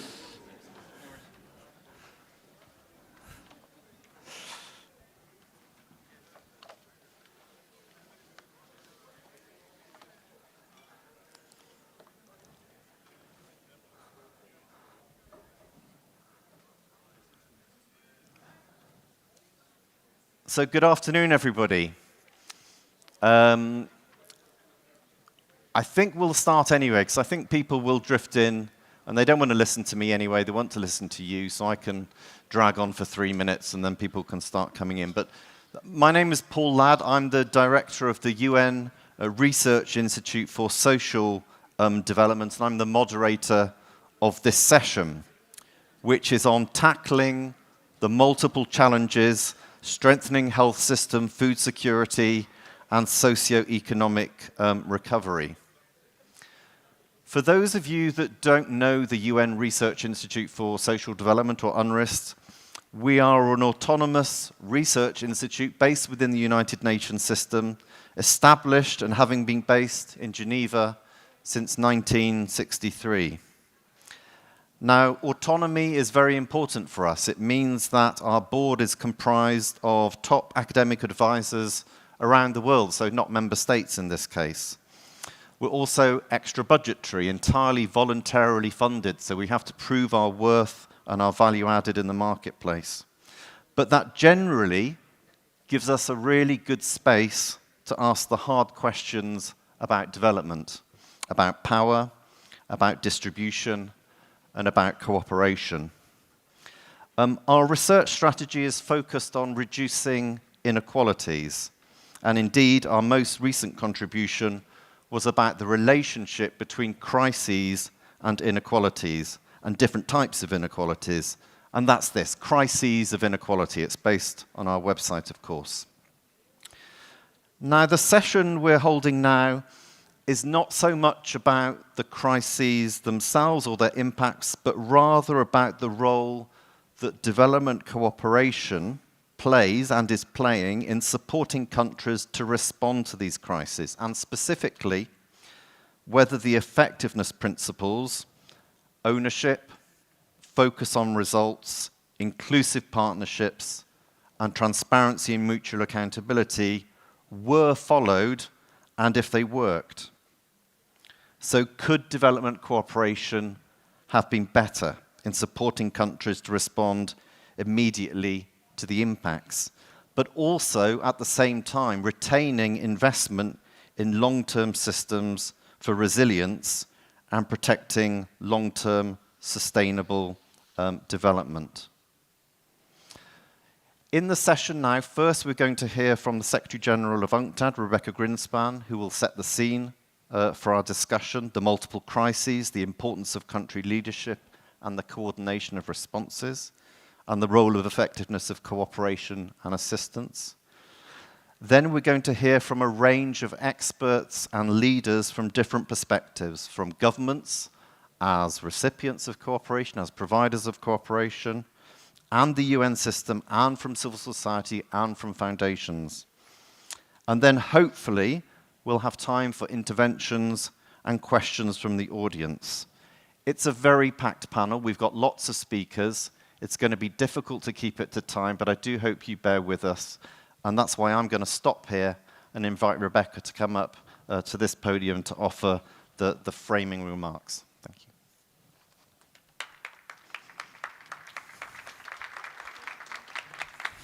Just sit here.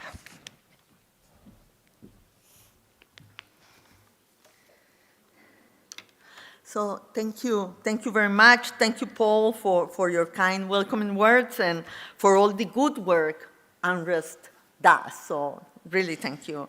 And everybody, excellencies, distinguished panelists, distinguished delegates, dear friends.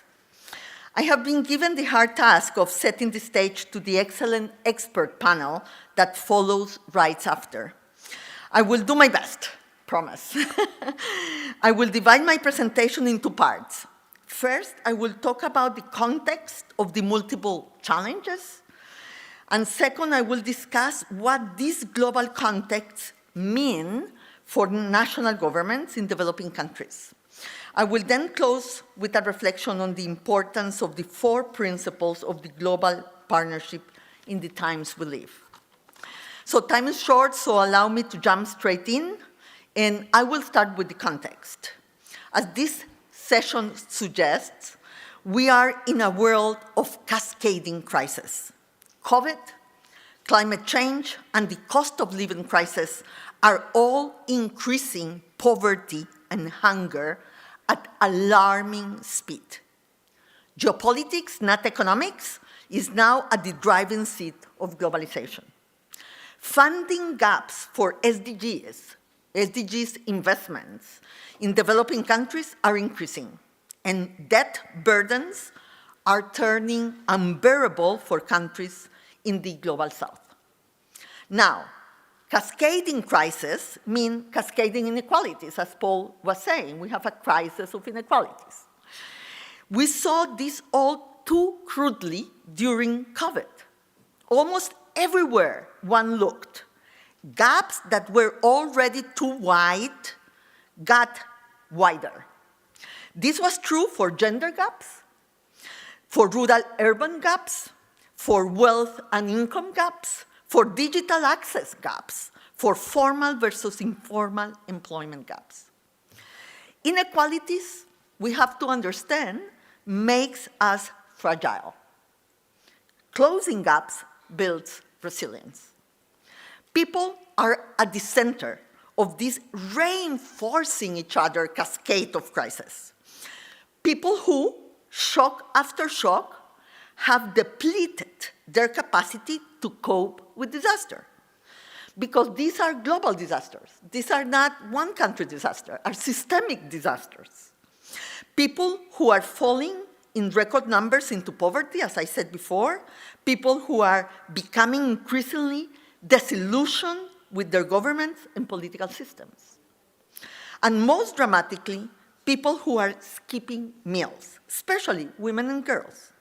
Acute food insecurity has tripled in 3 years, from 135 million before COVID to almost 350 million today. This is according to FAO and the WFP.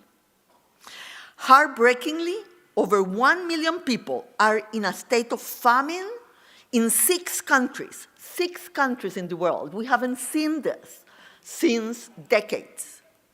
Afghanistan, Ethiopia, Haiti, South Sudan, Somalia, and Yemen. And famine, let's leave the euphemism aside, means people literally dying of hunger. In all, the UN Global Crisis Response Group, of which I am part, estimates that over 1.6 billion people in over 90 countries are currently in a state of severe vulnerability. And vulnerability doesn't come only from the impact of the crisis. It comes from the inability to cope. And because this cascading crisis, because these, growing inequalities, they are households in countries are less able to cope today than they were 3 years ago. So as you probably know, the UN Global Crisis Response Group is made up of 3 work streams: food and fertilizers, finance, and energy. On finance, we have asked for concrete solutions to increase countries' liquidity, fiscal space, and investment. For 2023, we are especially focusing on debt issues, which is a growing and very worrying problem. According to the IMF, 60% of all low-income countries and 1/4 of all middle-income countries are in debt distress. But the issue is not contained only to the developing world. According to the Institute of International Finance, we started this year with a record debt bulk of over $300 trillion. It's true that most of it is in the rich world, but they have more means to cope. So this number is more than 3.5 times global GDP, more than 3.5 times global GDP. So the world is now more than $1,000 in debt for every star in the Milky Way. As interest rates rise, this tremendous debt burden is starting to shake. And if we do not set in place the appropriate multilateral mechanisms for debt transparency, debt suspension, and debt restructuring, this burden will eventually crumble. On the food work stream, our work has focused on bringing food prices down and ease the cost of living crisis we are going through. The UN has made an important contribution through the 2 Istanbul Food and Fertilizer Agreements, including the Black Sea Grain Initiative. But a big issue remains, which is the fertilizer crisis. So since 2019, food prices have increased by half, while fertilizer prices have increased by 2.5 times. In some countries, more than that. So what farmers are selling today is not enough to cover what they need to spend to produce it. This is especially true for smallholders in the developing world, particularly in Africa, but also in Latin America, in East Asia, which is expected to decline its fertilizer consumption by 1/5 this year. According to a recent forecast from the International Fertilizer Association, because of this fertilizer scramble, next year agricultural production will decline, the production of food will decline by the equivalent of 216 trillion calories, or what is enough to feed 3.6 billion people, about half of humanity, for a month. This will transform the current food affordability crisis that we are in into a food availability crisis next year. This issue, coupled with the debt issue and increasing geopolitical tension, including in energy markets, is signaling that next year will be even tougher than this one. Here, let me go to the second part of my presentation on how this is felt in developing countries and what can development cooperation do. So my main message is this: effective development cooperation has never been more important, has never been more important than it is today. There is simply no way out of this crisis without an enabling international environment, which can redirect resources to where they are most needed. So, allow me to turn now to the global partnership 4 principles: ownership, focus on results, inclusive partnerships, transparency, and mutual accountability. Very important, each of them. But let me focus especially on the ownership and results part, and then add one final point of reflection. So first, on ownership. We need ownership because all development cooperation projects are at the end about people and institutions that need to embrace the responsibility for the success or failure of what happens. So ownership calls for a more horizontal approach, for respect and humbleness. It's not that all the problems are in one side and all of the solutions are on the other. And definitely, there is no one-size-fits-all. Respect for local knowledge, for policy opportunities and constraints, for consensus building, for knowledge sharing, where South-South and triangular cooperation can be very effective, should be part of development effectiveness under this principle. And this is a change, it's a mindset change. It's not a technical change, it's a mindset change. Going for a horizontal versus a vertical approach. This is a cultural change in the cooperation community. Second, focusing on results, which is very important for all stakeholders involved. Here, I just want to remind us all that results in development are difficult to measure. Development is complex and is long-term. It is crucial that we do all we can to measure and to be accountable. We need to develop sensible intermediate goals in a way that makes our work more effective and efficient. I agree with that. But we must find room for the long term in our results-based strategies. And development cooperation has to stick to long-term targets. It has to persevere, to learn from the evolution of the cooperation. But it cannot go for the long-hanging fruits only and for the short-term results only. I know how difficult this is, because we have also to convince our citizens in the cooperating countries and maintain the political will.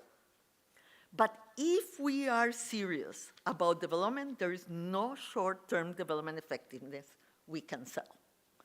And we have to say this somehow. Now, I remember when we were discussing about this issue and how to measure, I always used to bring this joke about a drunk that was looking for his keys.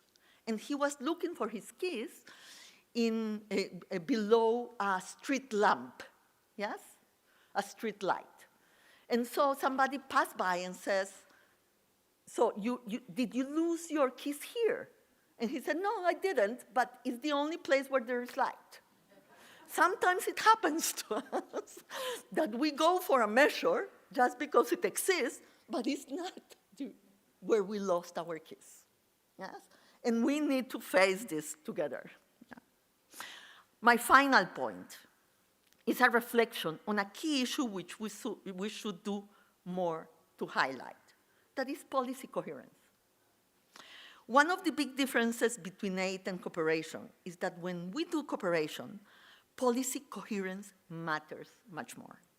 If we don't have policy coherence in trade and in rules and regulations, in climate and environmental policy, in interest rates policy, in the international financial system, what we do with the left hand will be overrun with what we do with the right hand.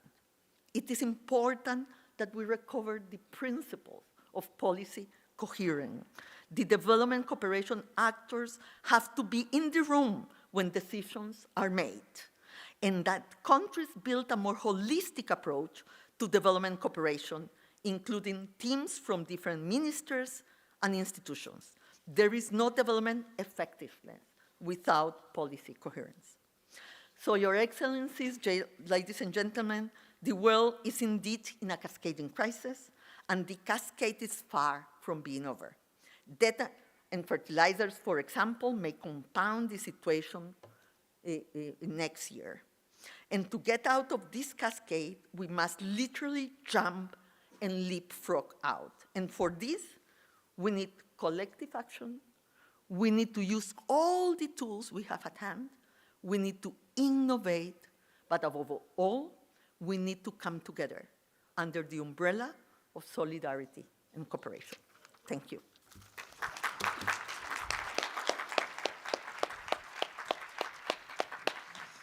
Thank you, Rebecca. So can I invite my panelists to come up to the stage, roughly from left to right, in the order that you know they're going to be speaking? I'm taking that chair over there.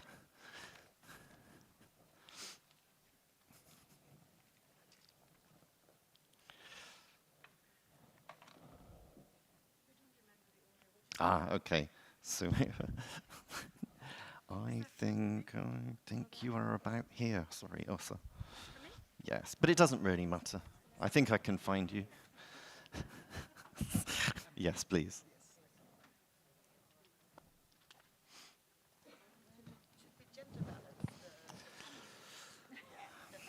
You can swap. It's fine. I can handle it.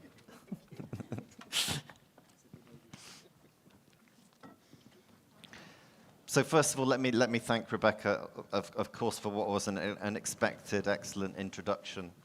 And the issue of policy coherence came up in the introductory session as well. It's development cooperation, and it's effective development cooperation. But it's also about trade, it's also about debt, it's about finance, it's about migration, it's about arms as well. There are lots and lots of components to policy coherence. And I'm going to start our panel by introducing Mr. Taufik Hanafi, who's the Executive Secretary of the Ministry of National Development Planning and the Chief Secretary of BAPANAS, which actually was the first agency I came to work with DFID in 1997, a very long time ago. It's great to have you here. And of course, you've been dealing with these crises yourself as a country, but you've also played an important role in hosting the G20 recently, and the G20 development ministers. And I wanted to ask you, what would you say were the key messages from the G20 development ministers, and what did they commit to? Thank you, Paul. Excellencies, distinguished guests, ladies and gentlemen, upon Indonesia's G20 presidency, let me begin by sharing several important output from recent development ministerial meeting that we believe are essential in fostering recovery, addressing development challenges, and accelerating SDGs achievement. First, the G20 roadmap for a stronger recovery and resilience, which contains collective actions in 3 key areas: micro, small, medium enterprises, adaptive social protection, and green economy. Among all, we propose the South-South triangular cooperation as one of the strategic and important ways to advance collective actions in a global manner. This is our main focus in the G20 Development Working Group. The second is G20 principle to scale up blended finance, which set out a set of voluntary principles to scale up blended finance implementation. The third one is Chair's summary on multilateralism for SDGs, containing call for reinvigorated multilateralism and supporting multilateral development cooperation in addressing development challenges, ensuring delivery of SDGs achievement, and realizing a more equitable, more resilient, and more sustainable world. Indonesia's international development cooperations is in line with the GPEDC principles. Since 2020, Indonesia actively shares the best practices of GPEDC principles implementation in private sector engagement, triangular cooperation, and source cooperation. We believe that country ownership is the basic principle to maximize the impact of development cooperation on the ground. In ensuring inclusive partnership, we have promoted the multi-stakeholder partnership approaches, including through pilot projects to accelerate socio-economic recovery at the local level. This morning in Indonesia, Ministry of Planning organized what we call public consultation meeting. Actually, we invite the private sectors to provide the inputs in formulating next annual plan 2024. I think the private sector partnership is very critical. And early this month, Ministry of Planning, Republic of Indonesia also organized SDGs annual conference. And we also invite the private sectors to make sure we're able to localize SDGs. That's very critical. So that's the basic, outcomes that I want to share in this important conference. Perfect. Thank you. Thank you very much. That gets us off to a great start. And I wanted to turn next to a couple of really country experiences. And first of all, to ask Mr. Richard Tusabe, who's the Minister of State in charge of the National Treasury in Rwanda. Clearly also, these challenges have been hitting you thick and fast. And I want to ask you frankly and honestly, how have development partners supported you? And do you have any insights for how, as these crises will come in the future too, how can they support you better? Thank you very much. To answer your question, yes, the development partners have really supported us. And I try to, first of all, speak on how that happened, but also how was the landscape even before the crisis came in. So first of all, when you look at when the COVID-19 pandemic came in, first of all, we were supposed to protect the livelihood of the citizens. And the best way to do that was to do it with the support of the development partners. So immediately, we set up what we call a recovery plan. A recovery plan that was looking at the livelihood of the citizens, especially on the health sector. How do you get the vaccines in place? How do you get all the COVID-19 related tools to fight COVID? As you know, we went through a lockdown for such a long time. By number two, to get the vaccine in place. There was really shortage of vaccine. And we had to make sure that we had, first of the countries that really tapped into that resource. So with the support of the development partners, we had to make sure that we get that right. By number two, we needed also to get in place a recovery plan, because whenever the shock hits home, you need also to keep an eye on the medium-term and long-term game. So you don't want to lose your focus on long-term, and then you fix this crisis, and then you have another crisis. So by doing that, we set up also an economic recovery fund. Mm-hmm. And this time, mainly focusing on private sector, because the private sector was under tremendous shock with the lockdown. The financial sector was under stress with non-performing loans coming up. So you need really to go and find a way of working with the development partners. So immediately we got a fund of about $100 million to start with, which we later increased by another 150. And that was basically to cushion and protect the most affected sectors, like hospitality. So that's how you need really to be working with the development partners. But how do you get to do that is what is important. So the landscape was already prepared in the sense that our development partners have different forums where we work with them. All our support from the development partners is purely country ownership, but leveraging on their partnership to support us, and we involve them in the planning process. We have the Vision 2050, Vision 2020, and now the NST1, which is ending in 2024. So they are part of that journey. So when the shock comes in, they need to come and say, okay, what are the key indicators that we're looking at? How do we keep an eye on these indicators and make sure that we don't lose focus? So, but also when you get into measuring results, we have different forums, like we have what we call the sector working groups. If the sector on social protection, we have division of labor with the development partners. We have development partners focusing on social protection. We have partners focusing on education. We have partners focusing on health. And we have partners focusing on decentralization.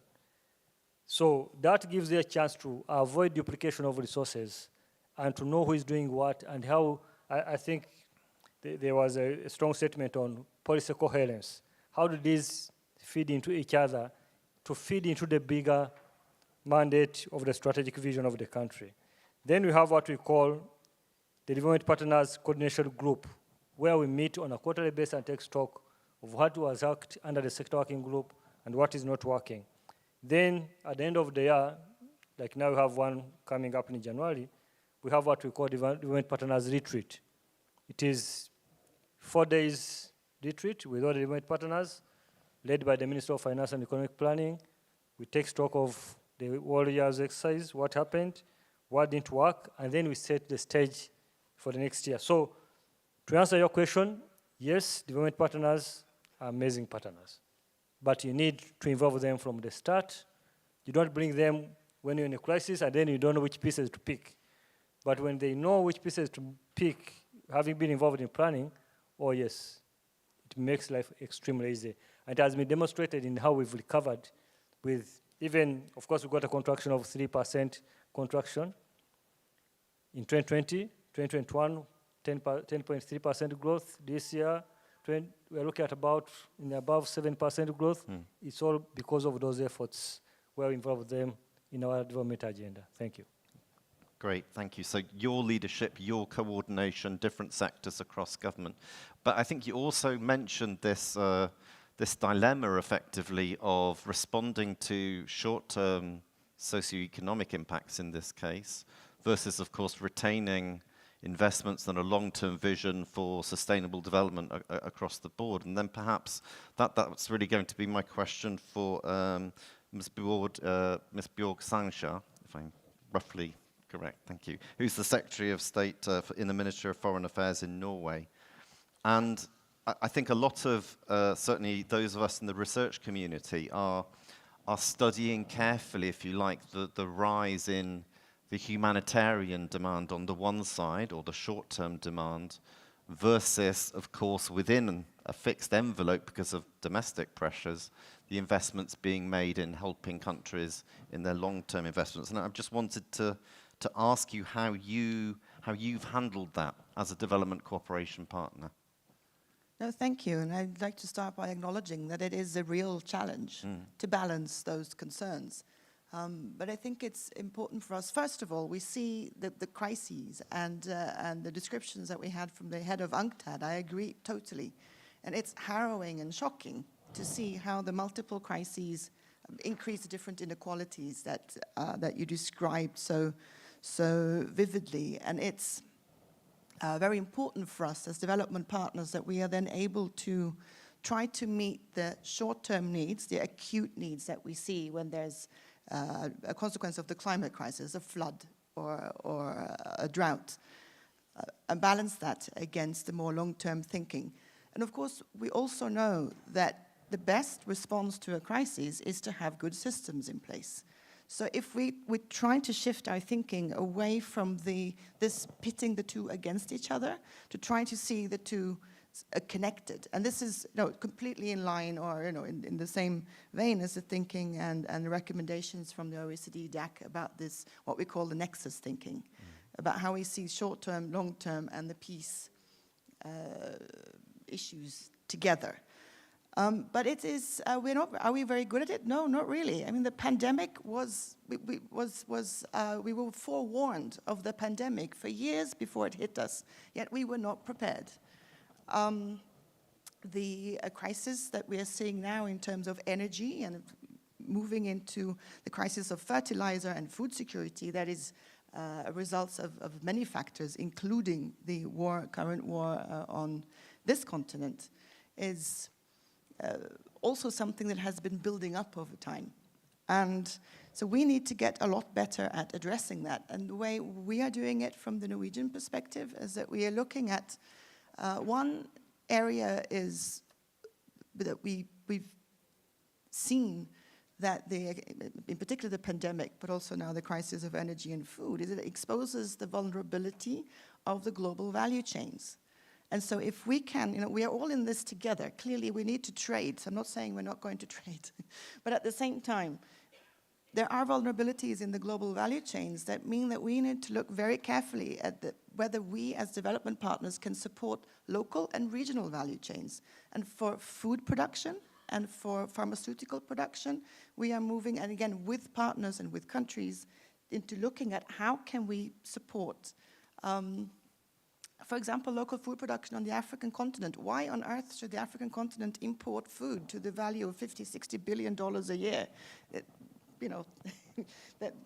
So we are working together, and I hear from many of our African country partners on the African continent that these efforts are happening there. We would like to move in and try to support that, support those local and regional value chains. And there's a lot happening on the African continent to support that.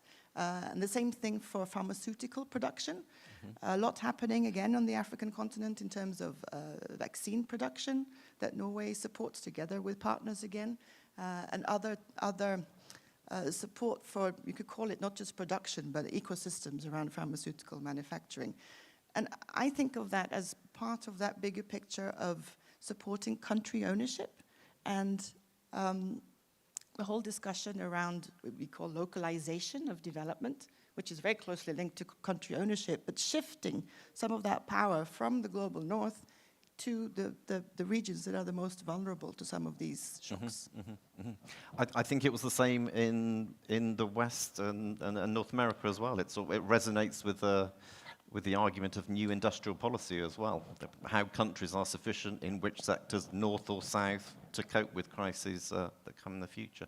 But one thing is clear, moving on, is that whether they're short-term or long-term or in the middle, it's always women and girls that lose out across the board consistently. And therefore, I wanted to ask Åsa Regner, who's the Deputy Executive Director of UN Women in New York, knowing this, how have you been helping governments all around the world to cope with this gender bias and gendered impacts of these interlocking crises? And because you also do so much work on gender responsive budgeting, and at the end of the day, where you place your money also shows where you place your priorities, how have you seen that evolving in countries through these crises? Thank you so much. Thank you so much, Paul, and thank you to my fellow panelists and to Rebecca. And to start right away, one thing we did together with Rebecca under her leadership in the UN crisis response management that she leads, we issued a policy brief on how the food and fuel crisis, what impact it has on women around the world. So one very important point of action for us is to collect data, disseminate it, and then help governments and other stakeholders to find the right measures to change the situation. Because, as you said, we do see that these crises, whether it's food, whether it's energy, whether it's climate change, whether it's armed conflict, they have a different and often more severe impact on women and girls, and especially the poorest one. So we are supporting governments and countries and women's organizations in all the work that we do. And I think that the women's organization, the representative from the women's organization this morning in the opening, she also made a very important point that governments, and we know that, both in the global north and the global south, have not done enough to live up to international agreements on gender equality. They have not respected and implemented women's rights. And had they done that and also invested in those rights earlier, we would have been better off right now. And I think she's so right about that. It's also our analysis when we take stock of where the world is in relation to Goal 5. So when we ask women, because we always do that, I think we're very well connected to women's organizations all over the world. And when there is a crisis, we ask them how they see their situation and their needs. And their first response is always that they worry about and they want support in relation to their own livelihoods.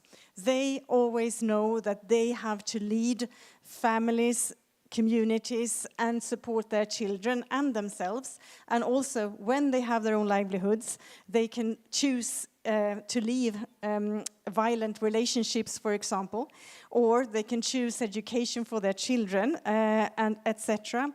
So this is always something that they put first on the list. And it's something that we are also working with. And one example, very concrete, of what we're doing in relation to that is that we work in Senegal to assess care needs, because you often need somebody else to take care of small children or maybe of elderly in order for women and men to take up paid work. So for women farmers in cooperatives, we have identified how the Senegalese government can support women farmers for other people to support children and other dependents, so that women can actually take up work in agriculture, just as one example. And care is something that women also point out. And another thing that we do together with ILO, we have developed a policy tool to help governments assess what are the needs, how can they cover them, what would it cost, and who could be responsible for doing different parts to establish a care system to support women's livelihoods. Also, another example of what women point out is that they want to be part of leadership and decision-making in crisis, for example, around climate change. And we have developed tools for women to be part of decision-making in the green transition in many different countries, together with governments and civil society. And I think I need to point out also that what we need in the world are power shifts from men to women, from urban decision makers to rural decision makers, from white people to black people all over the world. And these power shifts have not happened enough. And we know nowadays what we need to do, but we haven't done it.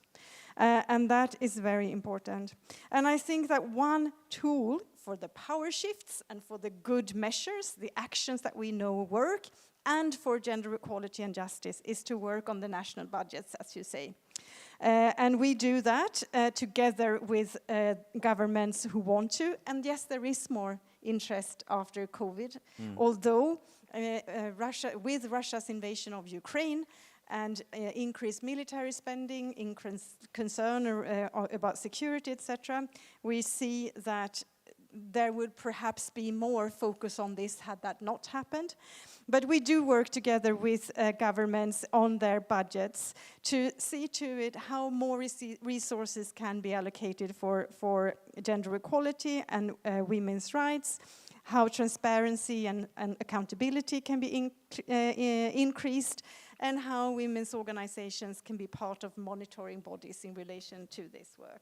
So yes, there are many concrete measures that we can take to improve the gaps that we see and that we have documented. So that's a big part of what we do. Thank you. Thank you. I'm glad you mentioned care, because I know UN Women played a formative role in establishing the Global Alliance for Care with the government of Mexico and others. And I was actually moderating a session at the WTO Congress on gender the other day. And all of the discussion, 99% of the discussion was about women's entrepreneurship, their contribution to economic growth and trade. And nobody mentioned the structural deficit, if you like, the blind spot of capitalism that sits underneath it, in that the burden of care falls on women. So I think it's really important that if we're talking about recovery, we have to talk about systemic and structural investments in systems that allow for women's participation in economic activity, but also politics as well. If I can mention just very quickly, for example, in Ukraine, that has an elderly population that is bigger than in many other countries with war and armed conflict. Women right now are those who actually care for elderly in that country, and also dependent family members who have disabilities and so on. So yeah, there's a very big issue also in crisis settings. Thank you. Yeah, thank you. So we've heard a little bit from governments on different sides. We've heard from the UN. I'd like to turn off, of course, it's a very complex map of stakeholders, and very important within that is the role that foundations play. And Gargi Ghosh is the president of Policy and Advocacy at the Bill and Melinda Gates Foundation. And I would like to ask you what role you've been playing in the last 2 to 3 years, understanding, talking to, responding to, supporting countries, governments, but also civil society groups through these crises. And how do you talk to people to actually understand what best support you can provide? Sure, thank you, and thank you for having me. I couldn't agree more with the way the current situation has been framed, not just as polycrises, but really interlocking crises. And I think that is what's been inspiring our work over the past few years. To give you an example, it was the pandemic that stressed supply chains so badly that they were less resilient than they might have been when the food shock hit. Similarly, inflation is now making debt burdens acutely worse just as the import bill is increasing. So you can't just look at our problems as sort of individual challenges to pick off. You have to, as you're saying, look at the system underlying. It's not just, of course it is, solving the acute food shortage, but it's also about looking at the food systems and the extent to which smallholder producers in particular have been left out of the story of productivity growth and connections to markets. Similarly, on vaccines, an area we work on dearly, yes, the world tried to come together to deliver vaccines globally during the pandemic, not fast enough, not enough, and you have to look at how our pandemic preparedness system as a whole failed us in that moment. What were the protocols, the governance structures, the regulatory systems, the production capabilities that led to that acute failure of the system. So as soon as you start talking about and thinking about systemic failures, you are inherently talking about multi-stakeholder participation. Anything less really shortchanges the issue. And for us, we see ourselves as part of that system, but with strengths and weaknesses. We are not a diplomatic organization with the capability to negotiate treaties. We are not an implementing organization that can deliver programs on the ground. Our resources are financial. Sometimes they seem like a lot at this moment. They are just a drop in the bucket. We have some technical expertise. But we do also have the ability to bring together stakeholders from different parts of society. We have the ability to work effectively with the private sector. We work very closely with governments, including both Indonesia and Rwanda on this stage. We work very closely with donors. And so in this moment, we have been very focused on our role bringing together perspectives on the challenges facing countries and people where we work. Let me give you an example of how that looks in the agriculture space. 4 areas. First, the acute crisis. There we have just been part of the manifold response to calls from the World Food Program and other organizations to support the immediate. But we have also very quickly looked at issues of productivity this growing season and next growing season, because we know food aid is not the solution. When we look at productivity, when we talk to farmers in the countries where we work, in the networks, through the networks that we support, we understand fertilizer to be a major issue. Now, governments have been part of ensuring that fertilizer moves across the Black Sea. We have also been engaging with private sector producers of fertilizer, including a number on the African continent where shipping costs, transit time is much less, to ensure that fertilizer is available and accessible as best we can. We have lots of work to do there. We work with UN Women on understanding the particular needs of women farmers. 40 to 50% of smallholder farmers in Africa, of course, are women. And yet we know the systems of access to capital, access to market information are biased against them. So how do we take particular attention to the needs of all farmers? Finally, we have been very vocal in wanting to connect the agricultural issues today to climate, and in particular, the need for adaptation. We know that in the last COP, adaptation was finally on the agenda. We have not yet seen, but are still hoping to see, a doubling of adaptation finance, because that, of course, is the long-term sustainability or productivity of the agricultural system. So our role has very much been to work across sectors that tend not to speak to each other, but that is very much needed at this moment, to be able to step in and offer our support where needed. There's another area I hope we'll come back to later in the panel where I think exactly this kind of systemic work is needed, and that's on the debt situation, particularly in sub-Saharan Africa. For me, nothing gets better until we have the fiscal situation of these countries ready for country leadership to get back on the development path. So I hope we have a chance to talk about that. Yeah, thanks. Great. Thank you, Gagi. I just want to say, before I turn to the next panelist, Georgina Munoz, who'll be speaking in Spanish. So if you want to put on your headphones ready, and I will also do so because my Spanish is not yet strong enough. But Georgina is the co-president of Red Latinoamericana por Justicia Económica y Social. Also plays a strong role in economic justice, social justice. Civil society representative on the panel, and of course the first thing to say is that the diversity and heterogeneity within civil society is so huge. It's a very big first question to ask you, but the question is this. Generally, for NGOs, for civil society groups, what have been the challenges and opportunities during this period of interlocked and rolling crises? And then again, the straight, honest question, where you've seen bilateral, multilateral UN development partners, where have you seen them go wrong? What could they have been doing better?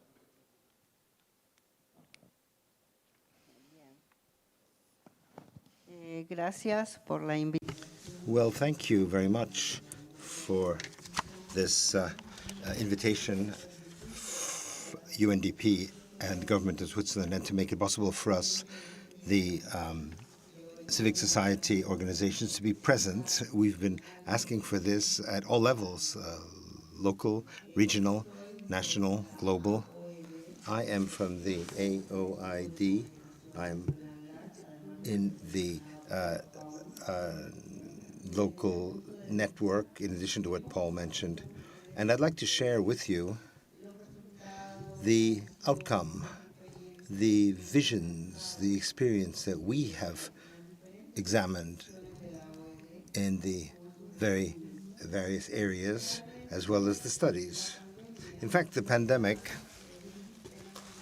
took place in a world system that prioritizes growth and the marketplace. And we already have had a number of neoliberal decades which had stressed privatization of health,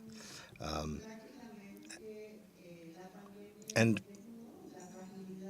practically the pandemic exposed how fragile and how unresponsive those systems were. And I think we have to be very well aware, and we must understand that we need a completely different approach as the civil society organizations are putting forward, where change processes can be strengthened that will take us to a solution for the structural problems that our economies suffer from and which our social and political systems suffer from as well. But also, in addition to this, I would think it's important to say that when we're talking about the COVID vaccinations for the pandemic, these were not accessible for countries of the global south. And I think that we have to have a better balance. We must strike a balance, a better balance.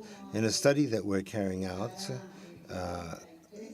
in 33 countries, we were able to see in those countries how the results in terms of the appropriation was extremely unequal. The link with national plans would also have to improve. This is certain. We saw there was a very low level of participation of the organizations, of the movements, of the farmers groups, for example, farmers associations, in the processes that the governments were developing. I'm talking about consultation when we talked about the health policies that had to be developed for the affected population. Very little contact with the farmers. And after so many years of war and conflict, it's not just the war, there's a whole history behind all of this.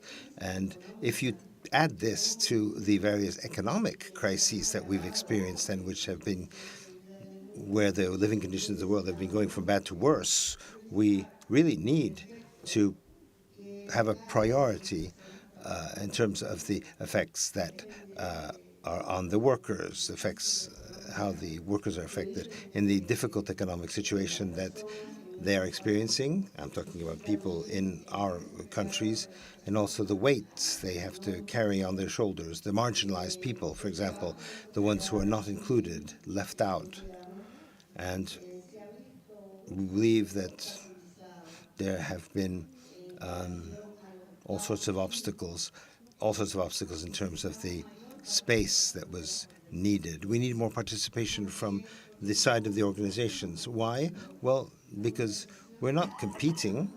Organizations are in the field, they're on the ground. We're very closely linked to the population, and we have a responsibility as well to make sure that the policies that governments are implementing should respond to the needs of the populations. And this is why we invite our governments to open up a space for dialogue to be able to implement in a more effective way cooperation for development, and to be able to really go hand in hand with a transformation of the realities, which is a shared responsibility after all. There are a number of opportunities, and even in a crisis, even in a pandemic, you have opportunities, the silver lining, as it were. One of them goes beyond finding a response for the pandemic, but it involves responding to the development that we need, to the appeals and the demands from the side of the people, the real needs of the population. Why not say it honestly, to talk about regional policies on the various continents, because there are similarities, and in this way we can have an exchange of experience, we can carry out transformations, we can contribute to a new way of thinking, a new line of thinking, a new policy that will take the realities of people and transform them. In addition, we would like to touch upon the following: the privatization of public services and the fiscal policies that are regressive do not help the people. They don't help the governments, because we need financing for development. We need the financing, and this has to be a priority. And where is the financing? The financing, the funding for this, we believe that it should fulfill the principles of effective cooperation for development, and it should take steps forward so that we can fulfill the 0.7%, which we have had as a historic target. I think that it is possible, both the North and the South, to fulfill all of these requirements and whatever is agreed and which leads eventually to international agreements. It is possible. But also the role of ODA is absolutely crucial. We have to respond in the face of such impacts. We cannot simply stand by, as was said in this panel by the various panelists. I think that there, as they said, there is a quest for these transformative changes. But our appeal would be that we really have to go to the structural causes and make progress this way. I would like, if I may, refer briefly to the propitious environment that we need, autonomy as agents for change and development, but also all of this within the framework of dialogue, consensus, policies, negotiations. And this sort of a context, which affects us, of course, when there's a violation of human rights, for example. There are many complaints from our countries in the South about this, or about the pandemic. In the study, it said there that there are military and political sectors that have taken advantage of these resources and the financing. I think that we have to have some deep thinking at the level of the individual states in order to be able to make headway. And I think that the private sector is fundamental in terms of applying the Kampala principles, because that is the key to be able to foster social dialogue with the civil society to make this cooperation more effective, accountability. It's a strategic route or path that allows us to have more confidence, more trust among the multi-actors. And in conclusion, I think there was a question, but how can we assess the providers of help in the last few years? Well, very concretely, from the side of the OED, we believe that it must be humanist. Those are its origins. It needs to go back to those roots. It has a mission. We're concerned about the trend of cooperation at this time. We fear that it is not fully oriented towards solving these structural problems of development and collective rights, but rather that it is actually depriving, or it is hooking up to financial interests, whereas we should be strengthening the development that each one of the stakeholders requires, each of the states require. So we are asking the international community and the cooperating countries to maintain their cooperation with the civil society organizations, CSOs, in considering a series of actions and links in the various areas, and that in fact there are spaces that need to be opened up so that we can make headway in terms of human rights and democracy. And in closing now, in the current context, multiple crises, in that sort of context, we make an appeal to the stakeholders of development to commit ourselves truly and in an unswerving fashion to be able to fulfill all of the international commitments that have been entered into in order to increase the effectiveness of cooperation for development, linking this up to Agenda 2030 and other agendas. Thank you very much for your attention. Thank you, Georgina. I just want to check with the organisers that we do have Mr. Sostwen Gwengwe, who's the Minister of Finance and Economic Affairs from Malawi. And thank you for joining us. I understand you were in Parliament earlier, so you were joining us a tiny bit late. You've missed some of the conversation. But my question to you is, you've obviously been like all countries, responding to these crises. And I would, again, like to ask the frank and open question, how have you been supported by development partners? And are there any insights or advice on how the effectiveness principles can be followed more truly? No, thanks ever so much, moderator. Sorry that I joined in very late. I had originally planned to travel and be with you in person. Unfortunately, we are doing the budget session, and we ran and made it impossible for me to travel, actually. So we just finished the deliberations. The budget has just passed today, but it delayed me joining in. So apologies for that. But allow me to actually present to you a case for Malawi. Over the past 3 years, we've really experienced multiple crises ranging from the cyclones. We had Cyclone Anna and Cyclone Idai, and as most of you would know, COVID-19 did not spare us, and this time around, the Russia-Ukraine war. But beyond these, we've also have a re-emergence of cholera, and we also had a polio scare a few months ago. All of these crises require massive financial resources to effectively respond to. And all of these crises have impacted negatively on food security, people's incomes, and of course, the whole health system of our country. But let me hasten to say that there have been responses to these crises. Both the international crisis or the global crisis, but also our own localized domestic crisis.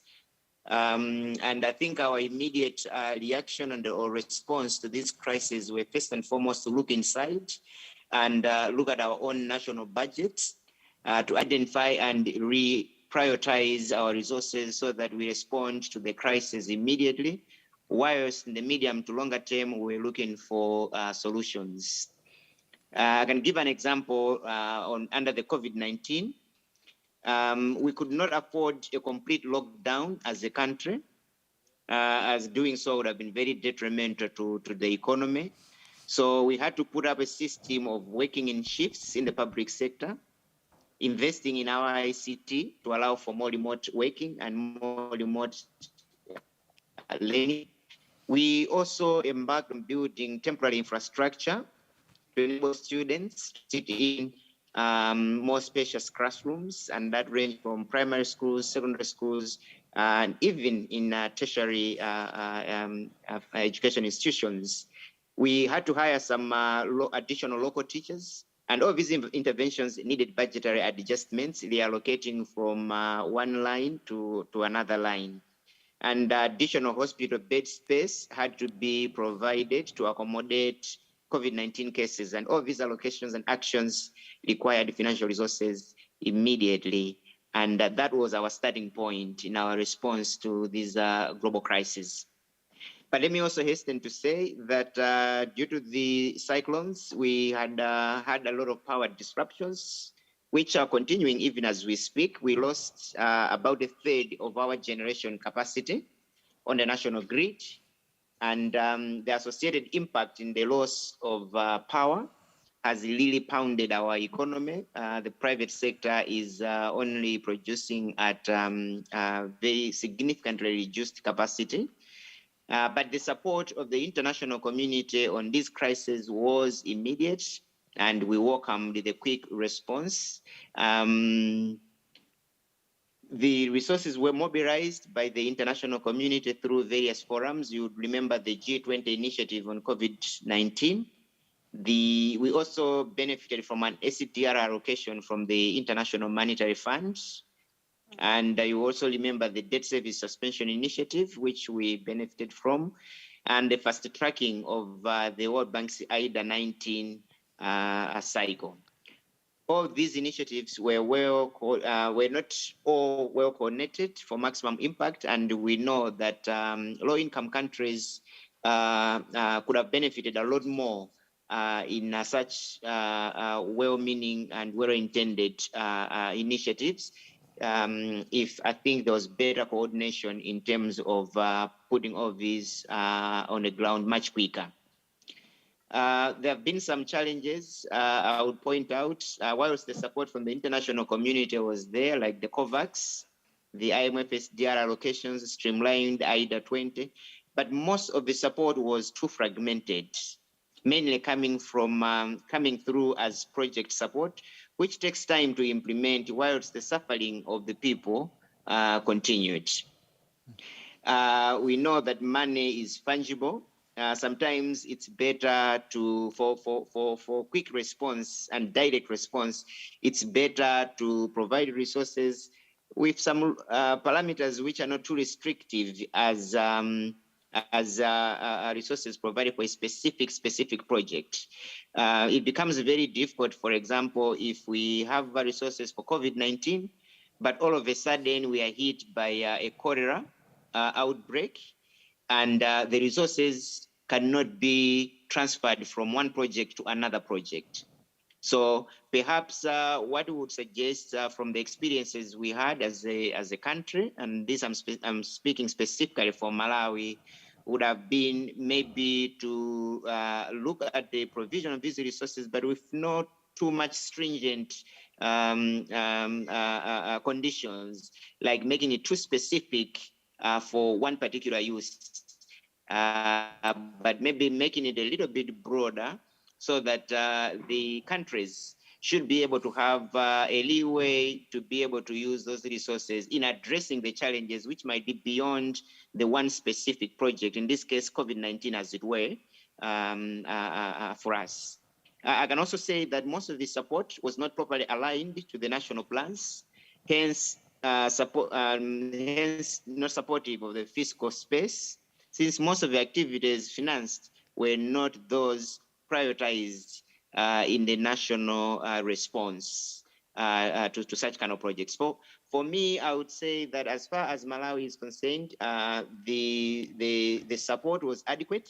The only thing which going forward we can do a little bit better, I think it's on the coordination in the usage of these resources, so that they should be properly aligned with country-specific circumstances, so that we respond to our people better, rather than being too restrictive to the specific project vis-a-vis the COVID-19, as it were, at that time. Allow me to stop there for now. And once again, apologies for not being available in person, but also joining in pretty late. No, we thank you, Minister, thank for you being able much. to join us. And also for your frankness in terms of where your insights were on cooperation could be improved.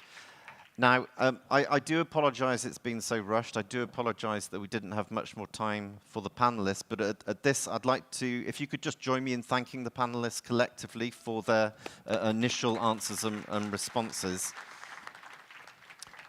We have, in the agenda, a Q&A. In practice, there are a couple of people that have asked to make a short intervention, I think one virtually and then 3 in the room at the podium on my right. So I just want to check whether we have the first short intervention lined up virtually. And that will be from Mr. France Fayot, who's the Minister of Cooperation and Humanitarian Action of Luxembourg. Yes, good afternoon, Paul. Good afternoon to all the panelists. And sorry for not being there in person today in Geneva. I'm just back from a field visit to Laos, one of our partner countries, and really wasn't able to make it to Geneva. So thank you for this very insightful and very interesting discussion. I think a lot of things have been said. I will be very brief. As you know, Luxembourg is a small but very ambitious development cooperation player. We have allocate 1% of our GNI to ODA, and of course, although we have a very broad consensus in our population that this is the right thing to do, and we are, of course, mindful of having a maximum impact in everything we are doing. So, of course, the whole team here in Luxembourg is deeply worried about the context of cascading crisis, as it has been described, and of course of being thrown back in our efforts over the past years with these multiple crises. Really, I think 3 brief points from my side. First point is really in that we find that one factor is really important, is key in being successful and being impactful. We see that, first of all, the trust of partner countries is absolutely key. It comes, in our case, from long-term engagement with the countries where we are active, and also alignment with national priorities. And in that respect, of course, being a small country without much of a political agenda is very helpful. But we see this as a crucial point in being more impactful in our projects. Then, of course, another important factor is involving actors from civil society to the private sector in what we are doing, and also in many cases using South-South and triangular cooperation methods in our partner countries. And then the third point is about being innovative. We are putting to use things that we are developing in Luxembourg, such as digital tools, but also inclusive finance in our action in the partner countries. The second point, and this has been made by some of the panelists, we are convinced that women are a key factor in being more effective. We have a strong gender policy and gender strategy in all our action, which is really a horizontal one. But we really see that women play such a crucial role as agents of change in mobilizing communities or implementing strategies to fight climate change. So this is definitely something that we see as a key factor of successful development cooperation. And then the third and last point, I think it is also key when we talk about being more effective in our development cooperation, that we should also evaluate what we are doing. And in that respect, we have initiated an academic project with our Luxembourg Institute LISER in collaboration with JPAL, where we are going, as from March next year, reflect on our development cooperation policies and see what works and what doesn't, and try to learn the lessons of that. So thank you very much for allowing me to intervene by video conference, and thank you again for the interesting debate. Thank you very much, Minister. Thank you. Next, could I please call on Mrs. Ingrid Brokova, who's the Deputy Foreign Minister of the Slovak Republic. Thank you. Thank you very much for the opportunity, and good afternoon to all of you. And first of all, let me start by thanking Switzerland for organizing this important event, and many discussions so far, very inspiring, very interesting. So we indeed live very challenging times and dynamic times. We face many multidimensional challenges and budget constraints, and the question is really how to mobilize potential of all of resources and to retain sustainability. So a question is also how to transform the way we work together. And so let me make 3 short remarks. First on coordination, second on data, and third on inclusion. So first on coordination, it is critical. Coordination of donor countries as well as of different stakeholders. Trust among ourselves is the key. And coordination on the ground has become more difficult during pandemia. Having people in the field with the knowledge of local context and needs has been critical to bring effective solutions. So, and there are some good examples, some good practice to learn from. Team Europe initiatives, also very highly appreciated Black Sea Grain initiative, and also, of course, Ukraine. Since the attack of Russia against Ukraine, over 1 million refugees from Ukraine crossed our borders, and over 100,000 of them applied for temporary status protection. Our experience has confirmed the importance of effective partnerships, clear division of roles, and coordination on the ground. And we thank all partners, especially relevant UN agencies, for helping us to navigate through this challenge. My second point is on data. In order to be able to coordinate ourselves and better align our projects with needs of people, we must know what each part of development system is doing and how we are progressing in the SDGs. The GPEDC monitoring exercise is an important tool in this endeavor. We plan to participate in it and encourage others to do so as well. Data are key also for the accountability to towards our citizens and building trust, which is lacking today in the multilateral system. Recently, OECD Multilateral Development Finance Report 2022 highlights rising role of multilateral organizations and risk of increased fragmentation. Transparent investments, implying nexus and context-sensitive approach are key. And my last but not least point is on inclusion. We need to have inclusive process on the national level to include women and girls, marginalized people, remote regions, local actors, civil society, just to mention a few. So development cooperation is not a competition, although very often it seems to be a race against time. There is not just one winner, but we must not risk losing in a collective manner, and we increase our chances of success if we advance together. I thank you. Thank you, Minister. Thank you. Next, can I please invite Shara Razavi, who is currently the Director of Social Protection at the ILO, previously with UN Women, previously with UNRIST, I'm very proud to say. So Shara, please. Thank you very much, Paul, and it's a great pleasure to be here, and I want to thank our Swiss colleagues for having given me this opportunity of a 2-minute intervention, if I may. First of all, thank you to the panelists for a very rich and engaging panel.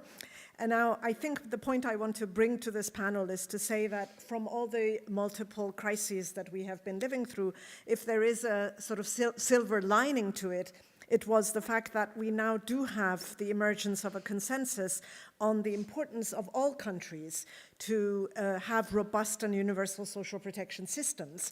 And I'm talking about systems and not just ad hoc cash transfers that come in the context of emergencies, to really engage in system building. And in fact, you know, the history of the Nordic countries, many other countries, shows that social protection systems, it's not something that countries build after they develop. They build social protection systems in order to develop. I think that's a really important point to keep in mind, and UNRWA's research is there for everyone who wants to read about that history. And I think it's now very widely recognized that social protection systems can be a real response and both a social and economic to necessity.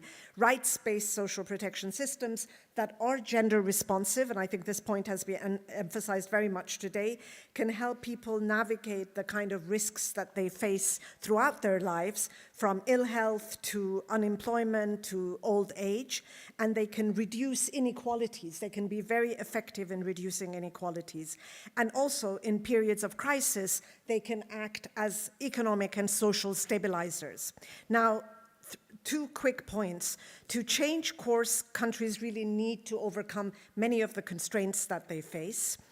many structural constraints. They need to formalize their labor markets, whether it's in the rural areas, agriculture, or in other sectors. They need to create fiscal space. We heard a lot about that, through tax systems, through social security contributions, and they need to strengthen the governance of social protection systems so the public has trust in the system and knows that it works, that it's transparent, that it's democratically governed.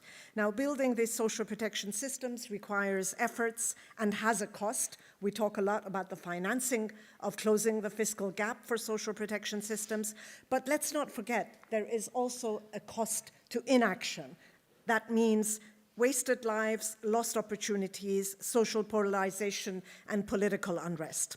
Now, my last point is that in September 2021, the UN Secretary General launched the Global Accelerator on Jobs and Social Protection for Just Transition as a system-wide initiative to support countries to make the much-needed investments in building universal social protection systems while also investing in millions of jobs in various sectors, in particular the care sector, and promote ecological transition. Development partners can put their weight behind this important initiative to allow more countries to create their own pathways for a human-centered recovery from today's multiple crises and to better be prepared for future crises. The Global Accelerator is being implemented with UN support in a number of countries that are ready for this transformation. Our question is, are development partners ready to come in? Thank you. Thank you, Shara. Thank you. We are running out of time, but and before we turn to our last intervention, I would like to prep the panelists in a traditional way to have a one-sentence takeaway that you would like us, the audience, the conference, to take away the most important thing that you've heard that will actually strengthen the implementation of the principles over the next decade. But I think our last intervention from the floor will be from Eric Manzi, who's the Deputy General Secretary of the ITUC. Please, thank you. It will be in French, so please, if you need translation.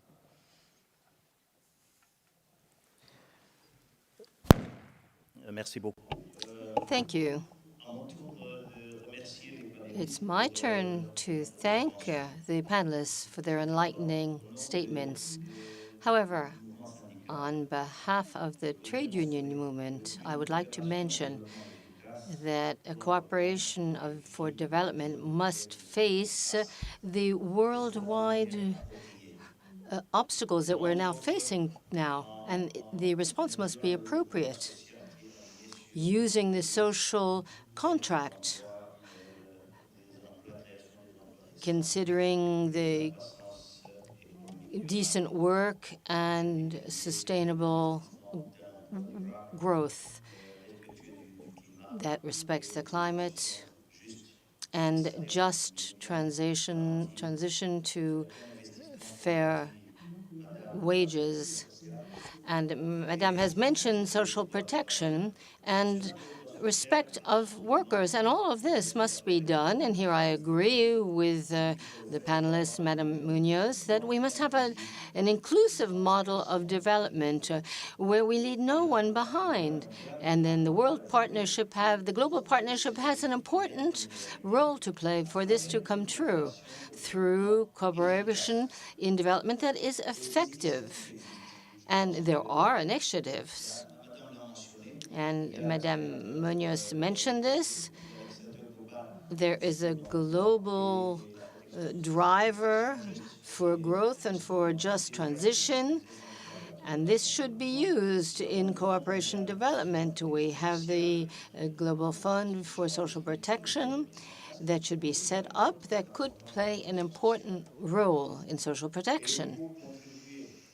And two, contribute in an effective way to cooperation in development, we must think about increasing public aid to development to finance different programs and to develop greater resilience in our countries. To wind up, I would like to mention as well that it is very important for countries to engage in an inclusive model of development, not only showing good results and good statistics, but it must truly be based on the needs of the population and the well-being of the population. I'd like to thank you, Mr. Moderator, for giving me the floor. Thank you. So I don't know who may be ready with their one-sentence takeaway. Maybe we can proceed in this same direction, please. Thank you, Paul. Inclusive partnership is essential in response to unprecedented global challenges more effectively. Inclusive partnerships. Thank you. It's interesting. I was going to say the same thing. Great. So we have 2 votes. No, let me, we are in the middle of terrible crises, but it does give us that momentum and possibility to actually make that structural change that we've thought about and discussed for a long time that we actually need. So the opportunity for structural transformation to achieve that inclusive development that we're looking for. And that's kind of development speak. So in very practical terms, just to pick on one intervention that Norway will be supporting is climate adaptation linked to that structural transformation of rural areas, rural development, food production, local value chains to support food security and formalization of that sector. Thank you. Thank you.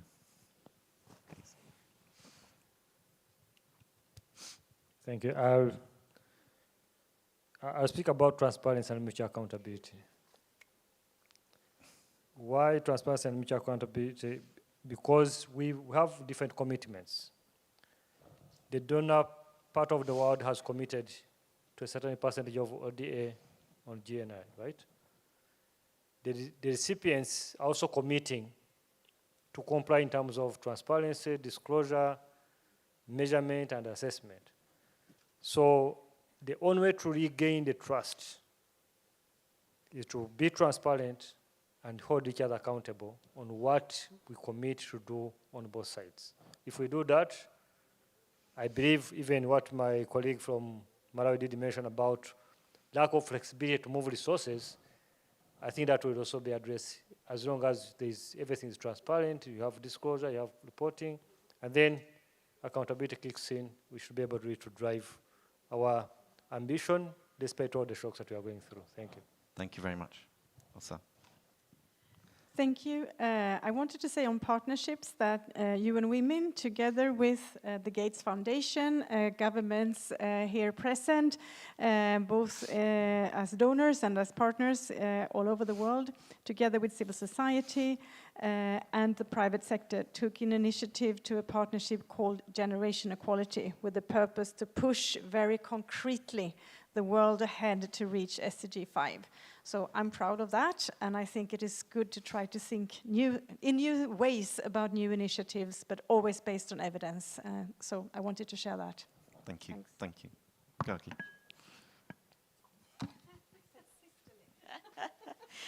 Well, I love the reminder to focus on human-centered recovery. And I think if we take that lens, some of the organizational, institutional, ideological hang-ups we have fade to back, and we focus on the right priorities. Thank you for that. Thank you.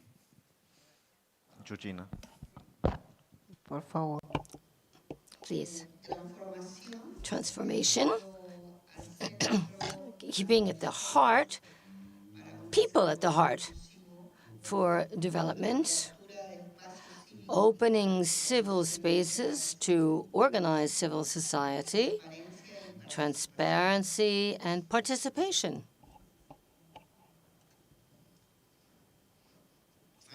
So we're very close to concluding. The organizers did ask me to try to tie it together, which seems like fairly difficult, I would say.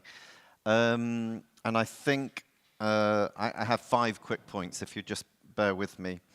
I think there is a broad agreement, firstly, that development cooperation can play a critical role in supporting countries to respond to these crises, and that the effectiveness principles in particular do add value. They have something to offer, and different stakeholders can use them in different ways. But I think it would be also fair to say that we've heard examples of where they weren't followed, where there was fragmentation, where there were strictures around expenditures that meant that there wasn't enough flexibility at country level, viz. Spending on COVID or spending on cholera. So there's certainly room for improvement, and we actually need to learn about that. I think secondly, it was very clear that the country level is the main locus to lead coordination, to host the platforms for multi-stakeholder partnerships, which would include all ministries in government, bilateral or multilateral partners, the UN, civil society, foundations and business. And it's not just because that's, you know, what you should do. It's that each brings unique data, information and perspectives on how you can improve things. And I think in addition to that, probably right at the base, is a conversation with local communities based very much on respectful and trust-building participation. Thirdly, I think we heard that we need to show some humility, that we need to be honest and learn from each other in a very, very fair way about what didn't work in all countries through these crises, and to be fair, what still isn't working, and the future crises that will inevitably come. Fourthly, that if you actually do adopt a people-centered, human-centered, human rights-based, gender-equal lens, then you will do things in a better way. And if you put people right at the forefront, then you'll work out how to do things well for them very quickly. And as Gagi said, then some of your entrenched positions on how you do this do fall away a bit. And it's important for people, because people want things to work. They want governments to work for them. They want the assistance provided by their partners to also work for them. And lastly, I am going to come back to policy coherence, because I think it would be unfair to think that whole-of-government approaches only exist on one side, and that whole-of-government approaches mean getting the governments of labour and education and health and planning on the so-called recipient side together to show leadership correctly. But what about whole-of-government approaches on the cooperation provider side that extend through trade, that extend through environment, that extend through home affairs and the treatment of migration, that extend to all other of the things that have come up in relation to debt, to vaccine equity, to the support for care systems, for the building of social protection systems. So I think that effective cooperation provision is one part of it, but if you only see it as the only part, then you're missing a huge part of how you can build a fairer, more sustainable, and more equitable world. So with that, please do feel free to add to that. I think there's an app where you can sort of agree or disagree with things and send questions, so please do that. But lastly, can we just thank our panelists one last time for a really interesting and insightful panel.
Por favor, les solicitamos tomar asiento, así podamos dar. If you could please take your seats so that we can begin our session, which is the regional high-level dialogue with Latin America and the Caribbean region. Let me introduce myself. I'm Javier Suraski. I work at CEPE, which is a think tank with a presence in Latin America and the Caribbean. We work on global agendas. It's an honor for me to be part of a panel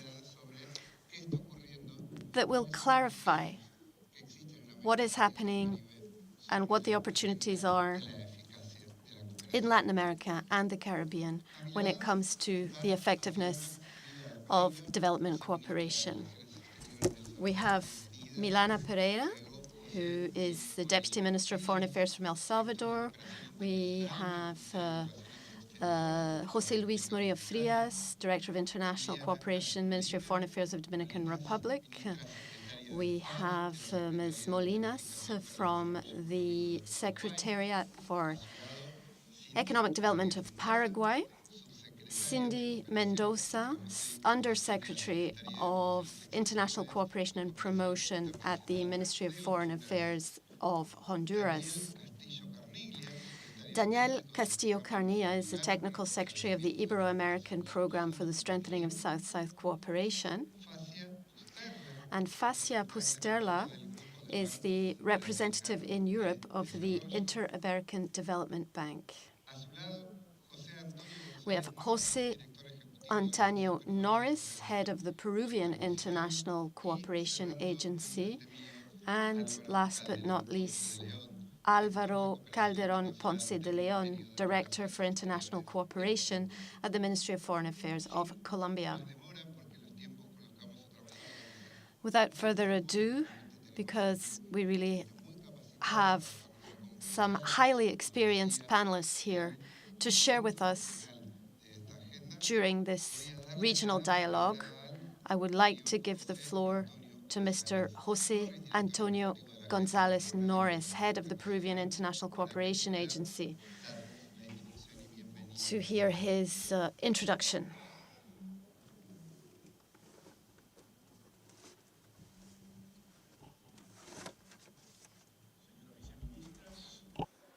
Apreciados colegas.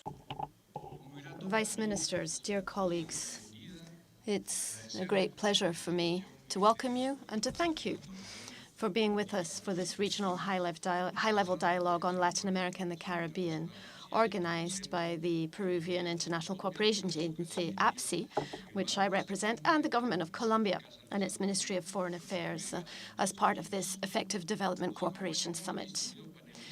We have a number of distinguished panelists from various countries across the region gathered together for a dialogue on effective development cooperation and its presence in Latin America, and also what are the alternatives for building more effective development cooperation that takes account of the realities that our countries are facing as we begin to build back after the pandemic. We know that the pandemic and the systemic crises that have flown from it have highlighted the gaps in our socio and economic systems. This is a consequence of a lack of attention to services, to public services in previous years.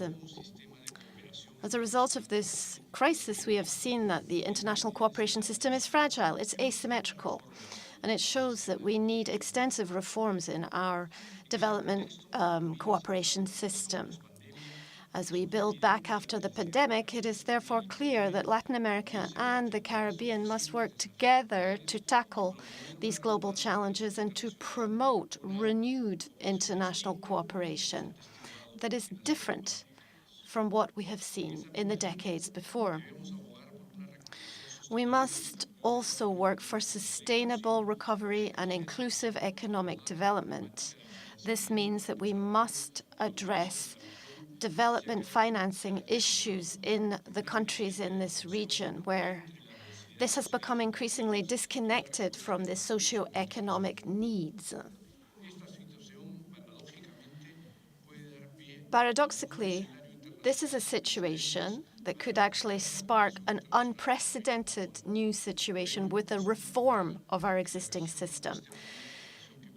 Our region must work to strengthen international capacity, promote sustainable progress on this, promote partnerships, and to seek new opportunities for financing in Latin America and in the Caribbean.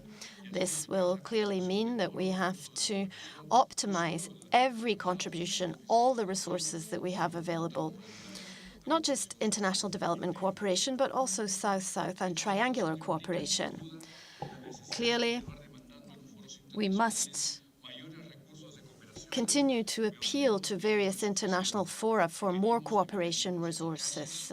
But we also need effective mechanisms, and we must boost the quality of this cooperation and in line with the agenda that is promoted by the Global Partnership in Peru. We have seen the positive effects of this agenda from the outset. Recently, the new policy for international technical cooperation for 2030 is in the process of being adopted, and it is aimed at boosting the effectiveness of cooperation. In Peru, which is a beneficiary of this cooperation, which also participates in it, it's very important that this includes our national priorities and that it also includes South-South and triangular cooperation. So this summit is not only an opportunity for us to renew our commitment to effective development cooperation and the principles promoted by the Global Partnership, but also to promote the Global Partnership's agenda in our region. This includes inclusive governance systems as a contribution to development in the countries of our region. Thank you. Agradecemos a José. I thank José Antonio González Norris of Peru, and I now give the floor to the various panelists. As moderator, it is my job, if necessary, to interrupt you, and I apologize to the panelists if I do have to do it. And I would like to thank the audience here in the room for being here with us and for taking part. Each panelist will have 3 minutes to answer an initial question. And we will hear from all the panelists about what do you see as the main challenge faced by countries in the region when it comes to driving truly effective development cooperation. And I'd like to ask, first of all, Ms. Adriana Mira de Pereira, the Deputy Minister of Foreign Affairs of El Salvador, what she thinks about this. You have 3 minutes. Thank you very much. Good evening, everybody. I think that this is an extremely interesting question. And I think this has already been said in other panels, and I won't repeat it. We've spoken about the very sad effects of the pandemic and its impact that has restricted cooperation, which was already facing a lot of challenges. But I think the pandemic has also forced us to rethink cooperation. Countries that habitually assisted countries like ours are now attending to their own needs first. So I think it's important to recognize that we are now in a phase where we have to continue to build and strengthen, building on the SDGs. And we only have 7 years left, and we are not on track. We're not even close to being on track to achieving them. El Salvador recognizes that we need support, but that we are also standing ready to help, especially in South-South technical cooperation, which we're already involved in. I think it's also important that we promote and establish a global action plan for cooperation for middle-income countries to boost investment in social services and economic development in order to reduce the divides that exist already in our countries. I also think that we have to recognize where we've made mistakes, because that's how we can start to correct them. As Deputy Minister of Foreign Affairs, I can see that there's still a lot of disconnection in the decision-making processes within the UN, here in Switzerland, here in UN, very disconnected from the reality in our countries. And I think that is where we need to look at governance. Another big challenge that El Salvador faces, and I'd like to thank the UN offices in our country for their initiative there, is that we need to work not just taking account of civil society, but also of government plans, because governments have 5-year or 4-year plans in which they've laid out the requirements and specified which areas they're going to support to meet these needs. It's very important that we take account of this. And as a region, we also need to recognize that we have progress to make when it comes to coordinating cooperation. I think we also have to look at what we can do in Central America and in Latin America to identify the key requirements, not just in each individual country, but as a region. I'm a great admirer of CARICOM and how they have dealt with this. And I think that this is how we could perhaps work together to have more focused cooperation. So I think we as Latin America have to unite here. Thank you very much. And let me now give the floor to José Luis María Frias, Director of International Cooperation at the Ministry of Foreign Affairs of the Dominican Republic. 3 minutes. Thank you very much. Likewise, as my colleague from El Salvador said, I believe we need to start by looking at the international cooperation context, as this is now starting to shift to other parts of the world where the needs are the greatest. The fact is that most of the countries in the region are middle-income countries, and as a result of that, we are having to rethink the cooperation process.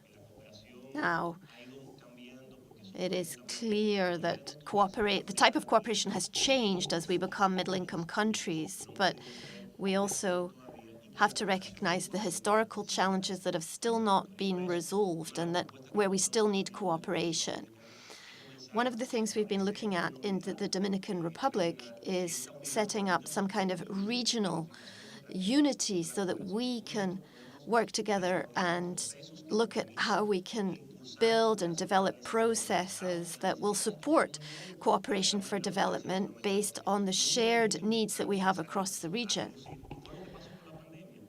Now, the pandemic has illustrated all of this, where we had to sit down and plan how we could source vaccines, for example, to address the challenges that we had. And this is a very tangible, it was a very tangible experience of the lack of unity that we had. And I think it's very important that we start looking at our own situation.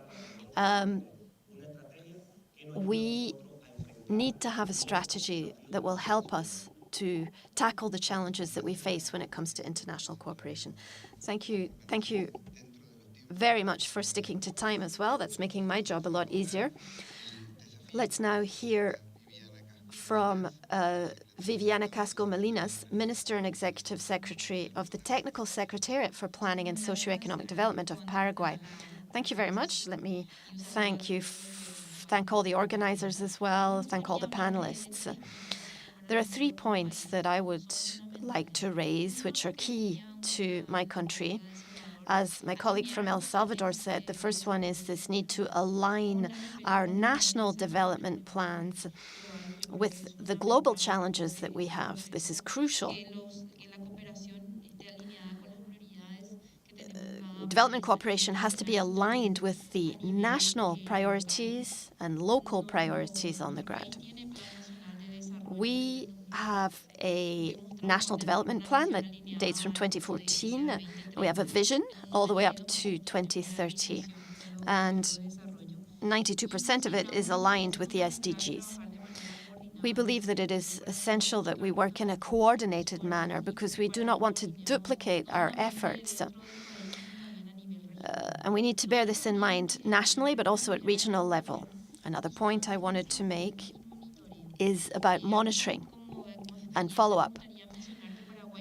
Paraguay has a monitoring commission for the SDGs. It's an interinstitutional commission. We have 17 different institutions coordinating their efforts together.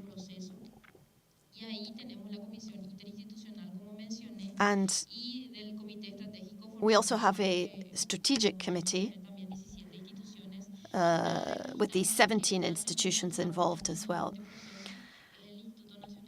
We also have the National Institute for Statistics, which supports the entire process because it coordinates and works with the National Development Plan. It helps to monitor these plans and to calculate indicators that allow us to monitor progress towards the SDGs. This allows us to have an information management system that supports democratic governance. With all these different institutions that are contributing to this system, it allows us to monitor our work towards the SDGs and also to monitor the implementation of the National Development Plan. The third point I wanted to raise on this panel is about different reporting mechanisms. Since 2016 in Paraguay, we have a strategic or rather technical committee, which is an institutional committee for cooperation, and my organization is part of that, along with the Ministry of Foreign Affairs and the Ministry of Finance. And so we all work together on our international cooperation policy as we making progress on this. Thank you. Thank you very much indeed. Cindy Rodríguez Mendoza, subsecretaria de Cooperación y Promoción Internacional de la Secretaría de Relaciones Exteriores y Cooperación Internacional de Honduras. Bienvenida. Muy buenas tardes a todos y todas. Buenas tardes, compañeros panelistas.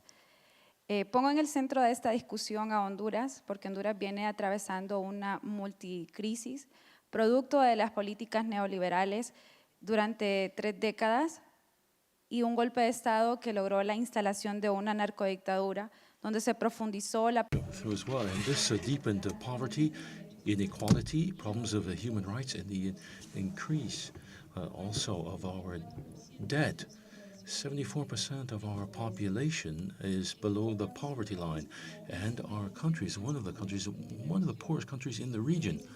But a year ago, through a democratic process, the first time we have a woman president, and in favor of the popular struggle. And so as a government, we are seeking to rebuild the system. We want to have an economic, political, and social model which will transform the state through a new policy, a policy that's ethical, it's human, political, and that respects difference in the area of nature and also the outlook of our people, focusing our efforts on education, health, environment, food, and job security. And so in view of the crisis, we've had to rise to a number of challenges. One of them is to have international cooperation. International cooperation must be led by the government under a number of priorities that have been set by our partners. And on the basis of the government's plan, there has to be an ongoing, transparent dialogue with the field of academia, private enterprises, and cooperation and other entities as well. That is in keeping with the 2030 agenda and also the Paris Climate Agreement as well. And we have to have sustainable development for small governments that are competitive as well, with infrastructure and proper funding, and focusing on the principle of self-determination of people. And so if we want to have inclusive, sustainable development, they have to look at things at the territorial level and the local level as well. have to have public policy. We're discussing different cross-cutting issues. This is questions of gender and race as well, and social class. And so we have to generate cooperation that will drive forward the question of equality, justice, and the freedom of each and every one of our citizens. And also look for proper funding mechanisms that are accessible and streamlining the formalities as well that meet the needs of new types of cooperation, South-South cooperation, private development cooperation as well, and also which is knowledge-based. Thank you very much indeed. Now I'll be handing over the floor to Daniel Castillo, Technical Secretary of the Ibero-American Program for the Strengthening of South-South Cooperation. Daniel, thank you. I'd like to thank you for the invitation and a warm greetings to all the panelists and friends who are with me. There can be no doubt that the challenges that have been raised in the question can be looked at from a number of different angles. But from the standpoint of the countries of Ibero-America, Spain and Latin America, I think we should be looking at things from the systemic basis as well. There's the need to promote a cooperation system, international cooperation system that's truly inclusive in nature and that will generate a number of incentives in favor of sustainable development. And this means we have to also focus on middle-income countries, the countries of our region, and also those countries that are graduating, moving upward into a higher level of income. As I see it, driving forward efficient cooperation, well, in order to do so, we're going to have to, amongst other things, have a collective response to the challenges related to development. There must not be any exclusions. We have to deepen capacities, institutional strength as well, initiatives for international cooperation, and also coordinate policies at a number of different levels. We must not be leaving anybody behind. Well, this means we have to reform the role and the place occupied by middle-income countries in the international scheme of things.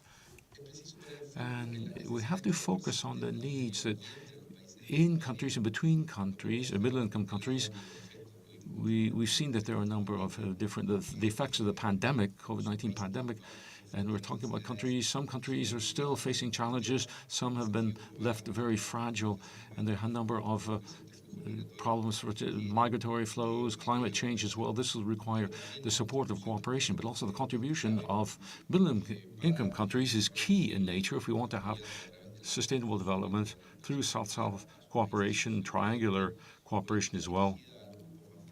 And we have to focus on the most vulnerable of citizens. And finally, in this context, I believe that something that's very important is the role played by triangular cooperation and laying the basis for a model, relational model between traditional donors, to put it that way, and, for example, middle-income countries, such as we see in Latin America, building bridges between traditional cooperation and South-South cooperation. And this is a point of convergence, which allows us to bring forward alliances, strike alliances, and bring forward alliances that are more just and stronger. Thank you, Daniel. Now, hearing from Fascia Pustarla, representative in Europe of the Inter-American Development Bank. Thank you very much for your invitation. I'd like to express my greetings to other panelists. I'm very happy to be here representing the IDB and underscoring the commitment that the IDB has and has had with the Global Alliance and the work that we're carrying out for development-related activities. Regarding the question, I'd like to underscore, as the other speakers have done, say that at present, Latin America and the Caribbean region, in order to promote efficient cooperation for development, is facing a challenge of a multiplicity of very grievous crises. COVID, climate crisis as well, and migratory flows and conflicts. And so these are having multifarious impacts all throughout the region. And for example, it's heterogeneous in nature, and we are seeing a scenario where we have seen an increase in the complexity, and also budget and fiscal questions. So all of this gives rise to risks and also a risk for the private markets.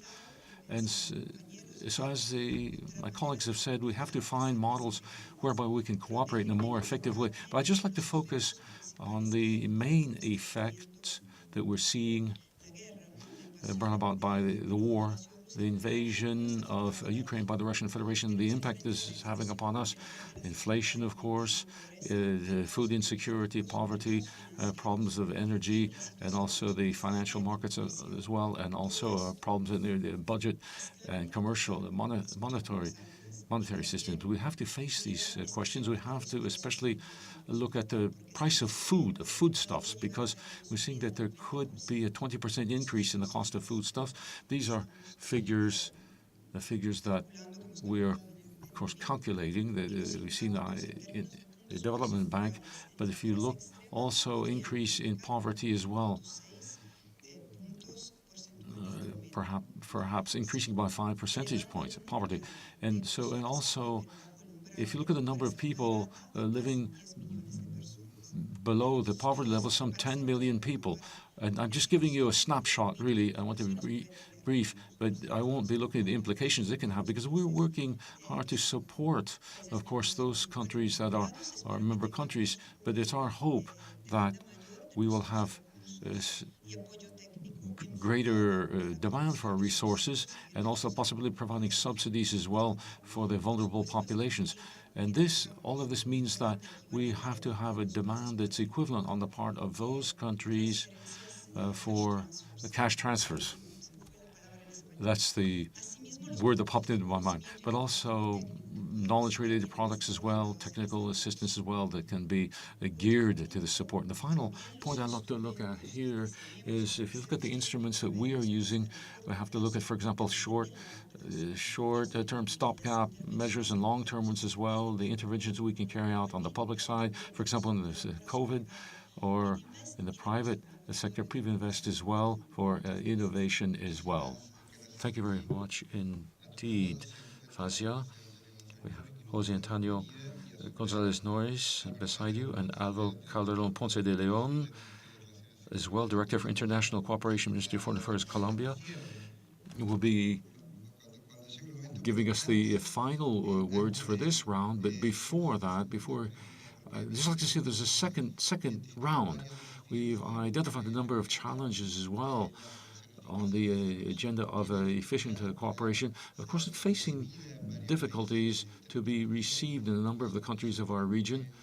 And we've seen that there is some rejection or refusal of these efforts. We can look, for example, at the sustainable development the goals as well, Agenda 2030, other agendas, and also when it comes to finances. So we've seen also that there's been some reports given by countries in Latin America in the high-level political forum. Nobody mentioned the agenda of efficacy, the effective development agenda. This was not mentioned. And so we're having some problems when it comes to aligning the agendas. And so this is something I have to work on. And this is something I have to go into our final statement, final document. It's not just a question of inventorying the challenge. We have to find solutions to them as well. So we'll leave 3 minutes to each of our panelists so they can talk a little bit about this challenge and sketch out a concrete solution when it comes to seeing how we can move forward to arrive at efficient, effective cooperation. And so we'll start in the opposite order. In first order, let's start out now by Ms. Facia Pusterla. Thank you. Thank you. Well, we're saying that it's important to have one single language which is accepted. The language is there. We have to set forth the development impact that is important. It's not only important for the public sector, the private sector as well. So we have to monitor and record the various contributions made for development contributions. That's fundamental in nature. And I'd just like to share with you what we're doing in the IADP DB, when it comes to having a more rigorous registration of what's going on. We see that there are some methodologies and tools which make it possible for our partners, clients and contributors as well, and investors, to be able to trust in the information that we share with them when it comes to the support as well. And first and foremost, what we do in each and every one of our projects that we carry out when it comes to crafting this as well, to look at a specific result that it can be measured. It has to be measured at the results or the number of indicators, and also work together with the ODS, the SDGs. And so, at present, when we actually craft or design the program, and with the partners of the project as well, we make sure that they're focusing on these Sustainable Development Goals. And so they're not only focusing on the SDGs, but also looking at the connection between them. And not only do we do this at the time of actually designing the project, but while it's being carried out, in order to see to it that we can make good use of these indicators while the project is being unfolded, and then we provide information regarding the results on an ongoing basis with the people who execute the project and also our partners as well. And so we can see how, in fact, the lineup can change, and this will have an impact on the next projects that we will be designing. Daniel, could you tell us how you see the program? Thank you very much. It's very complex. Talk about solutions to deal with this challenge of having more efficient cooperation. But from the program, I think a very important question, and it's for our member countries, is to see how we can rise to the challenge of cooperation, looking at things in a cross-cutting way, see how we can have innovation in a cross-cutting way, horizontal way. This is very important to have innovative models when it comes to interchanges, technical assistance, capacity building as well, technologies that are important for South-South cooperation, triangular cooperation as well, in an innovative mindset, and also reach out to the donors, the donor countries, and not only look at things in terms of official development assistance, but explore, break ground for different models of financing. And so this is linked to what I said earlier. We have to look at the role of the middle-income countries and the countries of Latin America in the all-embracing cooperation scheme of things. As I see, it's fundamental that we look at the global and regional challenges together, look at them together. In some cases, what we have already is evidence-based, but we have to look at things in more of a regional way and global way as well. And this would improve the response, and we could increase the efficiency of our actions within the light of South-South cooperation, triangular cooperation as well. When it comes to innovation, I think that we also have to find innovative funding mechanisms. And here, in my view, it's very important to move forward toward the setting up of regional funds, global funds, and also composite ones, some maybe through 2 countries or several countries. And we have to try to spur the input of other stakeholders as well. For example, civil society, the world, the universities, private sector, reach out to them and see what they can do to increase their participation in the cooperation program. Now, what I've seen is there's a certain amount of experience in our countries, in Latin America, but working with other donors as well, and also that have focused more on Latin America, and they're seen as active agents, stakeholders, in working in favor of cooperation. So I think this, in short, was Just one last thing. To comply with Agenda 2030 and SDGs, of course, the pandemic has had an impact thereupon, and we have to find innovative financing schemes and models, and in this way, we should be able to see to it that Latin America can continue in South Triangular cooperation as well. Thank you very much. Now we'll hear from Cindy of Honduras, will take the floor. And the government of Madagascar has looked at the question of government through solidarity, and scope of solidarity, putting in place actions of efficiency, transparency, effectiveness, result management as well, and the national plan for the rebuilding of the country, working together with the United Nations within the framework of Agenda 2030. This has led us to transform our cooperation, sustainable cooperation policy within the framework of the focused on the gender and women, and being very focused on solidarity as well. And so we have a network that has actually identified a number of several hundred different villages to see what we can do, to see we can put in place products on programs on health and education. I say it has to be focused on women to have a society that's more fair, one of equity as well, and look at the question of relation of power between men and women. There has to be cross-cutting thrust as well, focused on gender, and nothing without us. Women have to be involved. And also with the principle of cooperation, as I said, efficiency in favor of development through the Agenda 2030 and the 17 SDGs as well. This is seen as a tool that's focused on the management of cooperation in favor of sustainable development in Honduras without leaving anyone behind. Thank you very much. And now we'll be hearing from Casco Moniz from Paraguay.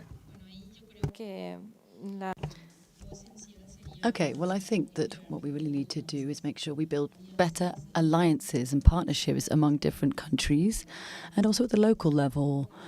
So the mechanisms that have already been mentioned are very relevant.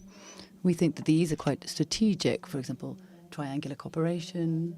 And for Paraguay over the past few years, since we're in a middle-income country, we have been working a great deal with certain countries, Germany, Spain, Korea, and then also we're working with the team from El Salvador, as well as other countries. So we've been working with them to promote cooperation and building on the traditional cooperation mechanisms that we already know. This is also a cross-cutting horizontal mechanism which helps us to exchange knowledge and best practices. And in that, I think the challenge is guaranteeing financial and technical resources to make sure that we can keep making progress in terms of cooperation. And what I think is necessary is to have support at the subnational level to tackle national challenges. And this is something that we focus on in the Technical Secretariat. We've been working with over 200 different municipal councils to work on sustainable development and cooperation. And then we're also working across the whole territory and coordinating with the National Development Plan. Another challenge, and something that we also could see as a solution, is to improve multinationals' support. And I think to do that, we need to strengthen national capacity, including all of the various different stakeholders, including the private sector, academia, civil society, and forging new alliances and partnerships. So we need to coordinate action among different beneficiary countries and carry out multilateral and international cooperation to make sure that everything works together and we all focus on having one single agenda and we coordinate all of our different national and regional efforts. Thank you. Thank you very much. Now I'm going to hand over to José Luis to give us a perspective from Dominican Republic. I think we agree with the great majority of these points that have been made. All solutions that are going to work need to start with regional unity, working together. So as we were saying earlier, we need to really rethink how we work and make sure that we channel resources towards the key needs that we have. We need to also focus on a strategic plan that allows us to create a whole regional space that we can work in. So that's the first factor. Secondly, the second factor is about how we can maximize South-South cooperation. This is what we can achieve in the immediate future in Latin America, because this will help us to exchange the experience that we've gained over the recent past, and then also we can exchange all of this and swap ideas with other countries so that we can use best practices to promote immediate develop. And this, of course, needs to go hand in hand with triangular cooperation, because some resources are necessary. We don't have all of these resources in Latin America, so sometimes we need to seek these elsewhere. So sometimes we do need traditional cooperation involving more advanced countries. So in the Dominican Republic, we already carry out a certain practice with El Salvador, and this involves sharing experience. We've also done this with Costa Rica and Chile on certain different topics. And so we've used all of this cooperation to make progress. Another important element is to do with creating a cooperation fund. There are some stakeholders that have started to suggest this as an idea, and we have proposed to create the creation of a type of fund that would help to finance all of these different processes that we in the region have identified as essential for development. And then lastly, we also need to involve the private sector. And of course, one of the other colleagues mentioned this earlier. If we want to innovate in terms of cooperation, we need to involve the private sector. And also, with including corporate social responsibility, this is something we can really involve.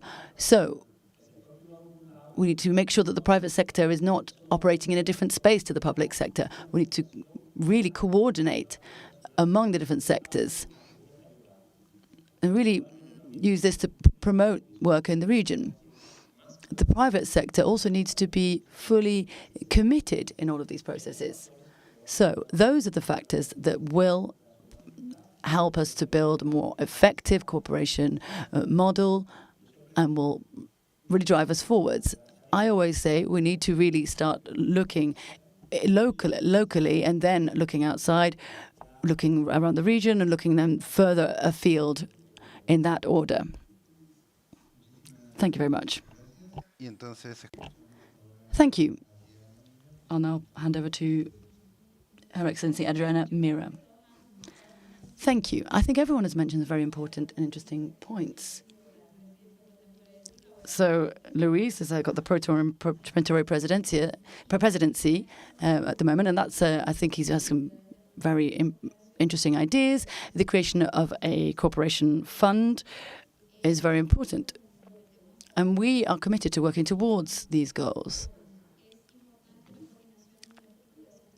It's important to coordinate resources at the regional level. This is what will help us to be more effective in the way we cooperate. And as was said at the beginning, of course, some countries have been carrying out the voluntary review of the Sustainable Development Goals, and effective cooperation has been mentioned as part of that. In El Salvador, we've been forging strategic partnerships with the various different institutions to promote sustainable development, including civil society stakeholders. We also set up a National Council for Sustainable Development, which works among different institutions and carries out 4 main functions. The first of these is the monitoring coordinated by the presidency, and then mobilizing finance for development. Thirdly, programmatic and operational actions, and then also action across the whole territory. So each different country needs to take ownership of the projects. We need to also really look at how we're carrying out these voluntary national reviews. Now, as was said earlier, we only have 7 years left until 2030. And of course, in Central America, including the Dominican Republic, we have shared objectives and we have different needs in common. So we need to really look at how we're functioning as a region. So I would love it if we could really put ourselves forward as a whole region and set forth our needs and objectives. So I think in the United Nations system, we could really focus on that much more effectively.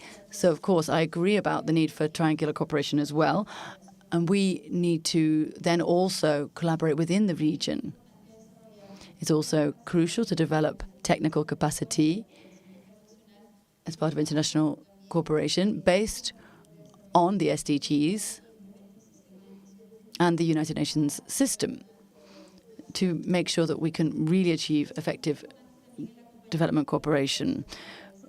It's also important to support middle-income countries to carry out development initiatives so that we can really carry out deeper work on developing our policies and bring about inclusive transformational approaches. Thank you very much. It's been a delight, and it's quite easy to moderate this panel with all these great contributions. So let's just look at the challenges and opportunities that have already been mentioned. So it's very interesting to hear what you've had to say. So we need to see what opportunities we have to strengthen the links among different agendas. So this strengthening process needs to bring together all these different agendas, and this can involve partnerships with new stakeholders, and this needs to involve inclusive partnerships. We also need to look at the outcomes of our actions. We need to have a results-based approach. It's also crucial to make sure that we hold everyone accountable. Accountability and reciprocal accountability is absolutely vital. So those are the 5 main principles of the Effective Development Agenda. Now, the 2030 Agenda has been at the heart of all of our work, and it offers a great deal of opportunities. So it's about bringing together those 2 different agendas. And then if you look at SDGs 16 and 17, for example, these are natural points of convergence, bringing together the effective development and agenda with the 2030 Agenda. Now, there's a list here of people who've requested to speak, in addition to our distinguished panelists. So we're going to hand over to those speakers for 2 minutes each. So let's start with one of our online participants, Mr. Mendoza, from the Ministry of Planning and Operations in ECLAC. So we've got him online with us now. I hope it's working.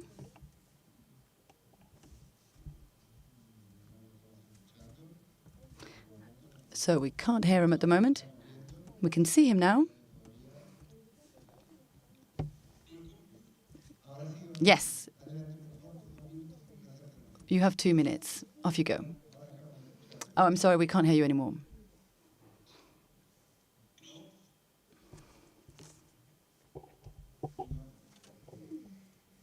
Vamos a ver si podemos solucionar este problema. Let's see if we can solve this technical issue. A ver, intentamos una vez más, Gerardo. Let's try again. Lamentablemente. Unfortunately, we cannot hear you. Let's move on to the next person who's requested the floor. We'll hopefully come back to you in a moment if we can resolve that problem. So we also have Ilia Francea, Executive Director of the Mesoamerica Project, who's also with us online. Let's see if we can link up with Lydia. We can see you, Lydia. Let's see if we can hear you. Buenas para todos. Good afternoon, everyone. Can you hear me? Yes, we can hear you. You have 2 minutes. Thank you. Okay. I think we've transitioned from the world that we knew before to a new situation which was brought about by COVID-19. And this I would like to see as an opportunity. And I agree with what was said by the executive director of the Peruvian Development Agency, who said that international cooperation needs reform. And as we're thinking about all of these matters now, and we're having a bit of a brainstorm, I'd like us to think about the mechanisms and platforms at the regional level that we can use as a kind of laboratory of ideas, if you like, to see what we can think of, to see how we can coordinate all of these different efforts. So, for example, the Mesoamerica project. This is about integration and regional development. So we've done an analysis on how the Mesoamerican development cooperation is linked to the SDGs.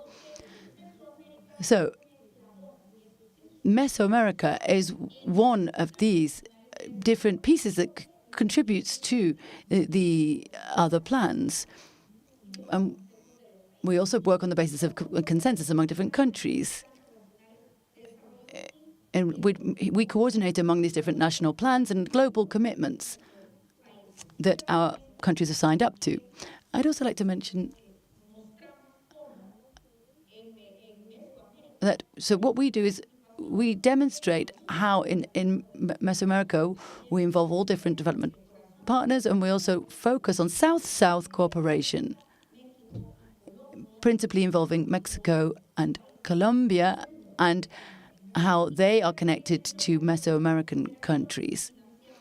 We also carry out cooperation involving the Melinda and Bill Gates Foundation, for example.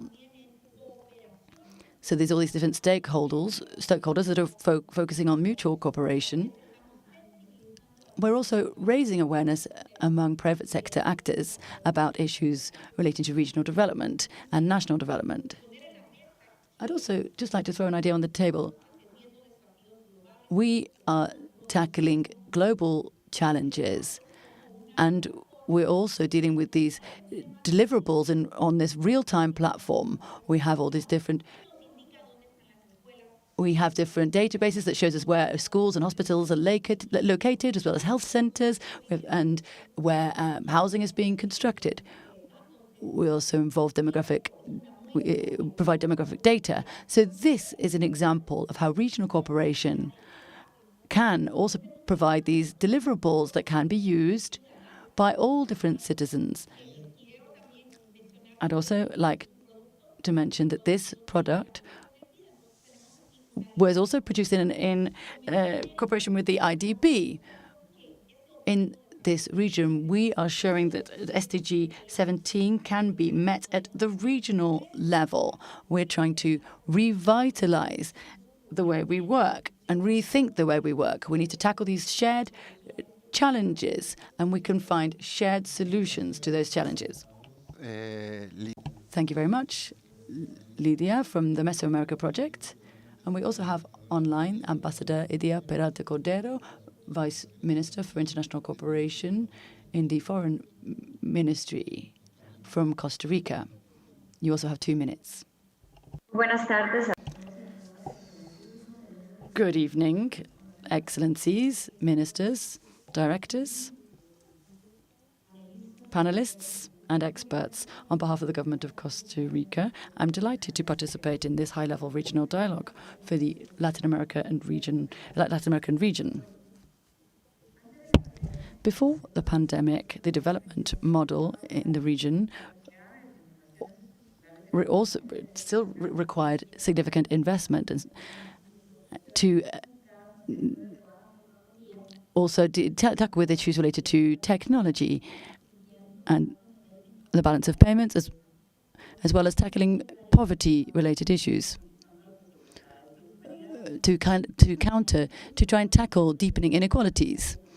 This also affected middle-income countries, and the pandemic has affected these countries significantly.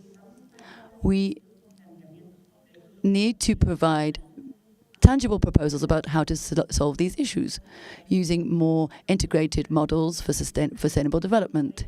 Costa Rica is chairing the South-South Cooperation Committee, and we believe that it's important for the countries in Latin America and the Caribbean to tackle development from a transitional perspective.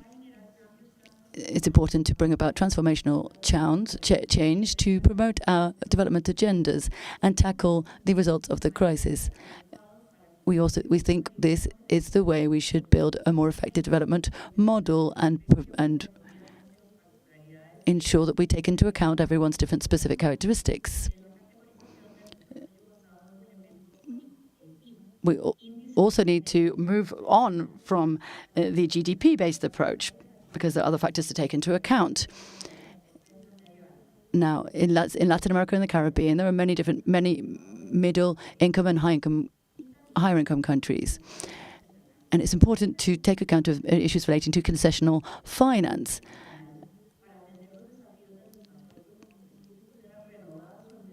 It's important to renew international solidarity to overcome these challenges and achieve the 2030 agenda.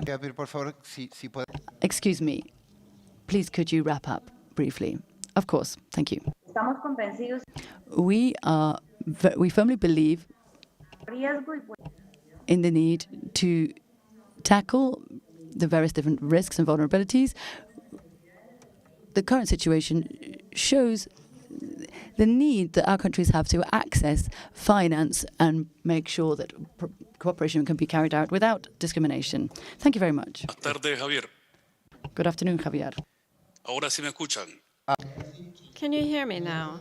Yes, go ahead. You have 2 minutes.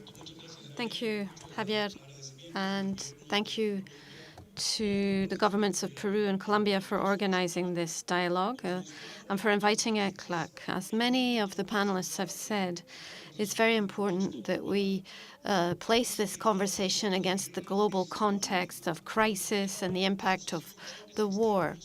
This is just the latest in a whole series of external shocks that have affected Latin America that started in the 2008 financial crisis all the way up to the pandemic just prior to the war. All of this has weakened economic development, human development, technological development, and slowed progress in productivity and technological development in Latin America and the Caribbean. Despite the very complex global situation, we are also having to address long-term structural challenges. We need to increase productivity, transform our economic structures, produce more jobs, and of course, adapt to tackle climate change and reduce the gaps in productivity and income between countries. We play a strategic role supporting the countries in the region to provide technical assistance and address key vulnerabilities in the transition process by technology transfer, planning and implementing investment policies, ensuring access to capital, and in so doing, increasing the availability of global and regional goods in the region. The countries in the region can continue to rely on ECLAC to support them with these various challenges and to help them seize the opportunities that come with the green transition. Thank you, everyone, and apologies for my previous sound issues. I'd like to thank the head of unit from the planning department at ECLAC, and I'd like to take some comments from the floor here. Shirley Denise Aguilar Pereira, Deputy Minister of Foreign Affairs from Guatemala. Please go ahead. Thank you very much. I will try to be brief. It's an honor for me to be here at this dialogue, which I see is a mechanism that we should strengthen, as all the panelists underscored.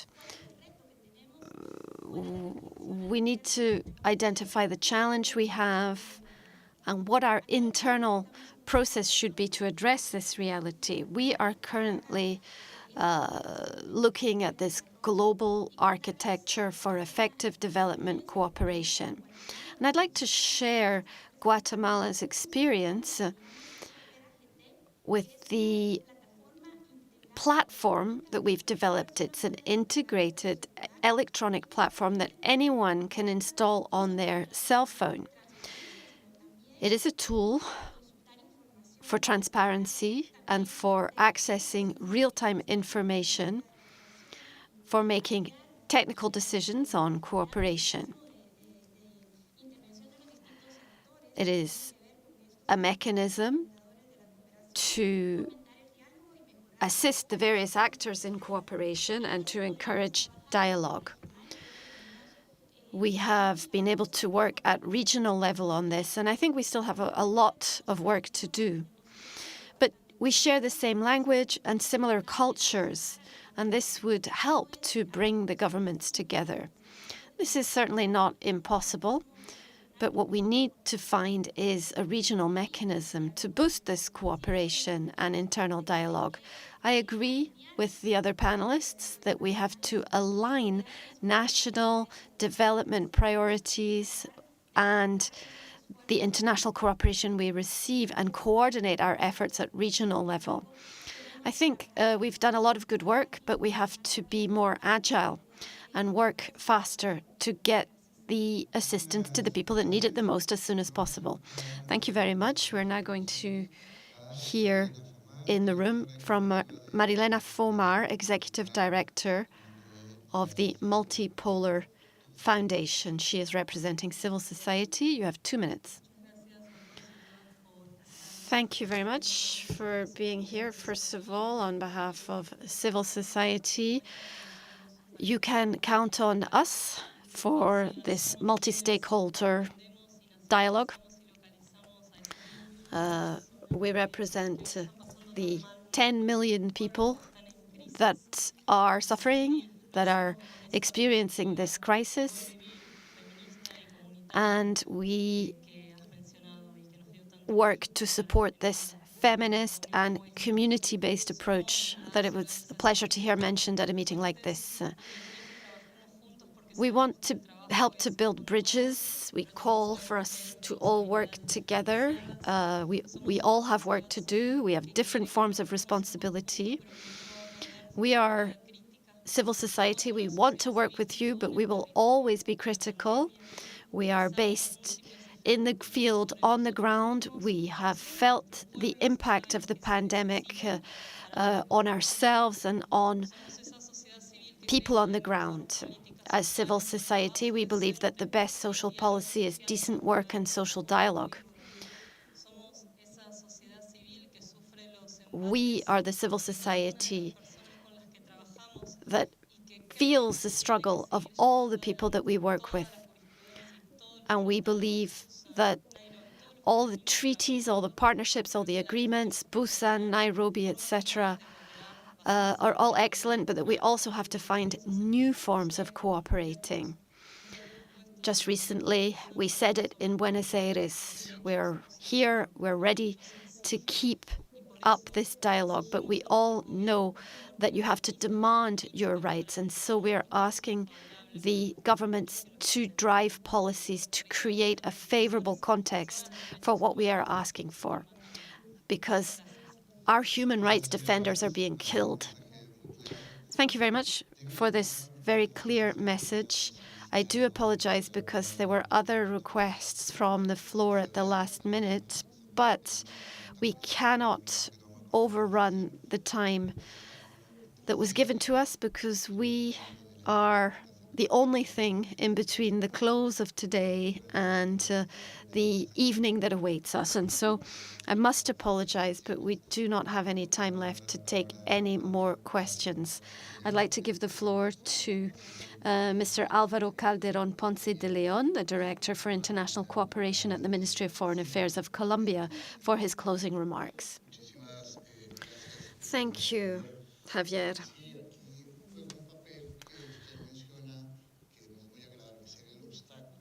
Yes, it is my sad role to be the one thing standing between you and your evening drink.